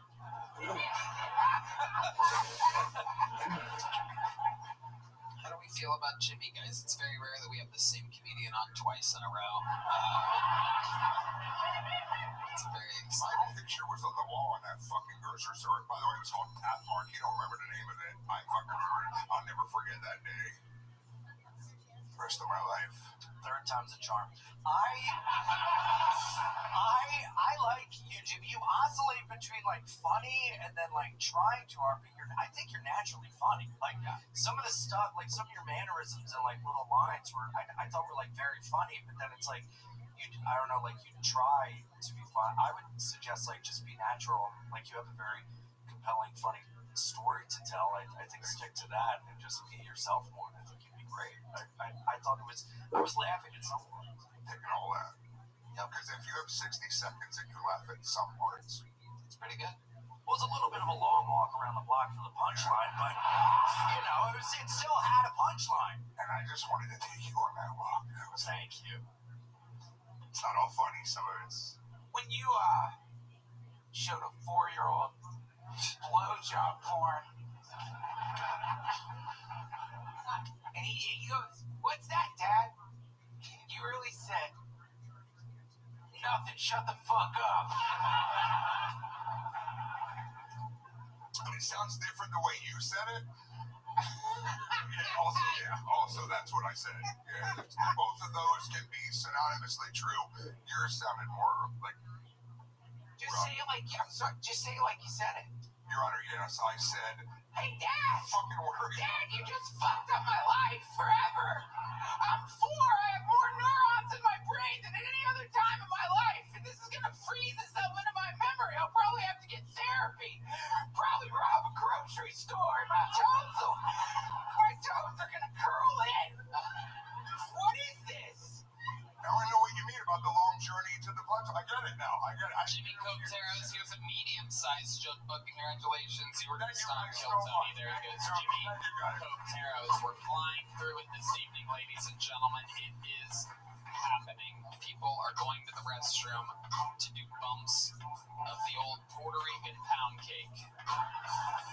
There they go, everybody. All right, special part of the show, ladies and gentlemen. One of our Hall of Fame former regulars is behind that curtain right now. We very rarely get to see him. Known for what I've been kind of looking for and struggling with this evening, which is the most honest, direct answers in interview history in the Kill Tony universe. If you know the words to his theme song, sing along. For this is Hans Camp.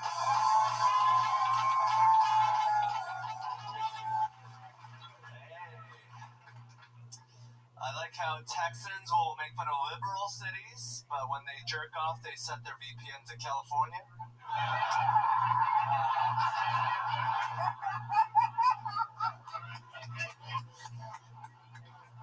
That's gay as fuck, bro. I have a gun. Not on me. Somewhere in the room. I don't even leave my door unlocked anymore because I want to use it. Like, oh, is that my best friend I invited an hour ago, or the greatest moment of my life?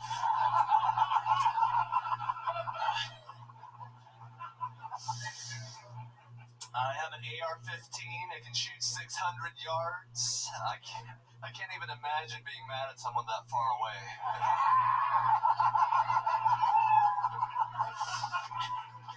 Hey, you better stop doing that at 500 yards. All right, that's my time. Thank you so much. Showing the difference between golden ticket winners, bucket pulls, and true True. Full-time regulars of the show, former weekly regular Hans Kim is back, ladies and gentlemen. Hello, my sweet, sweet Hans. Hello, Tony. Thank you for having me.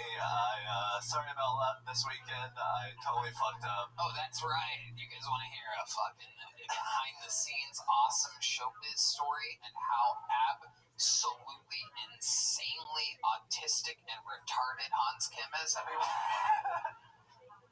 Let me ask you this before I tell them the story. You don't have to say the number. Don't say the number. Was that the highest paying one-time 15-minute long gig you've ever missed? Yes. Without a doubt, right? Without a doubt. So for 15 minutes, let me just tell you, it was a lot of money. We will not say the number, but just know, a fucking lot of money, especially for 15 minutes of work. It was scheduled to be in Edmonton, Canada. We all did it. I made it. Ari Maddie made it. David Lucas made it. William Montgomery made it.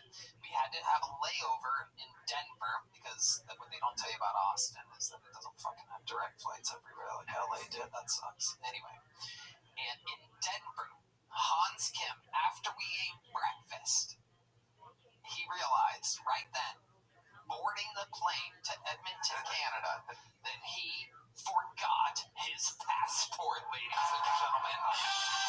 Oh my God. Oh my God. And if you're wondering how much money, definitely at least half your salary.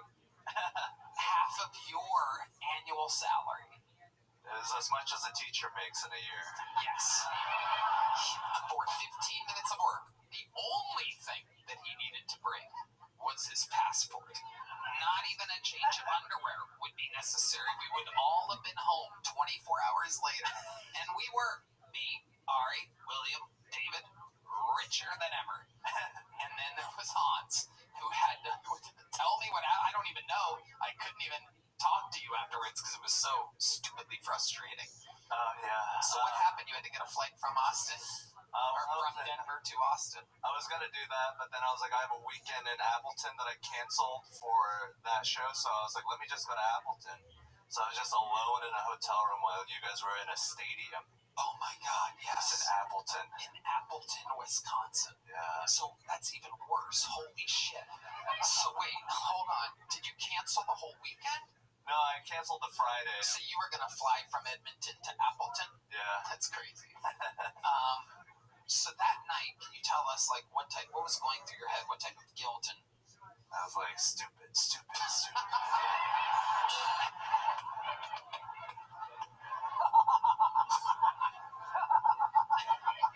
that's what I'm talking about. That's how you answer a question on Kill Tony, honestly. Do you like punch yourself when you're angry and stuff like that? I throw out things very hard sometimes, but I try not to do it anymore because, it scares people. That's true. That is true. So, Hans, what else is going on in life? Well, the shows in Appleton were great. There was a... Yeah. And you had to do, 2-hour-long sets? 2 Saturday, 1 Sunday to make up for the Friday. So I was just like 4 days away from home, just without the teacher salary. Yeah. And there was a pregnant lady in the show, and she had a seizure during my set. Wow, a pregnant lady had a seizure during your set in Appleton, Wisconsin. Yeah, she was fine. She couldn't handle her liquor. No, I'm just kidding. That's the joke the husband made. Okay. Giving credit where it's due. But yeah, I was like, name the kid after me. But yeah, she was seizing up. I guess that's something that women do when they're pregnant. What is it? I don't know. Maybe she was a liberal. Was it at a specific joke? Was there something that what it was? Yeah, it was like, the Chinese, a lot of people were racist to the Chinese during the pandemic, which, as a Korean, I say, let them have it. Yeah, they're the ones that decided to eat bats and pangolins. I was just eating dogs like a good Asian. That's right. Hans still got it. Wow. Everything else is good, Hans? What else is going on? I have a bulletproof vest now. What the fuck is going on with you, Hans? He's a Virginia Tech shooter 2.0. I mean, yeah, it's a force multiplier. I have a battle belt. What do you mean? Wait, what? What's a for? What do you mean? Like, if you have a bulletproof vest, it multiplies how much force you can inflict on your enemies. What?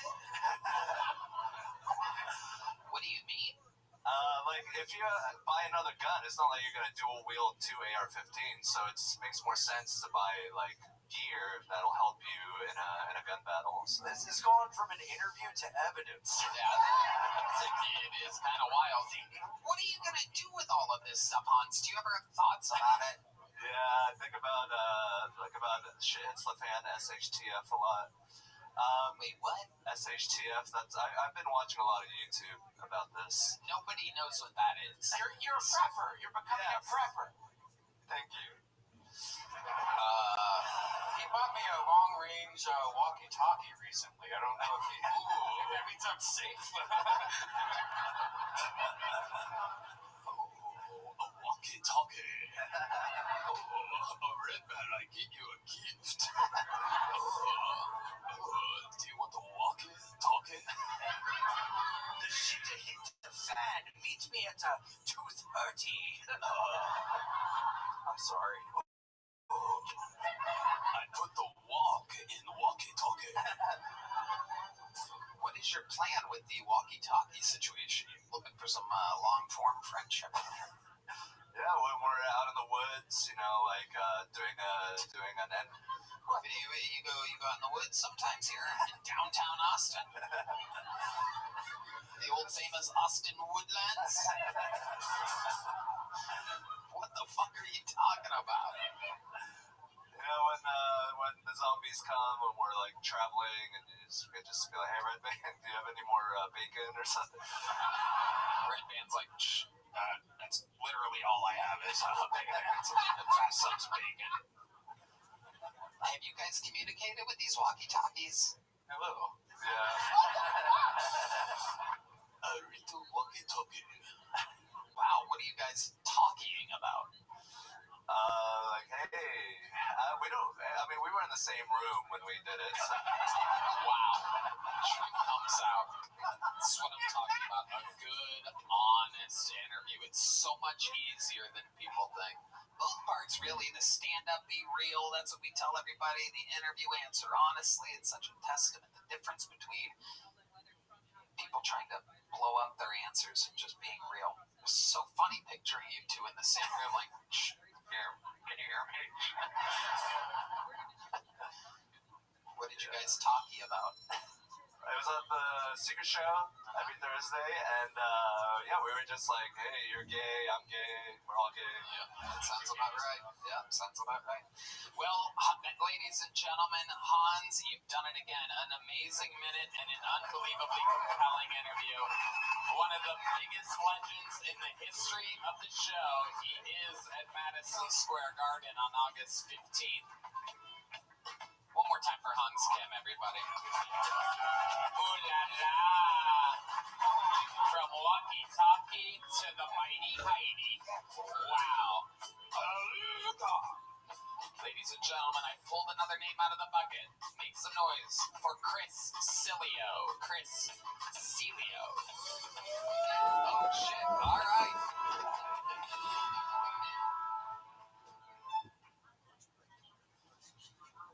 Fuck, I hope this is real.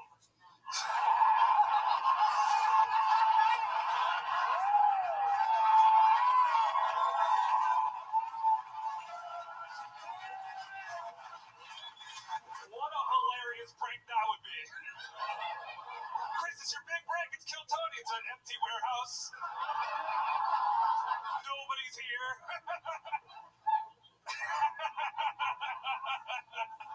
Oh, shit. All I did before I went blind was jerk off and play video games. And then God was like, that's enough.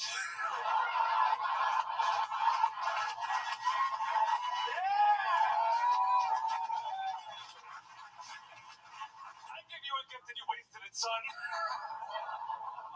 let you guys in on a little secret? I'd do it all again tomorrow. I wouldn't have changed a goddamn thing, dude. Give it up for my roommate for bringing me out here, dude. He's a way better roommate. My last roommate sucked. He just didn't really care about personal space. He would always hang out in my room. Yeah. So every time I'd go to jerk off, I'd have to be like, hello?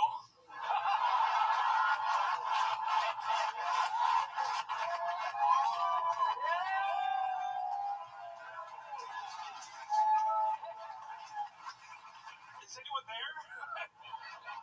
Which, by the way, if you ever hear me say, hello, is anyone there? You have about 30 seconds before I start jerking off. Thank you.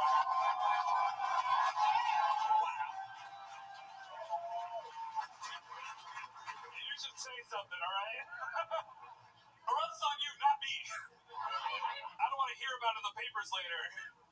Guy who kind of looks like Louis C.K. does exactly what Louis C.K. did.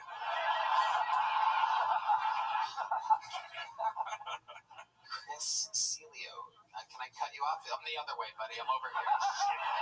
Shit. Unbelievable set. Unbelievable set.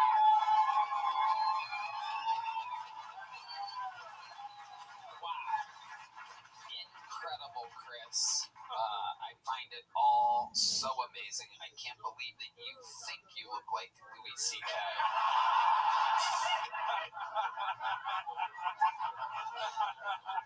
Or like Louis can't C.K.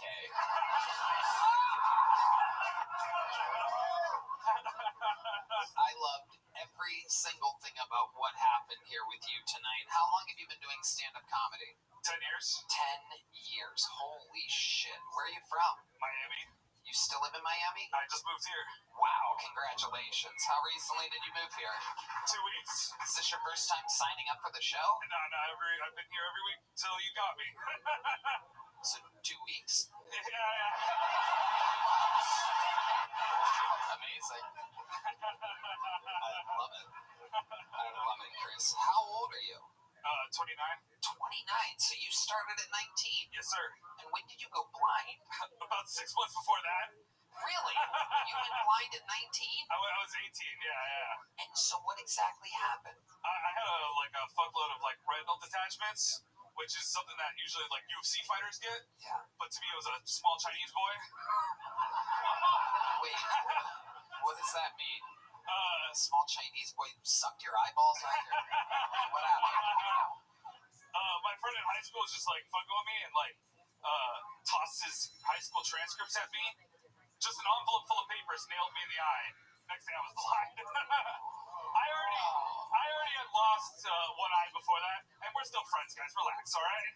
Okay. He drives me around sometimes. Wow, that's more dangerous than anything. You're probably the better driver out of the two. So this is incredible because you lost an eye before that. How did you lose the eye before that? Same thing, just a bunch of retinal detachments, but I was like, this one's going good. Nothing's going to stop me on this one eye. And then he threw that. His bright future sealed mine. Wow. Is it thyroid issues? Is that No, the retina is in your eye. It's the thing that from thyroid that happens. Thyroid disease. No. Our senior health correspondent, Brian Redband, taking a chance trying to relate thyroid issues to retinal detachments. He's who you look like, by the way, not Louis C.K. But the joke still works. Chris, blind at 18. So have you, had a real job or anything? What do blind guys kind of do? I had a job for a while. Wasn't that good at it. What was it? I worked in an office at a non-profit Race for car a while. driver. I was a crane operator. Dude, I worked at a non-profit where they helped people find jobs, and they couldn't fire me. Yeah, right. As bad as I was, they were like, nah, we'll just let them. Probably couldn't find your cane. How could you find someone else's job? Incredible, Chris. So what else do you do? Like, what are your hobbies? What are you into? I like to go to music festivals and do drugs. Oh, fuck yeah. Absolutely. Incredible. What's the most fun you've ever had at a music festival? What are your favorite drugs? All of them. Okay, hell yeah. Preferably at once. Acid mushrooms. Everything that somebody's told me will make me see something, I put in my mouth. Yeah. Amazing.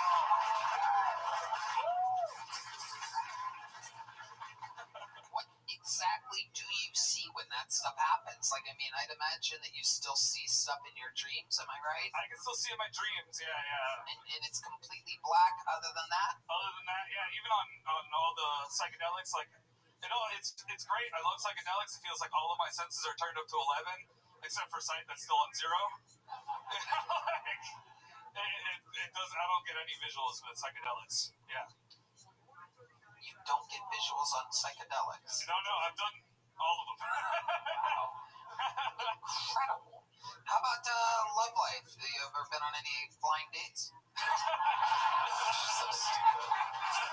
So stupid. But when in Rome. When in Rome. By the way, may I say, D Madness, I've never seen him more on the edge of his seat during an interview. It's the first time he's ever been genuinely interested in anybody in the last 250 episodes of the show. They're clearly biased. They told me to dap him up. I was like, I don't know where he is. It is incredible. Chris Celio. What's it like? Do you date blind guy? How does it work? It's tough, you know, like, I'm on the apps, you know. My bio just says blind comic, see the possibilities. Love it. And I swipe right on everybody. Hell yeah. Has it worked? Like, it's like, give us an example of what going on a date with you is like. I find this all so intriguing. I had a girl take me to an art exhibit. What a bitch!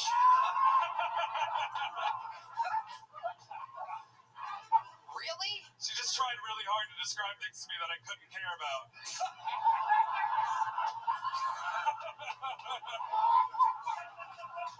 God, that is so fucking funny. It's crazy. Wow.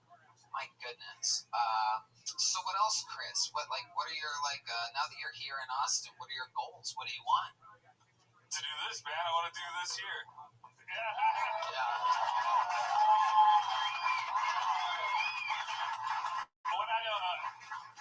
When I first went blind, like, I'd always wanted to be a comic, like, even before I went blind, but I kind of forgot about that when just doing a bunch of surgeries and things like that. But when I went blind, I was just sitting at home in the dark, listening to, like, Kill Tony and shit. So ever since then, I wanted to fucking do this. You know, like, this is a huge moment.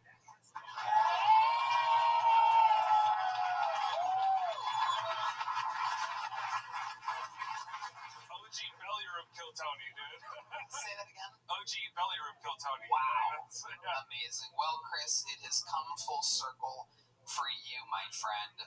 Even though the lineup is out of control nowadays, so many fucking talented regulars and people in the rotation, I have to say that I want to see more of you, and having you sign up regularly would just be a tremendous hassle for you and for everybody else. So let me be the first and only one that matters to tell you that you are indeed the newest golden ticket winner.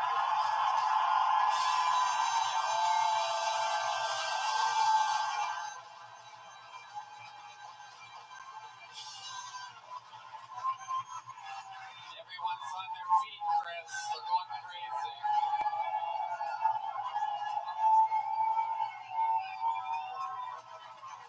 And I'm going to have you on the secret show Thursday.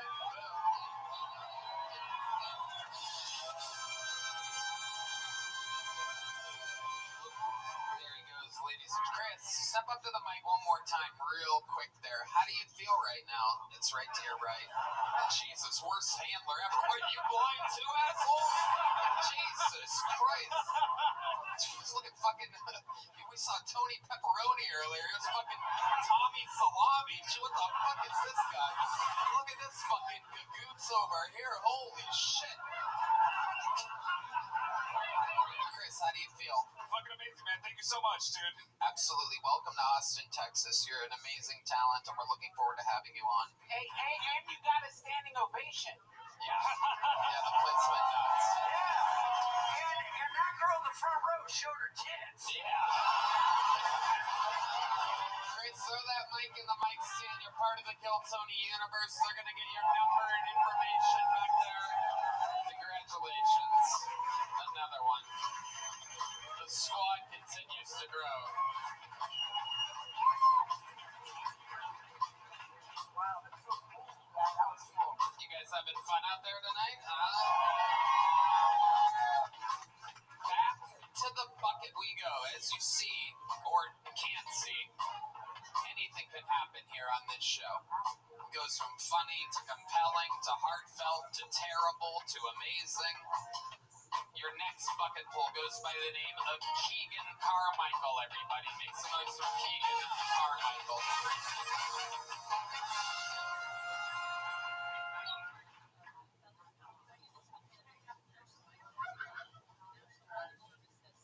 My dad would always tell me, alcohol will never fix anything.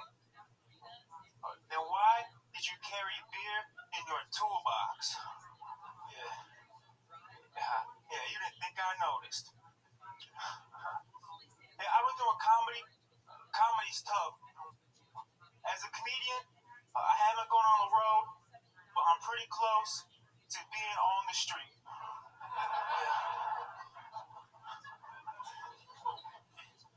Hey, I wish a story really did come with two sides, because I would love to read a book with mashed potatoes and coleslaw.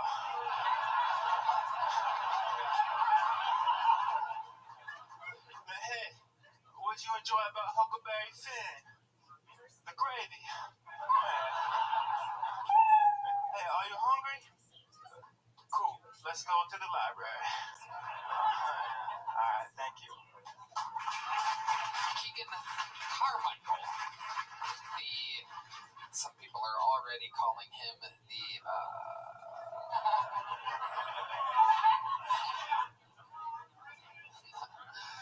Keegan, let's just jump right into what literally 100% of the people in the room are thinking.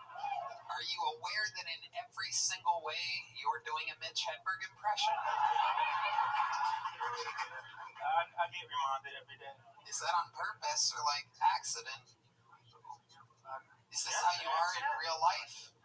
Yeah, it's weird. Like people DM me like that question, like, is that how you are? I don't know what you want me to tell you. So you were like this, and that was your sense of humor, and then you saw Mitch Hedberg, and you're like, whoa, what are the odds? I used to impersonate Mitch Hedberg. I still do. I mean, the look, the everything, every single thing, the delivery, the joke style. Are you a super fan of his? No, my favorite's actually Dimitri Martin. Dimitri Martin? Now I know you're kidding. That's literally nobody's favorite. I just love the way he rips the paper off the pipets. Keegan, who are you in real life? What do you really like? I just couple of beers in the park and read a book, man. How long have you been doing stand-up comedy? A little over 2 years. And has it always been like this? You from Seattle, Portland? Where are you from? No, I'm from Illinois. Illinois. Sir. Okay. What do you do for work? I DoorDash on an e-bike. You what? I DoorDash on an e-bike. DoorDash on an e-bike. I hate it when my deliveries are on e-bikes. Yeah. It's always smushed around and fucked up. But believe me, nobody understands that better than me. Interesting.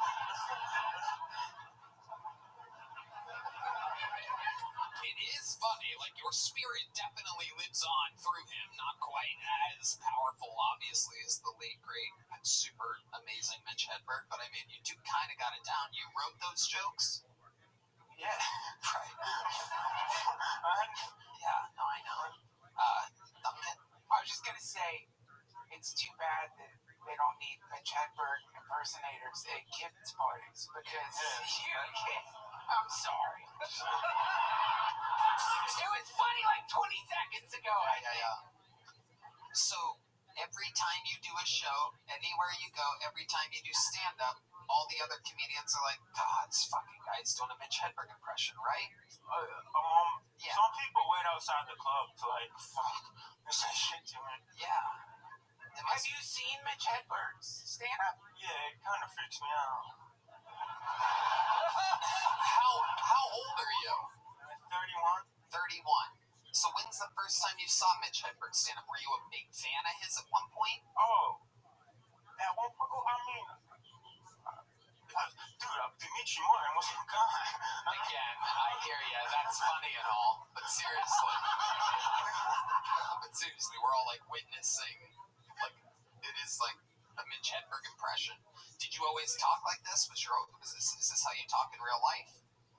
Yeah, Tony, I don't know what to tell you, man. Okay. Can you do a Christopher Walken impression? I don't watch movies, man.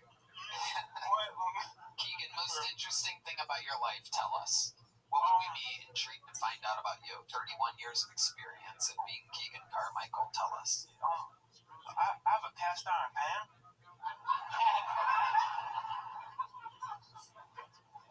Do the other part, go ahead. Oh, no, yeah, it's cool because you gotta take care of it. Like, you have a cast iron pan, you have a responsibility, you know?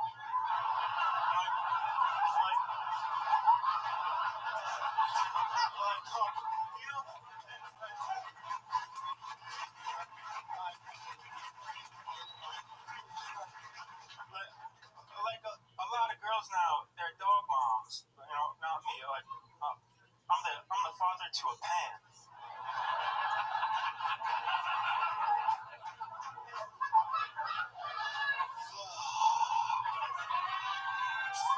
What else, Keegan? Tell us something else interesting about you. Dude, door dashing on the bike. That's a fucked up world.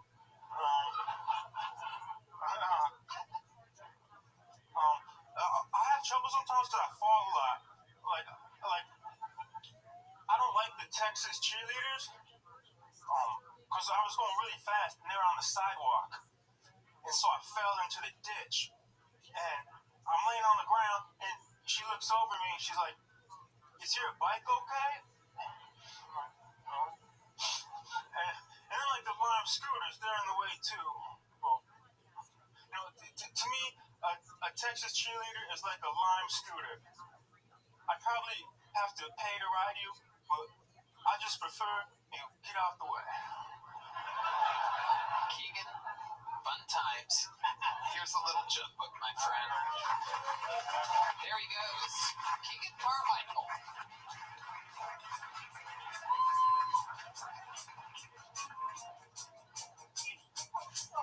It's kind of like blasphemous what he's doing. Awful. Yeah.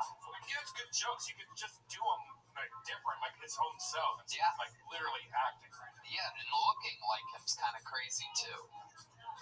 Anyway, we have any sage? Can we sage the room? Yeah. Never saged the Kill Tony stage before, but that one kind of creeped me out. Yeah. All right, you guys good? Everybody good? This guy's leaving. He's seen enough. This guy's pissed off.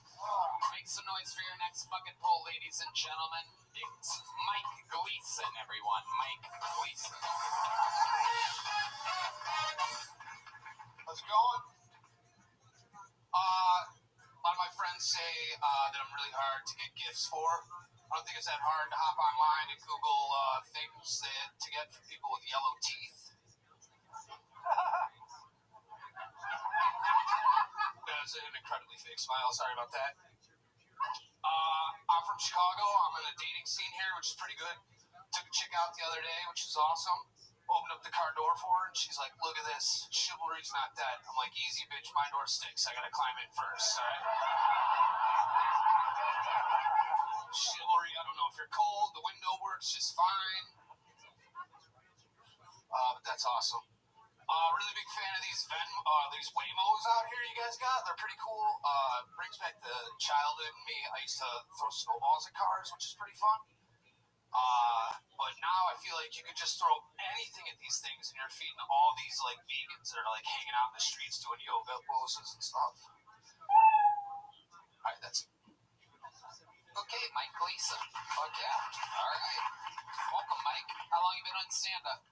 It's kind of weird. I started in like 2001, and then I kind of quit, and I really liked the show, so I kind of moved out here and kind of restarted. Nice. How long ago did you move to Austin? On Easter, 420. 420. Perfect. Fuck yeah, dude. What do you do for work? I haven't found a job yet. Okay. What's your plan? What are you good at? Stealing catalytic converters. No. Where are you from? Where were you at before?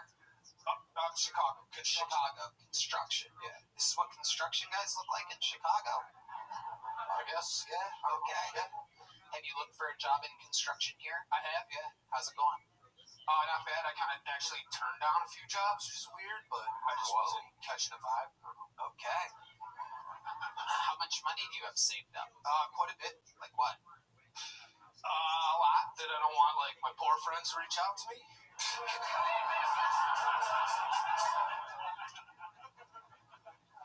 I mean, do you really need a number? It's not a lot anymore, but it was enough to get me out here. I'm doing the Hans Kim thing, living in a trailer. Nice. Nice. You have a bed in it? Yeah. Like a little bed? I got a purple bed. Nice. Look at that. Very good. You're doing good. Purple. You're doing good. Okay. So what do you do for fun, Mike, when you're not doing stand-up? I like to frisbee golf. People watch is a huge thing for me. Yeah, people watching is fun again. Yeah. Fentanyl's out. Trump stopped fentanyl. Crack is back. People watching is more exciting than ever. There was nothing fun about that fentanyl phase that we went through under the Biden administration. And now crack is back thanks to the reigning, defending president of the United States, Donald Trump. And 300 people just shut the show off right then. I don't know if you guys heard that, but that's what they do because they literally can't hear that without losing their mentally ill minds. Mike Gleason, tell us what the most interesting thing about your entire life is. It's our first time meeting you. Might as well spill the beans. An overshare. I like to overshare. Why don't you start right now then?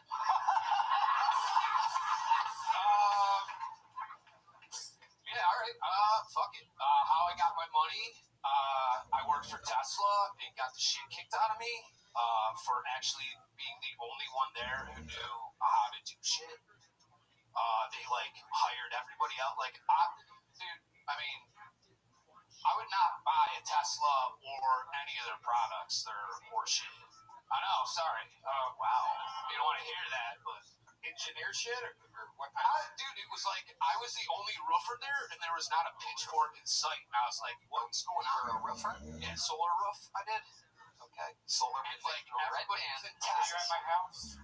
No, but do you know what I'm talking about? Do you have an Yeah, he has a solar roof. He makes money off of it. Yeah, I saw it back. But yeah, I could tell what you're. I know what you're talking. Yeah, it's like that. We were doing jobs, and they were like, they didn't like check out where the sun went, and then we put it on, and there was like a huge house behind it, and it's blocking all the sun. So we went back like 8 times, and they're like, "Yeah, no, it's definitely the install." And I'm like, "No, it's the guy who designed it. Like, there's a huge house blocking the sun." Okay. Yeah. So I got a lot of money from him because there was a dude there who also did cedar shake roof. Beat the ever living shit out of me. Like, I was with my hands up, like, I'm 4 years old. I like this job. I don't want to lose it. You know, like, Beat you up? he beat the crap out of me. Like And punched you in the face, kicked you in the ribs, the whole thing? The whole thing, dude. He took my helmet off and smashed it off. Like, if you get my phone, I think I have my, like, you can read what, like, Tesla sent me everything that all the dudes wrote, and it was hilarious. Like, they're like, he was a slammed the helmet off of my head, like everything that this guy said. He kept saying solar panels need sun. Well, what Gap suggests is getting shut down all the time. And they beat the shit out of you. Oh, one guy did. Right. So, but you made a bunch of money because of that? Well, I fucked up my hand in the fall, and then, like, I don't know, the chick who did the surgery, like, left some metal in there. I was like Wolverine for a little bit, and then they took 3 bones out. So, like, the settlement, I got a hefty chunk of change. Hefty chunk of change. How much? Again, just Can I tell you how much is left? yeah, It's probably funnier. sure. Like $20. Okay.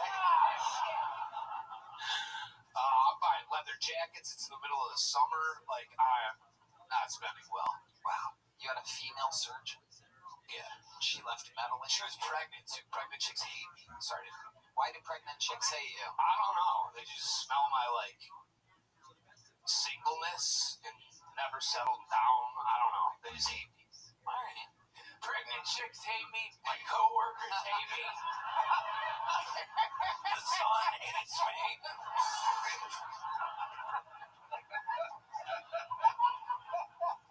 You ever think it might be you, Mike? Could be, yes. Could be. All right. Any crazy accomplishments? You ever win a trophy for anything? Yeah. I used to be a good swimmer. Oh. First place work.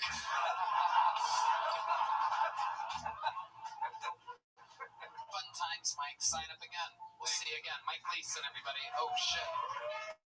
Oh, that's his fucked up hand. He really does have a fucked up hand. I saw the bounce off of it. Right off the seal plate. One more time for Mike Gleason, everybody. All right. We're coming around the corner here. Make some noise for your next bucket pool. We're going to keep it moving along. It's Derek Spady, everybody. Derek Spady.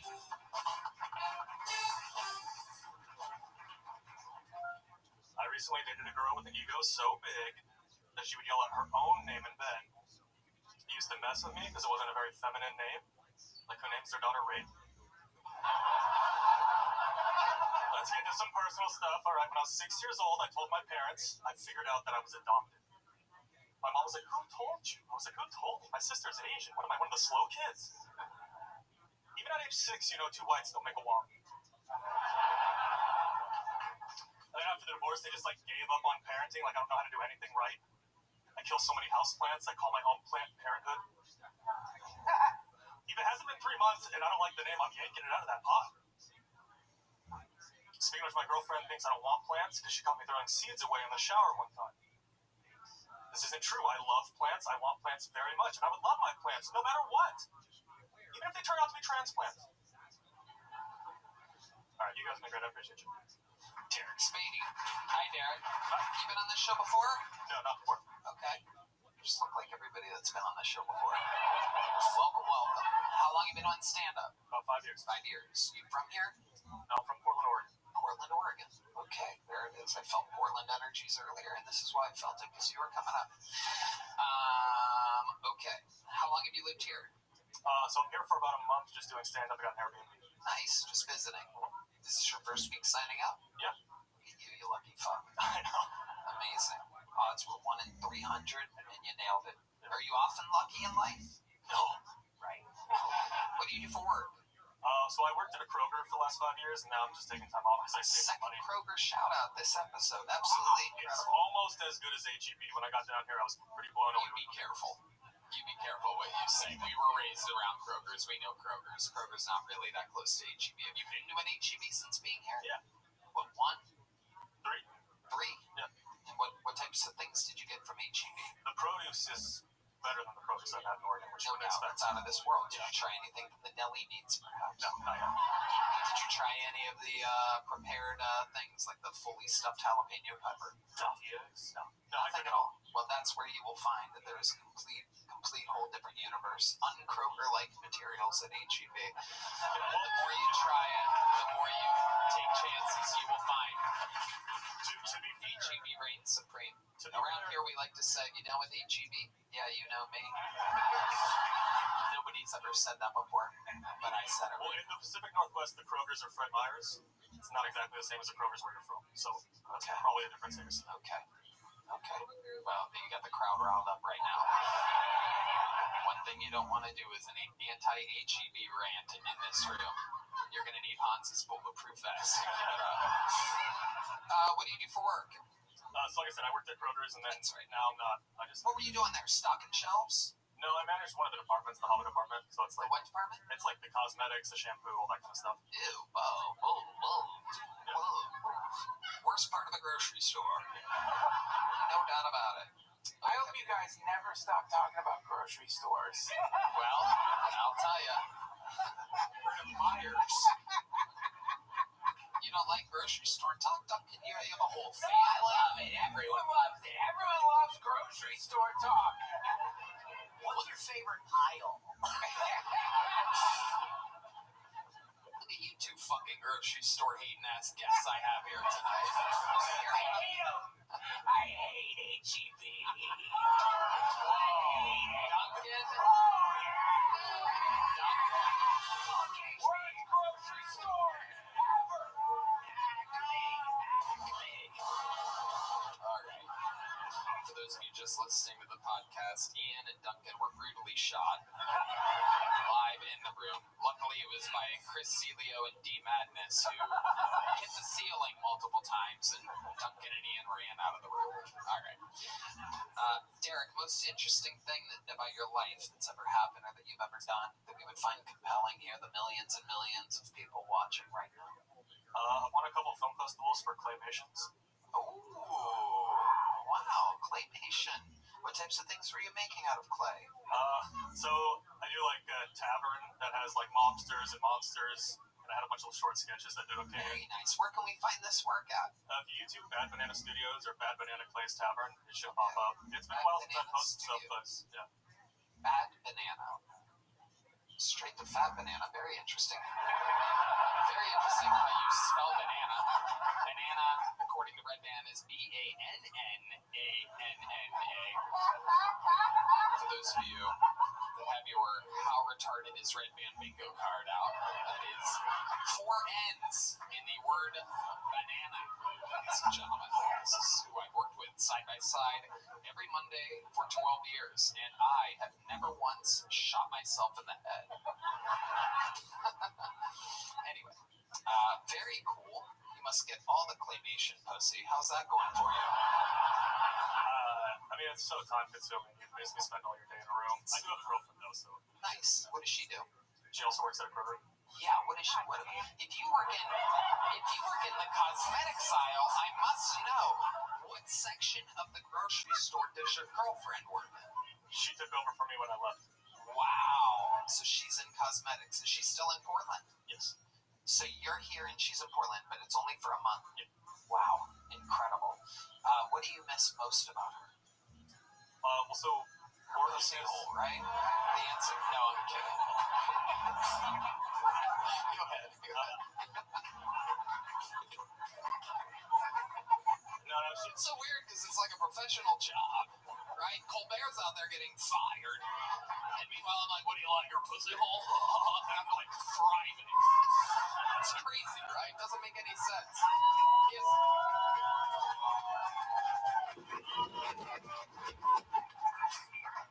Go ahead.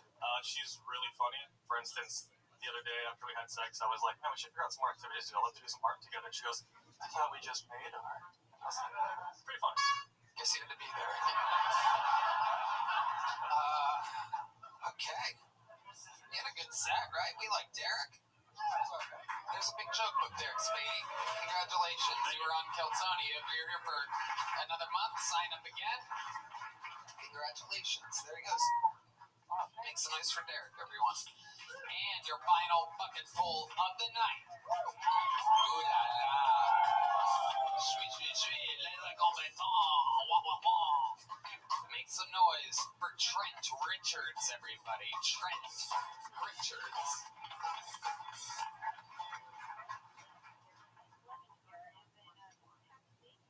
So my wife, she's been telling me for a while that I need to watch this Gypsy Rose documentary. And so, eventually, I finally caved in. I watched it. If you don't know Gypsy, she suffered from Munchausen by proxy. Her mom, she fabricated a bunch of diseases for her and pretty much kept her imprisoned in her own home. Didn't let her go anywhere. So, eventually, Gypsy got tired of it. She went online, she got a little retarded boyfriend, and well, they both ended up going to prison because he stabbed her mom to death to set her free. That story was so crazy to me. It blew my mind because it had me sitting there thinking, 34 years, would that in Munchausen by proxy mean eating pussy from the back?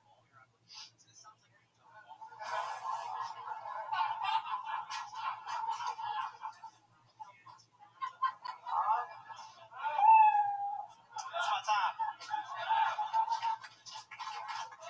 Okay, Trent Richards, a 55-second long setup for one punchline. Hell yeah. Eating pussy from the back. All that information for one little fucking thing. Okay, how long you been doing stand-up, Trent? 2 years. 2 years. Where at? Fort Worth. Fort Worth. Would you consider that joke your best joke? Or was that something you're like working on recently, or? No, I've been working on it. I have more jokes, but The documentary came out 8 years ago. And all that information you give, it's all just for the eat pussy from the backside thing. The payoff is there. Literally, I looked. It was 55 seconds. You hit the landing at 56. Duncan Trussell. I was actually very absorbed into your setup. I mean that. Something about you, I don't know, it caught my attention. It's like watching a Southern one-person show. Like a really sad one-person show.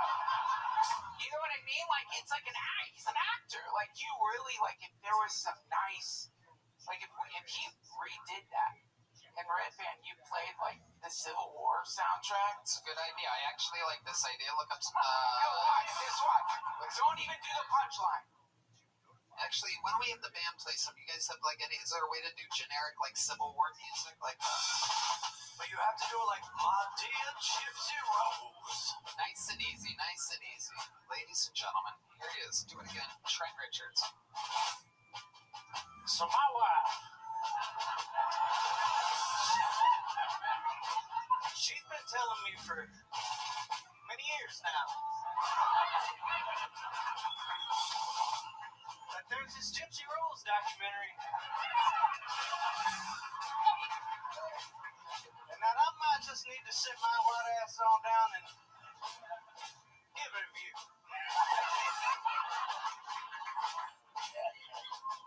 And so I did. I thought about it.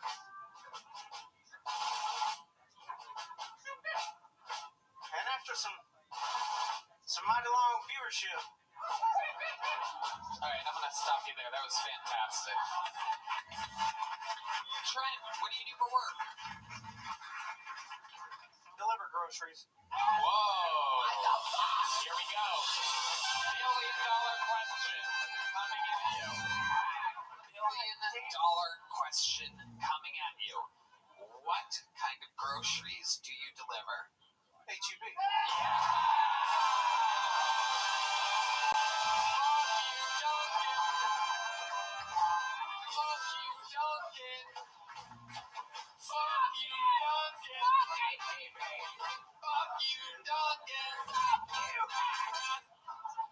Son of a bitch. HEB sucks. Whoa.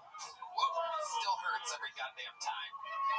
Wow. Them there 5 words, Duncan. How long you been delivering HEB? Since I moved to Austin, so about 5 months. Okay. What's your favorite thing about delivering the HEB? The rich people in Westlake. You're goddamn right. Big tippers, right? You're goddamn right. Hell yeah. Absolutely. Booming economy here in Texas. You gotta love it. Craziest order situation that you've ever had? Any odd moments delivering groceries? You ever get out in Westlake and you end up in one of those like gated communities and fucking shit gets a little weird? Some dude answers the rope with his fat throbbing hard cock hanging out of of his robe or something like that? Nah, I had a tranny open the door one time with no clothes on. Wow, that's exactly the type of answer I was looking for. Not in Westlake. Yeah, That was a gift. So what did you see exactly? What type of junk was there? What'd you see? A dick? So it was like a woman with a dick? Well, if you call it that, but it has a dick. Wow. Amazing. What was the address? Amazing. I thought you said you deliver HEB, not HIV. That's incredible.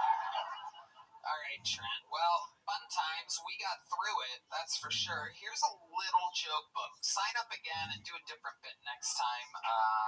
Munchausen by proxy, 55-second setup for one. Eating pussy from the back punchline. Gets you a little joke book. All right, final bucket pull of the night. Ladies and gentlemen, make some noise for Mars Martian, everybody. Mars Martian. Okay.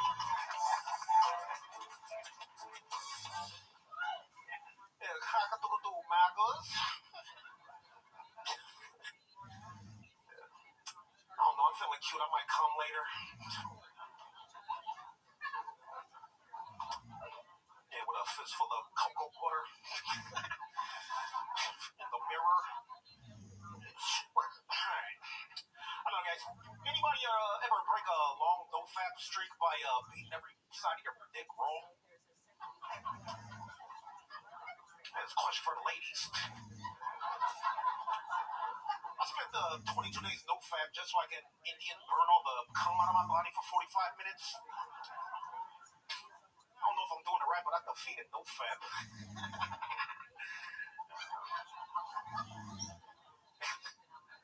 Look like I beat my dick for 3.5 miles. I got fucking dick splits. I don't know, it's like I was running a cum gauntlet. Ladies don't know what I'm talking about, but every lady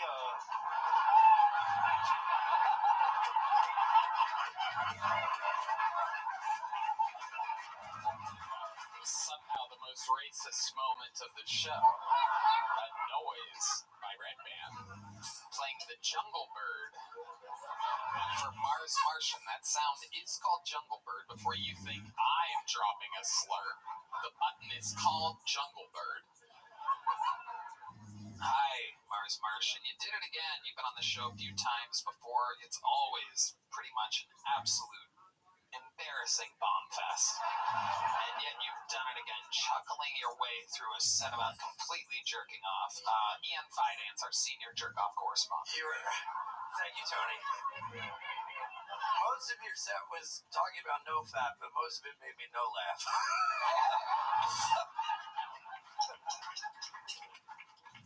Mars, remind us, how long have you been attempting stand-up comedy? 25 months, 2 years. 2 years plus. Okay, what do you do for work? Oh, God damn it. I spent a lot of money financing my comedy career. How do you make the money? No, it was savings. No, now I just do a lot of art stuff. I'm just constantly out here with my camera. I got a studio at the house. I'm just playing make-believe. Okay.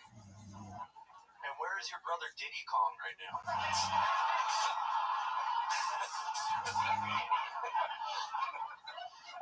New most racist moment of the show. The crown weighs heavy for Ian Fidance with the absolute Donkey Kong reference out of nowhere. What's the most racist thing anybody's ever said to you, Mars Martian? There's not... no. Okay. No. I mean, there's just so many things. There's an array of things I've been called throughout my existence. You know what I mean? Yeah. You call me something right now. What you got? Oh, I know what I want to call you right now. A Waymo home, am I right? All right, Mars, get out of here. There he goes, Mars Martian, ladies and gentlemen. Completely unbearable. 100% unbearable. Anybody whose first response to every question is can burn in hell. It's all cruise control from this point, ladies and gentlemen. Let's face it, an unbelievable episode. It all started with the youthful young legend Heath Cordes. Who can forget the stylings of Tony Pepperoni? We flew through Ian Simon's annoying set. Mark Fitz, the rebel out of Pittsburgh, the curly-toed bandit. Jimmy Cotero's Hans Kim was with us. The golden ticket was won by Chris Celio tonight in an unbelievable performance.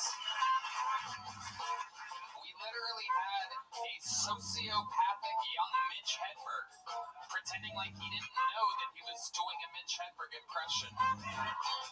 Mike Gleason, Derek Spady, Trent Richards, and Mars Martian, which means, if I can say there's only one way to end an episode like this. This man, some people say, is Jesus Christ's favorite comedian. He recently performed at the Roman Coliseum to a sold-out crowd at 3 in the morning. Some people call him the Manila Gorilla,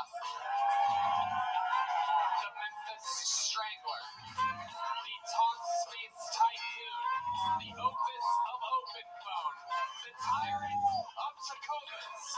This is the Big Red Machine, William Montgomery.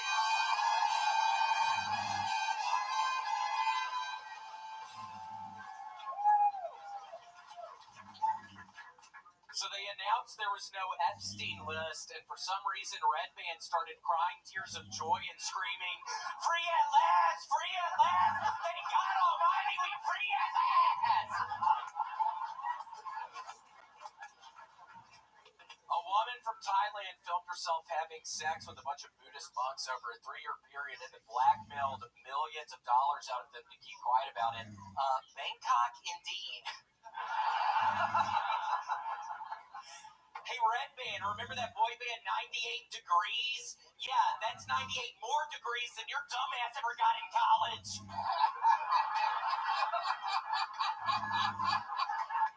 Fucking idiot. Y'all ever heard of the band Yes? Well, the band Yes is coming to town, and I saw a recent photo of them, and that'll be a no. Okay, that's right, John. Unbelievable. The man who has done it more than anyone. More minutes, more interviews. The Talk Space Tycoon, the Opus of Open Phone, and the Tyrant of Tacovas. The Manila Gorilla, the Memphis Strangler, the Big Red Machine, William Montgomery has done it again. Wow. Very impressive. 2 deep Red Band references. 98 Degrees. I haven't heard about them in a while. Is that true? Funny, that was a good one. Yeah, because you have what? 0 degrees, right? Yeah. Works, right? Didn't you get a degree? I'm like Drop 2 out? math classes away, but yeah. Wow. But yeah, I think you dropped out or something. No, I got hired because I was the only one that knew how to make websites back in '96. That sounds made up. That sounds stupid. What? So that's why you failed out of college, you idiot? Because you only knew how to do websites? I don't even know what that means. But it's really nice to see you. So fun, the dynamic between you two, I must say. William, so much fun. How are you doing? I'm doing wonderful. And Tony, I went with Tony and David and Ari to Canada this past weekend, and it was wonderful. It felt like old times. It was great. Tony was so sweet. He let me stay on his couch, so I didn't have to get a $500 hotel room. I really did. So a little fun fact, that, again, I love the behind the scenes on this episode, is he was going to share a room with Hans. I may have mentioned many times that both Hans and William are shockingly cheap. They're sharing a room. I only had to pick my wines $40. That's not bad for a hotel up there. Wait, what? I only had to. It was going to cost me $40 to stay with Hans. Yeah, that's crazy. Why? I mean, Grown why? adult, man.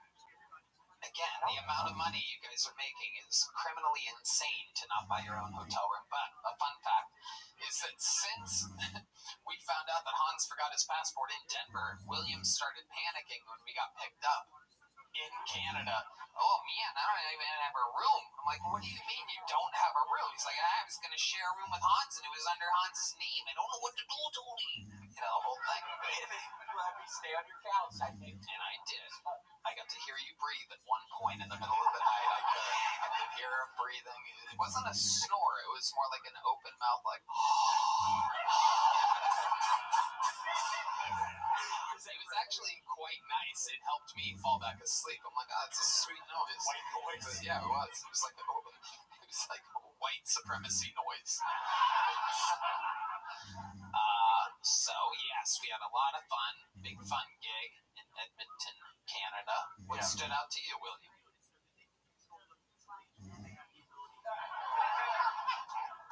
Perfect. So what else is going on in your life, William? What have you been doing to pass the time lately? You always have fun hobbies. Still just rowing. I'm up to 874 miles since January. I cannot stop doing that. I'm getting faster. I'm getting stronger. I'm getting more confident on the earth. It's a lot of fun. I see Michael Gonzalez in there all the time. And I also saw our man over here. Which one? Really jacked. Don't remember his name, do you? Do you not know the guitarist's name? John. He's been. Are you talking about John Dees or Matt Mueling? Yeah, John. John? No, but I was talking about Matt. Oh, there you go. All right. Why'd you try to make that awkward? I knew your name, Matt. I knew your name. I stole my thunder. You told him I was really jacked, and we just breezed right over. Let's see. How jacked are you? Let's see. Quick flex, Matt Mueling. Whoa! Wow! Matt Muscles Mueling over here. Absolutely. Tony, I knew Matt's name, dude. Definitely the record That's will awful, show. Matt, I knew your name. I know you know. Okay. It definitely seemed like you didn't know his name. I gotta let you know. Like, you may have known his name, but it seemed like you didn't know his name.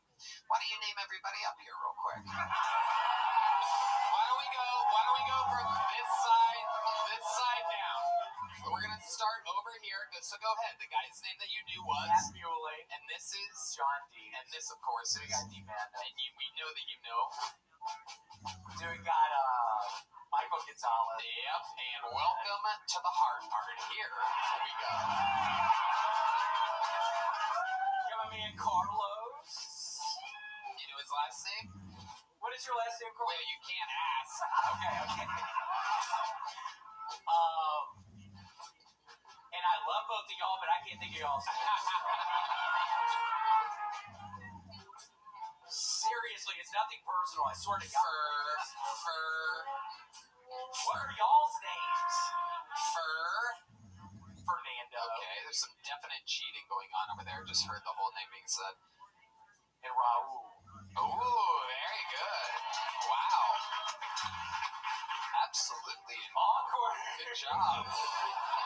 Little fun fact, William started sweating, physically sweating during that part, not during the set. I knew when I got down over there, I was fucked. Yeah, I knew it. Yeah. Fucked. Even though I'm always nice, it's always so sweet to see y'all. It's not always nice to see y'all. I'm just bad at names and stuff. Yeah, it's okay. We see how you feel about the Latinos. Very good. Very much fun. What else is going on, William? Oh my gosh, Tony, I was in Toledo last Saturday, and I get picked up, and the flights are all fucked up on Saturday, and then I get picked up by Lyft, and it's an hour drive from the Detroit airport to the comedy club, and about 5 minutes into it, the guy starts doing this little cough, and I start thinking, oh my gosh, this guy's sick, but I don't think too much of it. I'm just generally stressed. About 20 minutes later, I'm looking at the guy, and his head is bobbing down like he's falling asleep. Oh my God. And about 2 minutes after that, we're right beside an 18-wheeler, and I see the guy's head going down, and I see my eyes flash before my eyes, and I'm like, oh my gosh, well, hopefully you can take a nap after this. It looks like you're sleepy. He's like, yeah, I've been doing it since 4 a.m., so I'm tired. But I made it. Wow. Shit. Wow. Yeah. If you would have crashed in that situation and died, What would you have thought? what would have been your first words To Jesus up in the game? yes, when you got to heaven? Tell us. What would have been? Lord, you knew I believed in your ass. I pray to you every night. I was pretty sure I was going to go to heaven, but I was a little worried just because of things that I do in my life. I'm generally pretty good, but I just Look up at the light. You're talking to God. But thank you so much, Jesus. Again, you heard my prayers every night. You helped me out. I'm so happy to be here. Let's go in, show me around. Let me see where I'm living. Hopefully it's a cool spot or whatever. But thanks so much. So happy to be here.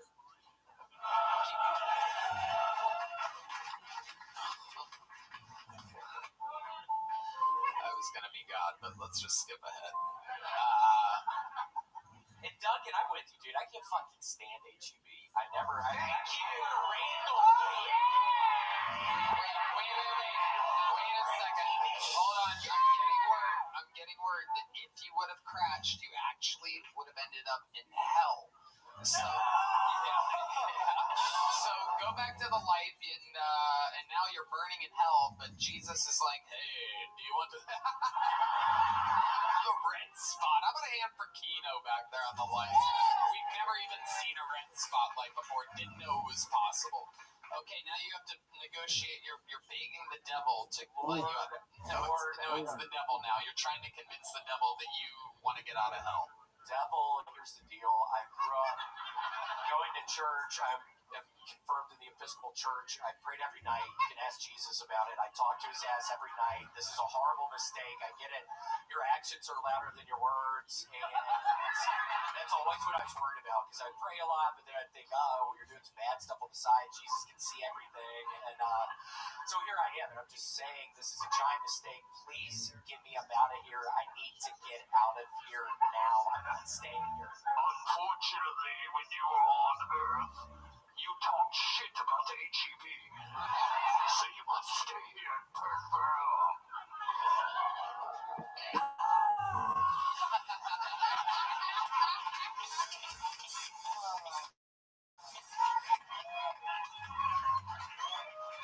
If you did find out that you were going to eternally burn in hell, would you ever stop trying to beg? I don't think I'd ever stop trying to get William Montgomery, ladies and gentlemen, has done it again. Talkspace open phone, the tyrant of Tecovas, DuncanTrussell.com. He's going everywhere. Columbus, Orlando. Make some noise for our guests. Ian Finance is on tour. IanFinance.com and Ian Finance Comedy on YouTube. He's going to Chicago, Irvine, Oxnard. His iAnimal 69. Again, one more time for Duncan Trussell as well. Talkspace open with Tecovas. The drawing from Ryan J. Eveld is in, and it is absolutely unbelievable. Just a reminder, the band's playing New York City Blue Note right after the Madison Square Garden shows August 18th on that Monday night. Let's see what Chris Rogers drew over there. Oh, Timmy No Breaks. After only 2 appearances, has left such a mark on the show that Chris is already drawing him. Incredible. I'm at Madison Square Garden August 15th, right the night before we do Kill Tony. At Madison Square Garden, Columbus, August 29th, Baltimore, September 12th, Fort Lauderdale, September 19th, Raleigh, September 20th, and Phoenix, September 27th. How about one more time for the best damn band in the land? Red Band. Check out the Sunset Strip, ATX.com, secret show every Thursday. We love you all. Thank you so much, everybody. Thank you. Good night.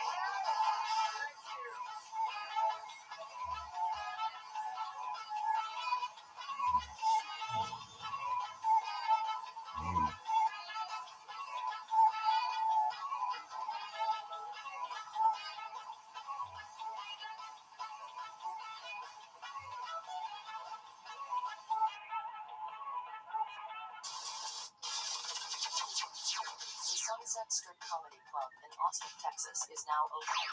Check out Red Band's secret show every Thursday. Go to sunsetstripatx.com for tickets.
Tony, brought to you by Express VPN.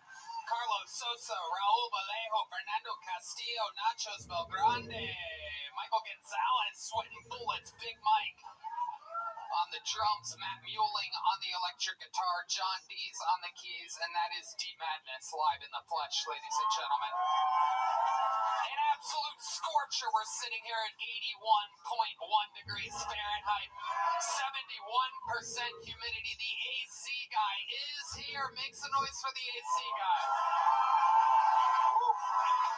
Texas, late in July. Welcome. Welcome. Holy shit. ACs be breaking. This is a real live show. Anything can happen. Happens everywhere. Doesn't matter how much money Spotify gives you. ACs be breaking in Texas. A good old stress test here today. You see people fanning themselves. There's a Latina woman with an actual portable fan. I don't know how she snuck that in here. They lock up phones, but I guess you're allowed to shove a portable fan up your puss. Anything can happen here.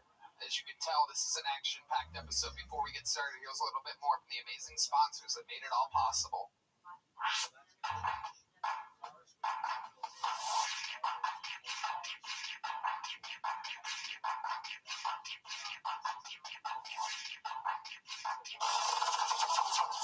The Sunset Strip Comedy Club in Austin, Texas is now open. Check out Red Band's secret show every Thursday. Go to sunsetstripatx.com for tickets.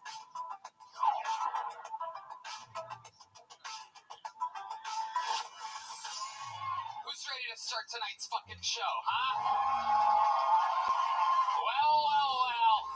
You know, every single week I book the show, and I can tell you with no ego, we're really doing it, Red Band. This is one of those very special nights. You guys hit the fucking comedy lottery. You did it. You did it. This is one of those big ones. Ladies and gentlemen, I present two of the greatest guests in the show's history. This is indeed Shane Gillis and Matt McCusker.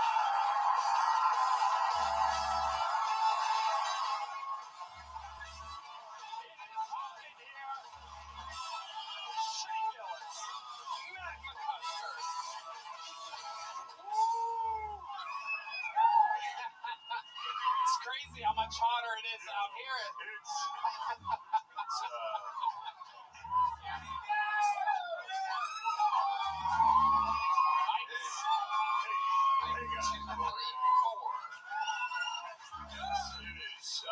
Unbelievably hot.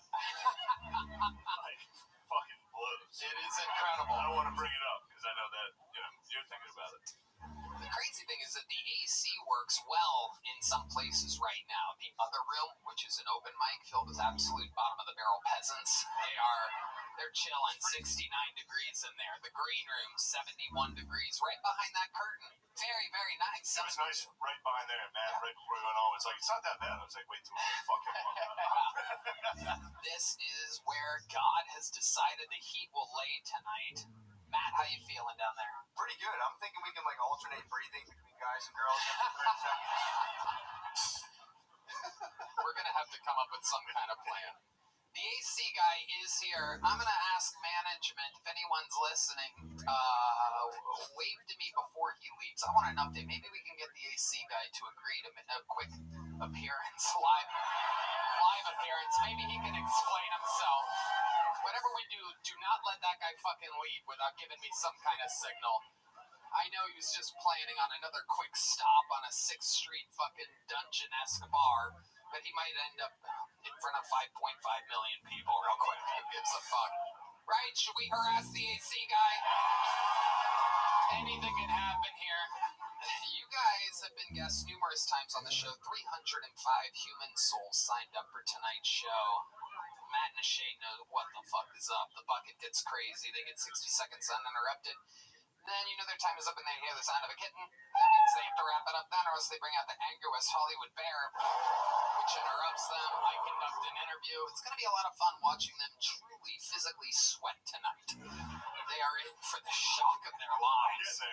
None of them know that the AC is broken here, so they're in a nice air-conditioned bar next door right now. They're going to be in the nice air-conditioned backstage, and they're going to walk out, and they're going to think it's them.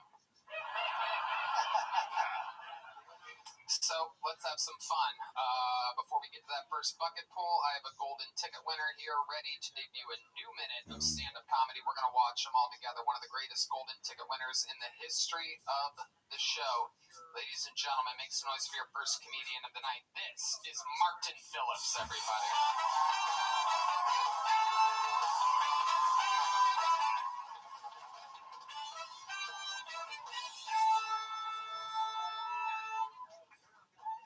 Yeah, it is fucking hot. Holy shit, oh my god.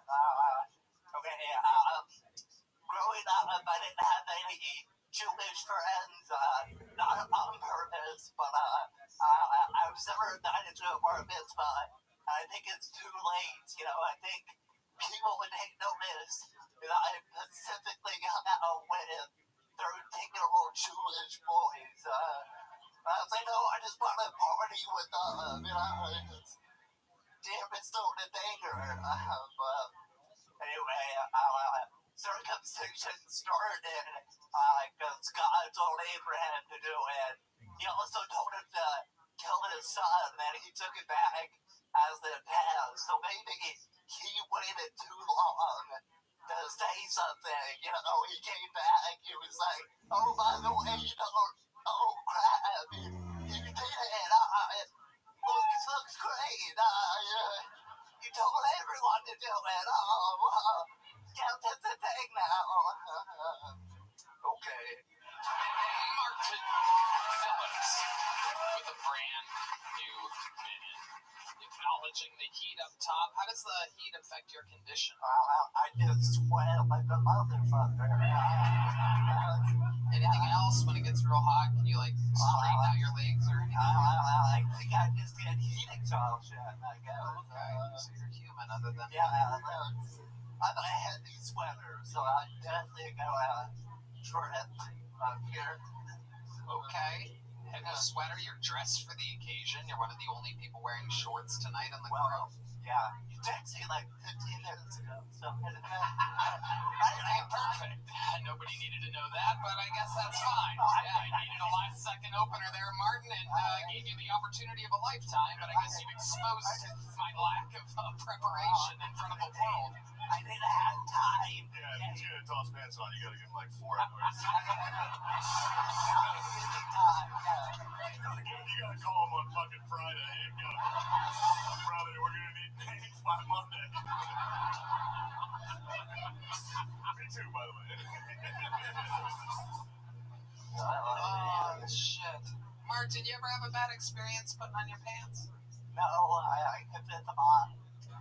You know. Oh, fuck, dude. Yeah, I know. Fuck you, asshole.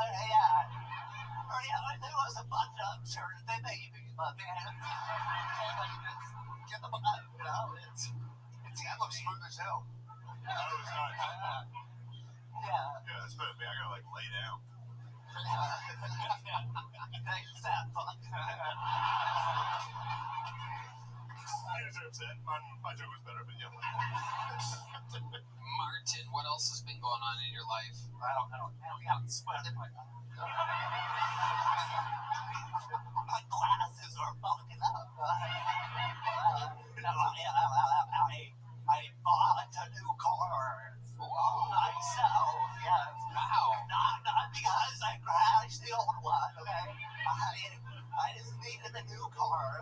So What kind of car did you get? I got a Prius, so it's official. I NK. I guess I want to get the same car as you have, and then I can pull up and be like, hey, twinsies. Hell yeah. And then I'd have to get a Prius. Just And it would make sense. You're gay, right? Right, very good. Yes, Martin. That would be implied. Only 2 gays so far in 2.5 minutes. This is another episode of Kill Tony. Blend in with the others. So that's the drinking game every time. Do you drink, Martin?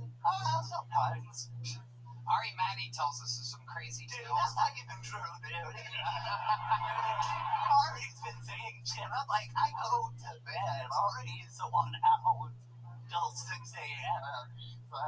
I know one time I did get drunk with Ari.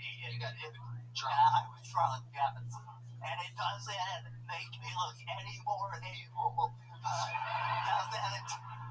It makes it worse, I think, actually. Like, my hotel was like a block away. I had to Uber. Like, it was... I was not gonna make it there, so... Yeah. But... Awesome. Well, Martin, you got the show started tonight. Thank you so much. The Golden Singer winner, reigning, defending, Martin Phillips. Is the AC guy there, Zach? No, he's on his way down. But we do have an update incoming. We'll hold him back there while I bring up the first bucket poll of the night. You guys know how this part works. It's where shit gets a little crazy. Because we're going to meet somebody. Could be the next star of the show. Could be a fucking insane person. Make some noise for your first bucket poll of the night. It's Daniel Shepard, everybody. Daniel Shepard.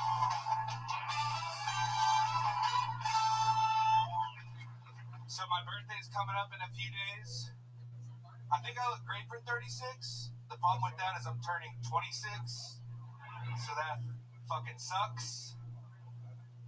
I've been watching this show about guinea pigs. It's pretty funny, interesting. It's called The Sopranos on HBO. Perhaps y'all have heard of it. Another great show is Friends. But I think an even better show is Seinfeld. Because if Seinfeld is the show about nothing, that means Friends is the show about Jennifer Aniston's nipples.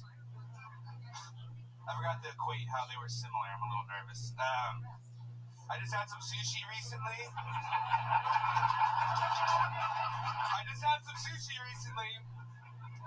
Over in the hood at this new place called Nigiri Please. I ordered the unagi. What? Yeah, they didn't have a drive-thru, but they had a drive-by. And last joke, what do you call a black lawyer? A brother-in-law. Alright, thank you guys. Okay. Thank God you didn't do the punchline I thought was coming there. Holy shit. I liked watching the autism bleed through, and you're like, I forgot to equate that last thing to the other thing. Yeah. Straight to sushi. Yeah. Fucking sushi next. So the three shows that you've been watching recently, Sopranos, Seinfeld, and Friends, did you just get, what, a VCR player or something? How are you just starting these 3-decade-old shows now? Friends is a lot like Seinfeld. I just, that was kind of the point of the joke, and I almost didn't include that. And I autistically added it, Do you remember what the correlation between the three was? Friends is like Seinfeld without any Jews. Okay. My father wrote that joke, helped me write that joke before he died. Wow, when did he die? 25 years ago? He died 10 months ago. Okay. Wow, how did he die? He had a lung condition, so he had connective tissue disease, which paralyzed his stomach, and that drained into his lungs and destroyed his lungs. And then he died in my arms. He died in my arms at home one day. What? What was on the TV? It was the Roku TV in the background. Just a Roku screen. The Roku, Roku City, The guy gazing into the sunset. No. So one last sunset, there's Roku. How long ago was this? Like 10 months ago. Oh shit! All right. It was my sister's birthday was the day before. What? October 1st. Did your sister bust into the room like Kramer? Like what? She must have blown out all the candles or something. Yeah. No, she was in a big fight with my dad, so she wasn't home at the time. Oh, so maybe she did blow out the candles and made a nasty little wish. Oh, yeah. I don't even think she saw him the day before. Yeah. Well, that's really fucking horrendous, man. Yeah, I'm sorry to hear that, for real. Yeah, what were they arguing about, your sister and your father, at the time of his death? The people at home want to know. My sister would try to attend to my dad a lot, and there was some pushback with like a sick guy being told what to do. What was she trying to get him to do? Just like she's just kind of up his ass kind of person, I guess. My sister's a little bitchy. Oh yeah. I don't remember. I tried not to really pay attention. I just saw a lot of arguing. God damn, dude, this is like really, yeah, you're really fucking bringing it. Yeah, but she feels so bad. You like Star Wars? What's going on there? I mean, yeah, so that's what you and your fucking dad watched. Now, Star Wars rules. So that's it. Yeah. Yeah, Kylo Ren could have been the best. Yeah, really. And so I like Ben. Yeah, For sure. hell yeah, man. Yeah. What do you do for work? I'm between jobs right now. I got lots of life insurance from my father's death. How much exactly did you get?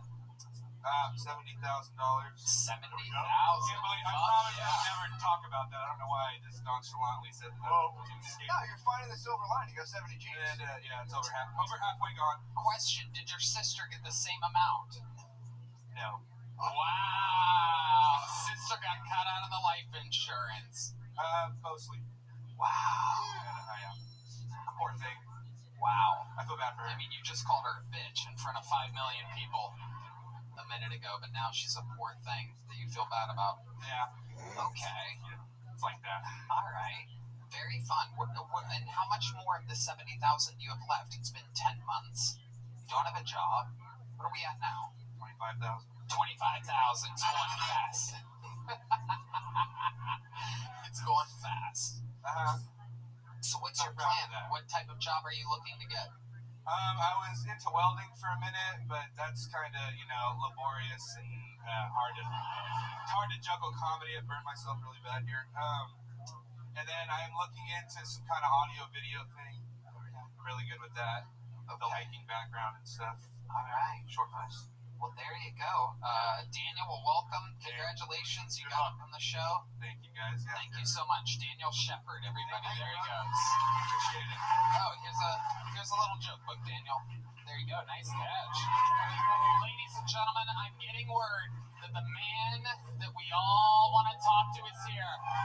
I present to you for the first time in the show's history, this is the AC guy. Wow. Wow. Look at the crowd going absolutely wild. This is incredible. A monumental moment in the history of Kill Tony. 12 years and 3 months. Yet we've never spoken to an AC guy live on the show before. Sir, what is your name? My name is Dean. Dean. Hell yeah. Hold on. Crowd is doing their Let's see if he actually did you fix I it? feel it. I did, yeah. Wow. Unbelievable. Dean, tell us about it. What was the issue? Yeah, so the issue was you guys tripped the smoke alarm with your smoke machines. Oh, it was the haze. The new upgrade to the cameras. A little bit of haze. So how do we avoid that in the future, Dean? Truthfully, if you're using smoke machines, probably not. Okay, can't do it. All right, let's reset the cameras, recalibrate the cameras to zero haze. I'm your biggest fan. There you go. Thank you. You too. That's awesome. So, Dean, how long have you been working in AC?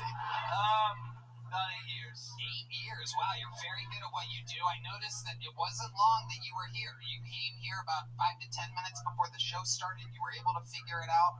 8 years in the game. What's your love life like, Dean? I'm married.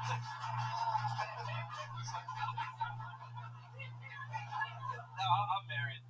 Nice. So, Hell yeah. She must be a very lucky, cold woman.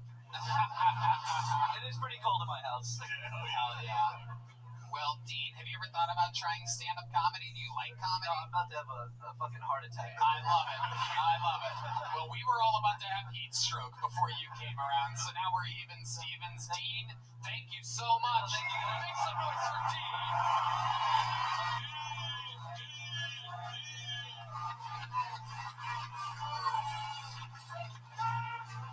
Wow, what a special episode. 82.8 degrees, for those of you wondering. We're hoping that goes down at some point. Dean, why don't you stick around until this thing starts to lower? Yeah. You might want to delete that first guy. He'll be fine. Shout out to Airco Air Conditioning coming in and doing their job. I think that's a great plug for them. Airco, here in Austin, Texas, the trusted air conditioning associates of Kill Tony and the Comedy Mothership. Wow. We'll see. There's a plug. It better work. God, I hope Dean doesn't get fired. No, he won't. A free ad for Airco HVAC. You can get Airco yourself just by going to airco.com, I'm guessing. I'm hoping here. Yeah, it's plumbing, heating, and AC. That's the website. Well, there we go. Airco. Yeah, go to aircomechanical.com. Get yourself some AC. All right, just save Dean's job, everybody. It's about a $30,000 ad read right there. It's open 24 hours. Call them 512-537-1234. Based out of Round Rock, Texas. 40 years in the business. Airco, air conditioning, electrical, and plumbing. 5 stars.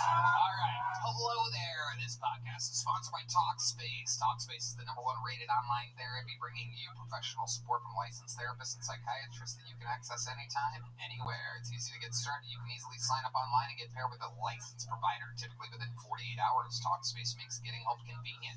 You can take your appointments from the comfort and privacy of your own home, and you can even talk it out between sessions by sending text messages to your therapist. Get therapy and medication all in one place, unlike any other telehealth companies. Psychiatry is available through Talkspace, so you can get the medication you need to supplement your talk therapy if needed. Talkspace makes getting the help you need easy, accessible, and affordable. Plus, most insured members have a $0 copay. Now, let my man, Red Band, tell you why he loves Talkspace. My man, Tony, thank you. Tony, I think Talkspace is amazing. They're providing the best mental health treatment out there. As a listener of this podcast, you'll get $80 off your first month with Talkspace when you go to Talkspace.com/Tony and enter promo code SPACE80. That's SPACE80 to match with a licensed therapist today. Go to Talkspace.com/Tony and enter promo code SPACE80. Yee-hoo! This podcast is sponsored by Tacobas. Anywhere worth going is worth going in good boots. Find your perfect pair with Tacobas. Ever wondered if you can pull off boots with your personal style? You owe it to your feet to pull on a pair of Tacobas. Find comfort in the traditions of the West and confidence from making it your own. Tacobas now offers professional-grade work boots that will bring comfort and timeless style to the job site. Red Band. Tony, I love my Tacobas. They're the most comfortable boots I've ever worn. Hands down. They're the most comfortable boots you've ever that's worn. the most. Wow. Why? Yeah.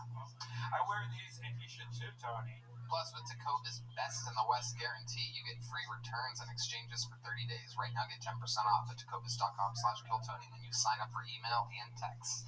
That's 10% off at TECOVAS.com/KillTony. Tacobas.com/KillTony. See site for details. Tacobas, point your toes west. Your next bucket pull is a one-word name. Ladies and gentlemen, make some noise for Paul. Paul.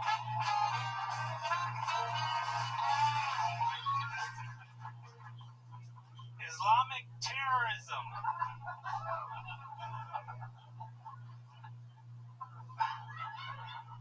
I don't get it.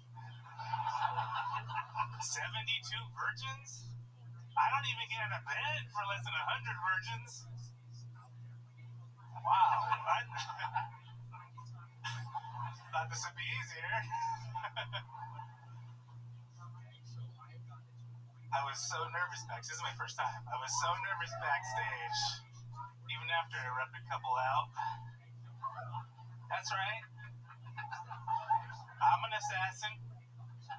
I usually don't bring this up, but my family and I hunt vampires. No, we are not Van Helsings.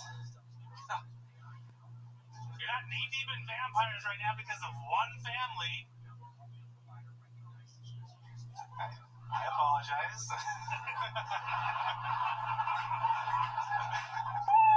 Hey, Tits, you want a small joke book? Hey, T-Bone. All right, Paul, everybody. Very good, Paul. So clearly a fan of the show. You chose to sign it. This is truly your first time. What made you want to do it like this? What made you want to pick tonight? Actually, I got injured last year, and I had to have surgery and was off work, and I wrote a screenplay.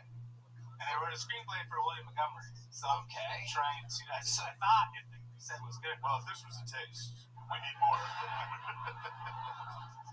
Can I get the elevator pitch? Yeah. Let's hear the movie. The elevator, not the synopsis. The elevator pitch. Elevator, please. Okay. Shaquille O'Neal and Charles Barkley play. Fully. The way you said Shaquille had me. I mean, I really was thinking about saying Shaq. I bored Right. with His full name. They are used to be partners. They were private investigators, but they had a falling out 15 years ago. They hate each other, and they find out their kids kept in touch, and they're gonna get married. They have a fight. They lose the ring, and then they gotta chase these bikers all across the country to find the ring. They don't want to have the wedding, but they don't want to let their kids down. And they already considered having them play aliens in basketball? So it's like Wild Hogs with NBA. Yes. Wild Hogs. Yeah. But those are tough gets. They're phenomenal together. They're no doubt. missing out. So what was the job that you had before all of this? I'm a construction worker. And you got injured on a construction site? No, I was helping someone move. A total separate injury. Yeah. Is it a back injury? No, I snapped my distal bicep tendon, so I had to get surgery. What the fuck were you carrying? I was in the wrong position. It was a TV. A flat screen? Yeah, they're like these. It was plasma, and if you know anything about acute fucking plasma. I gotta brush up on Newtonian physics. I didn't know how much the plasma weighed. My bad. Oh my god. It's insane. So, let's just take 1 second here to talk about the minute of comedy that you prepared. Islamic terrorists, 72 virgins. I don't get out of bed for less than 100 virgins. What the fuck are you talking about? What do you mean by that? Yeah, what don't you get about it? Yeah, winner, It's a fucking classic. It's a classic, dude. Just out of curiosity, last question. What is William's character in this movie that features Charles Barkley and Shaquille O'Neal? He is a homeless wanderer, but we find out he's a fugitive. But Shaq and Chuck Oh, you call him Chuck now. Wow, you're so close with him. No, he's fine with that. They get mugged, and they have to enlist William to help them finish their mission. There you go. Very good. Here's a little joke book. There you go. There goes Paul, everybody. Good luck, Paul. Paul, what's your last name? What is it? All right. There goes Paul, everybody. Want to have that one? Whoa! The lovely Heidi has arrived, ladies and gentlemen. The delicious Bud Light. All right, your next bucket bowl goes by the name of Michael Scott, everyone. Michael Scott. Ooh, we're down at 81.9 degrees. Hey. I know what I look like. I know what I sound like. I hear it too, guys. I got the vibe of, I just got cast as Donatello in Tyler Perry's new Ninja Turtles movie. Yeah, he's the tech guy. I get it. I'm a weird kid. I was a weird kid. I had a lot of animals. I started off with 2 rabbits. I ended up with 14. That being said, I've seen rabbits fuck a lot, guys. It's pretty crazy. It's like one rabbit minding his own business. That was my white one. Then my black one would come hopping along, mounted, furiously fucking for about 10 seconds, and then everyone takes off running. My question, guys, why does rabbit sex only last 10 seconds? Is it evolution? Or is rabbit pussy just as good as I think it is?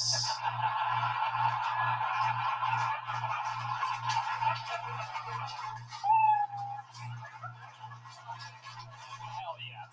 Michael Scott.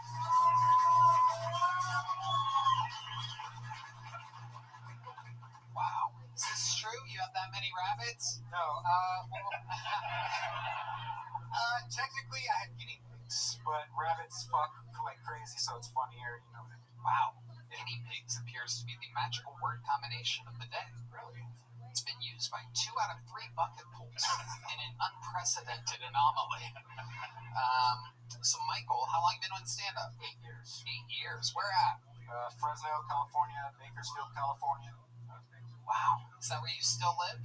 No, I'm out here. I've been here since December 30th of last year. Nice. Awesome. What do you do for work? I work valet at Hotel Ella, and I just got a new job 2 months ago at Benefast. I deliver construction equipment to sites. Awesome. Yeah. Absolutely incredible, Michael Scott. What do you do for fun? I used to train MMA. I play poker, watch movies, video games. I got cats. How many cats do you have? 3. 3 cats. What are their names? Whiskey, Waffles, those are my 2 girls, and I got Tanuki, he's the boy. Yes, bro. How's cat pussy? Everything I dreamed of. It's incredible. How many guinea pigs did you have at the room? 14. You had 14. I started with 2, and they just kept fucking. It got to the point where I was selling them back to the pet store. Wow. Yeah. Just a bunch of inbred, angry guinea pigs. Yeah. Incredible. How old were you when you had these guinea pigs? 12-ish. So you were living with your parents? Hell yeah. What were they saying about all the guinea pigs? Give me motherfucking guinea pig.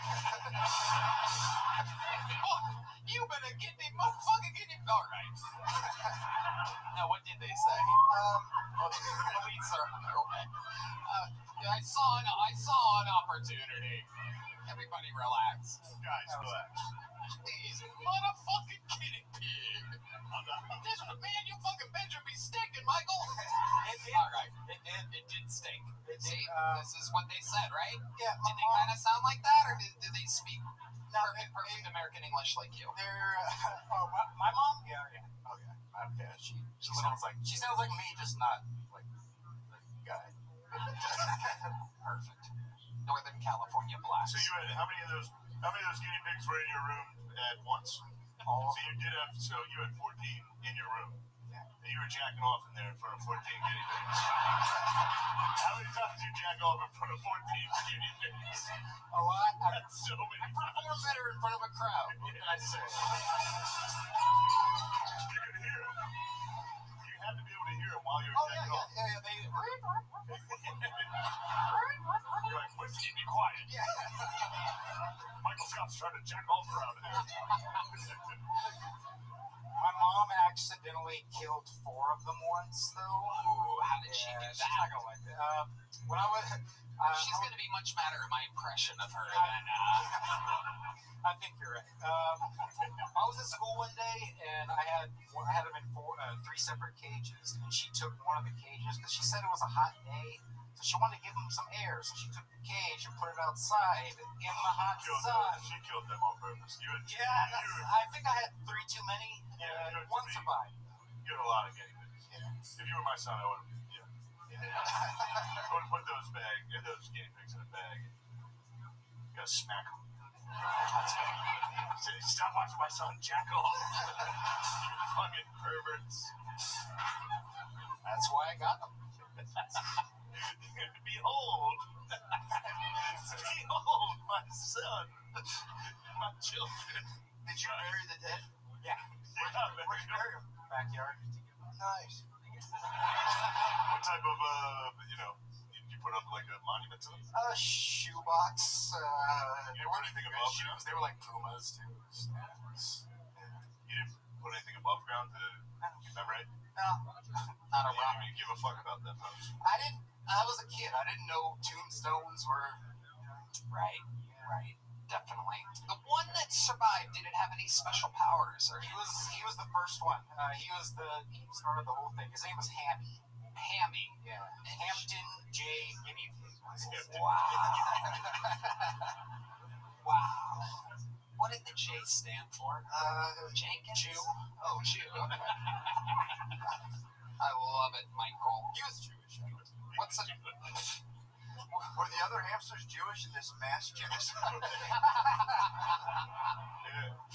I ran a guinea pig concentration camp. They could not survive the Holocaust. Oh, man.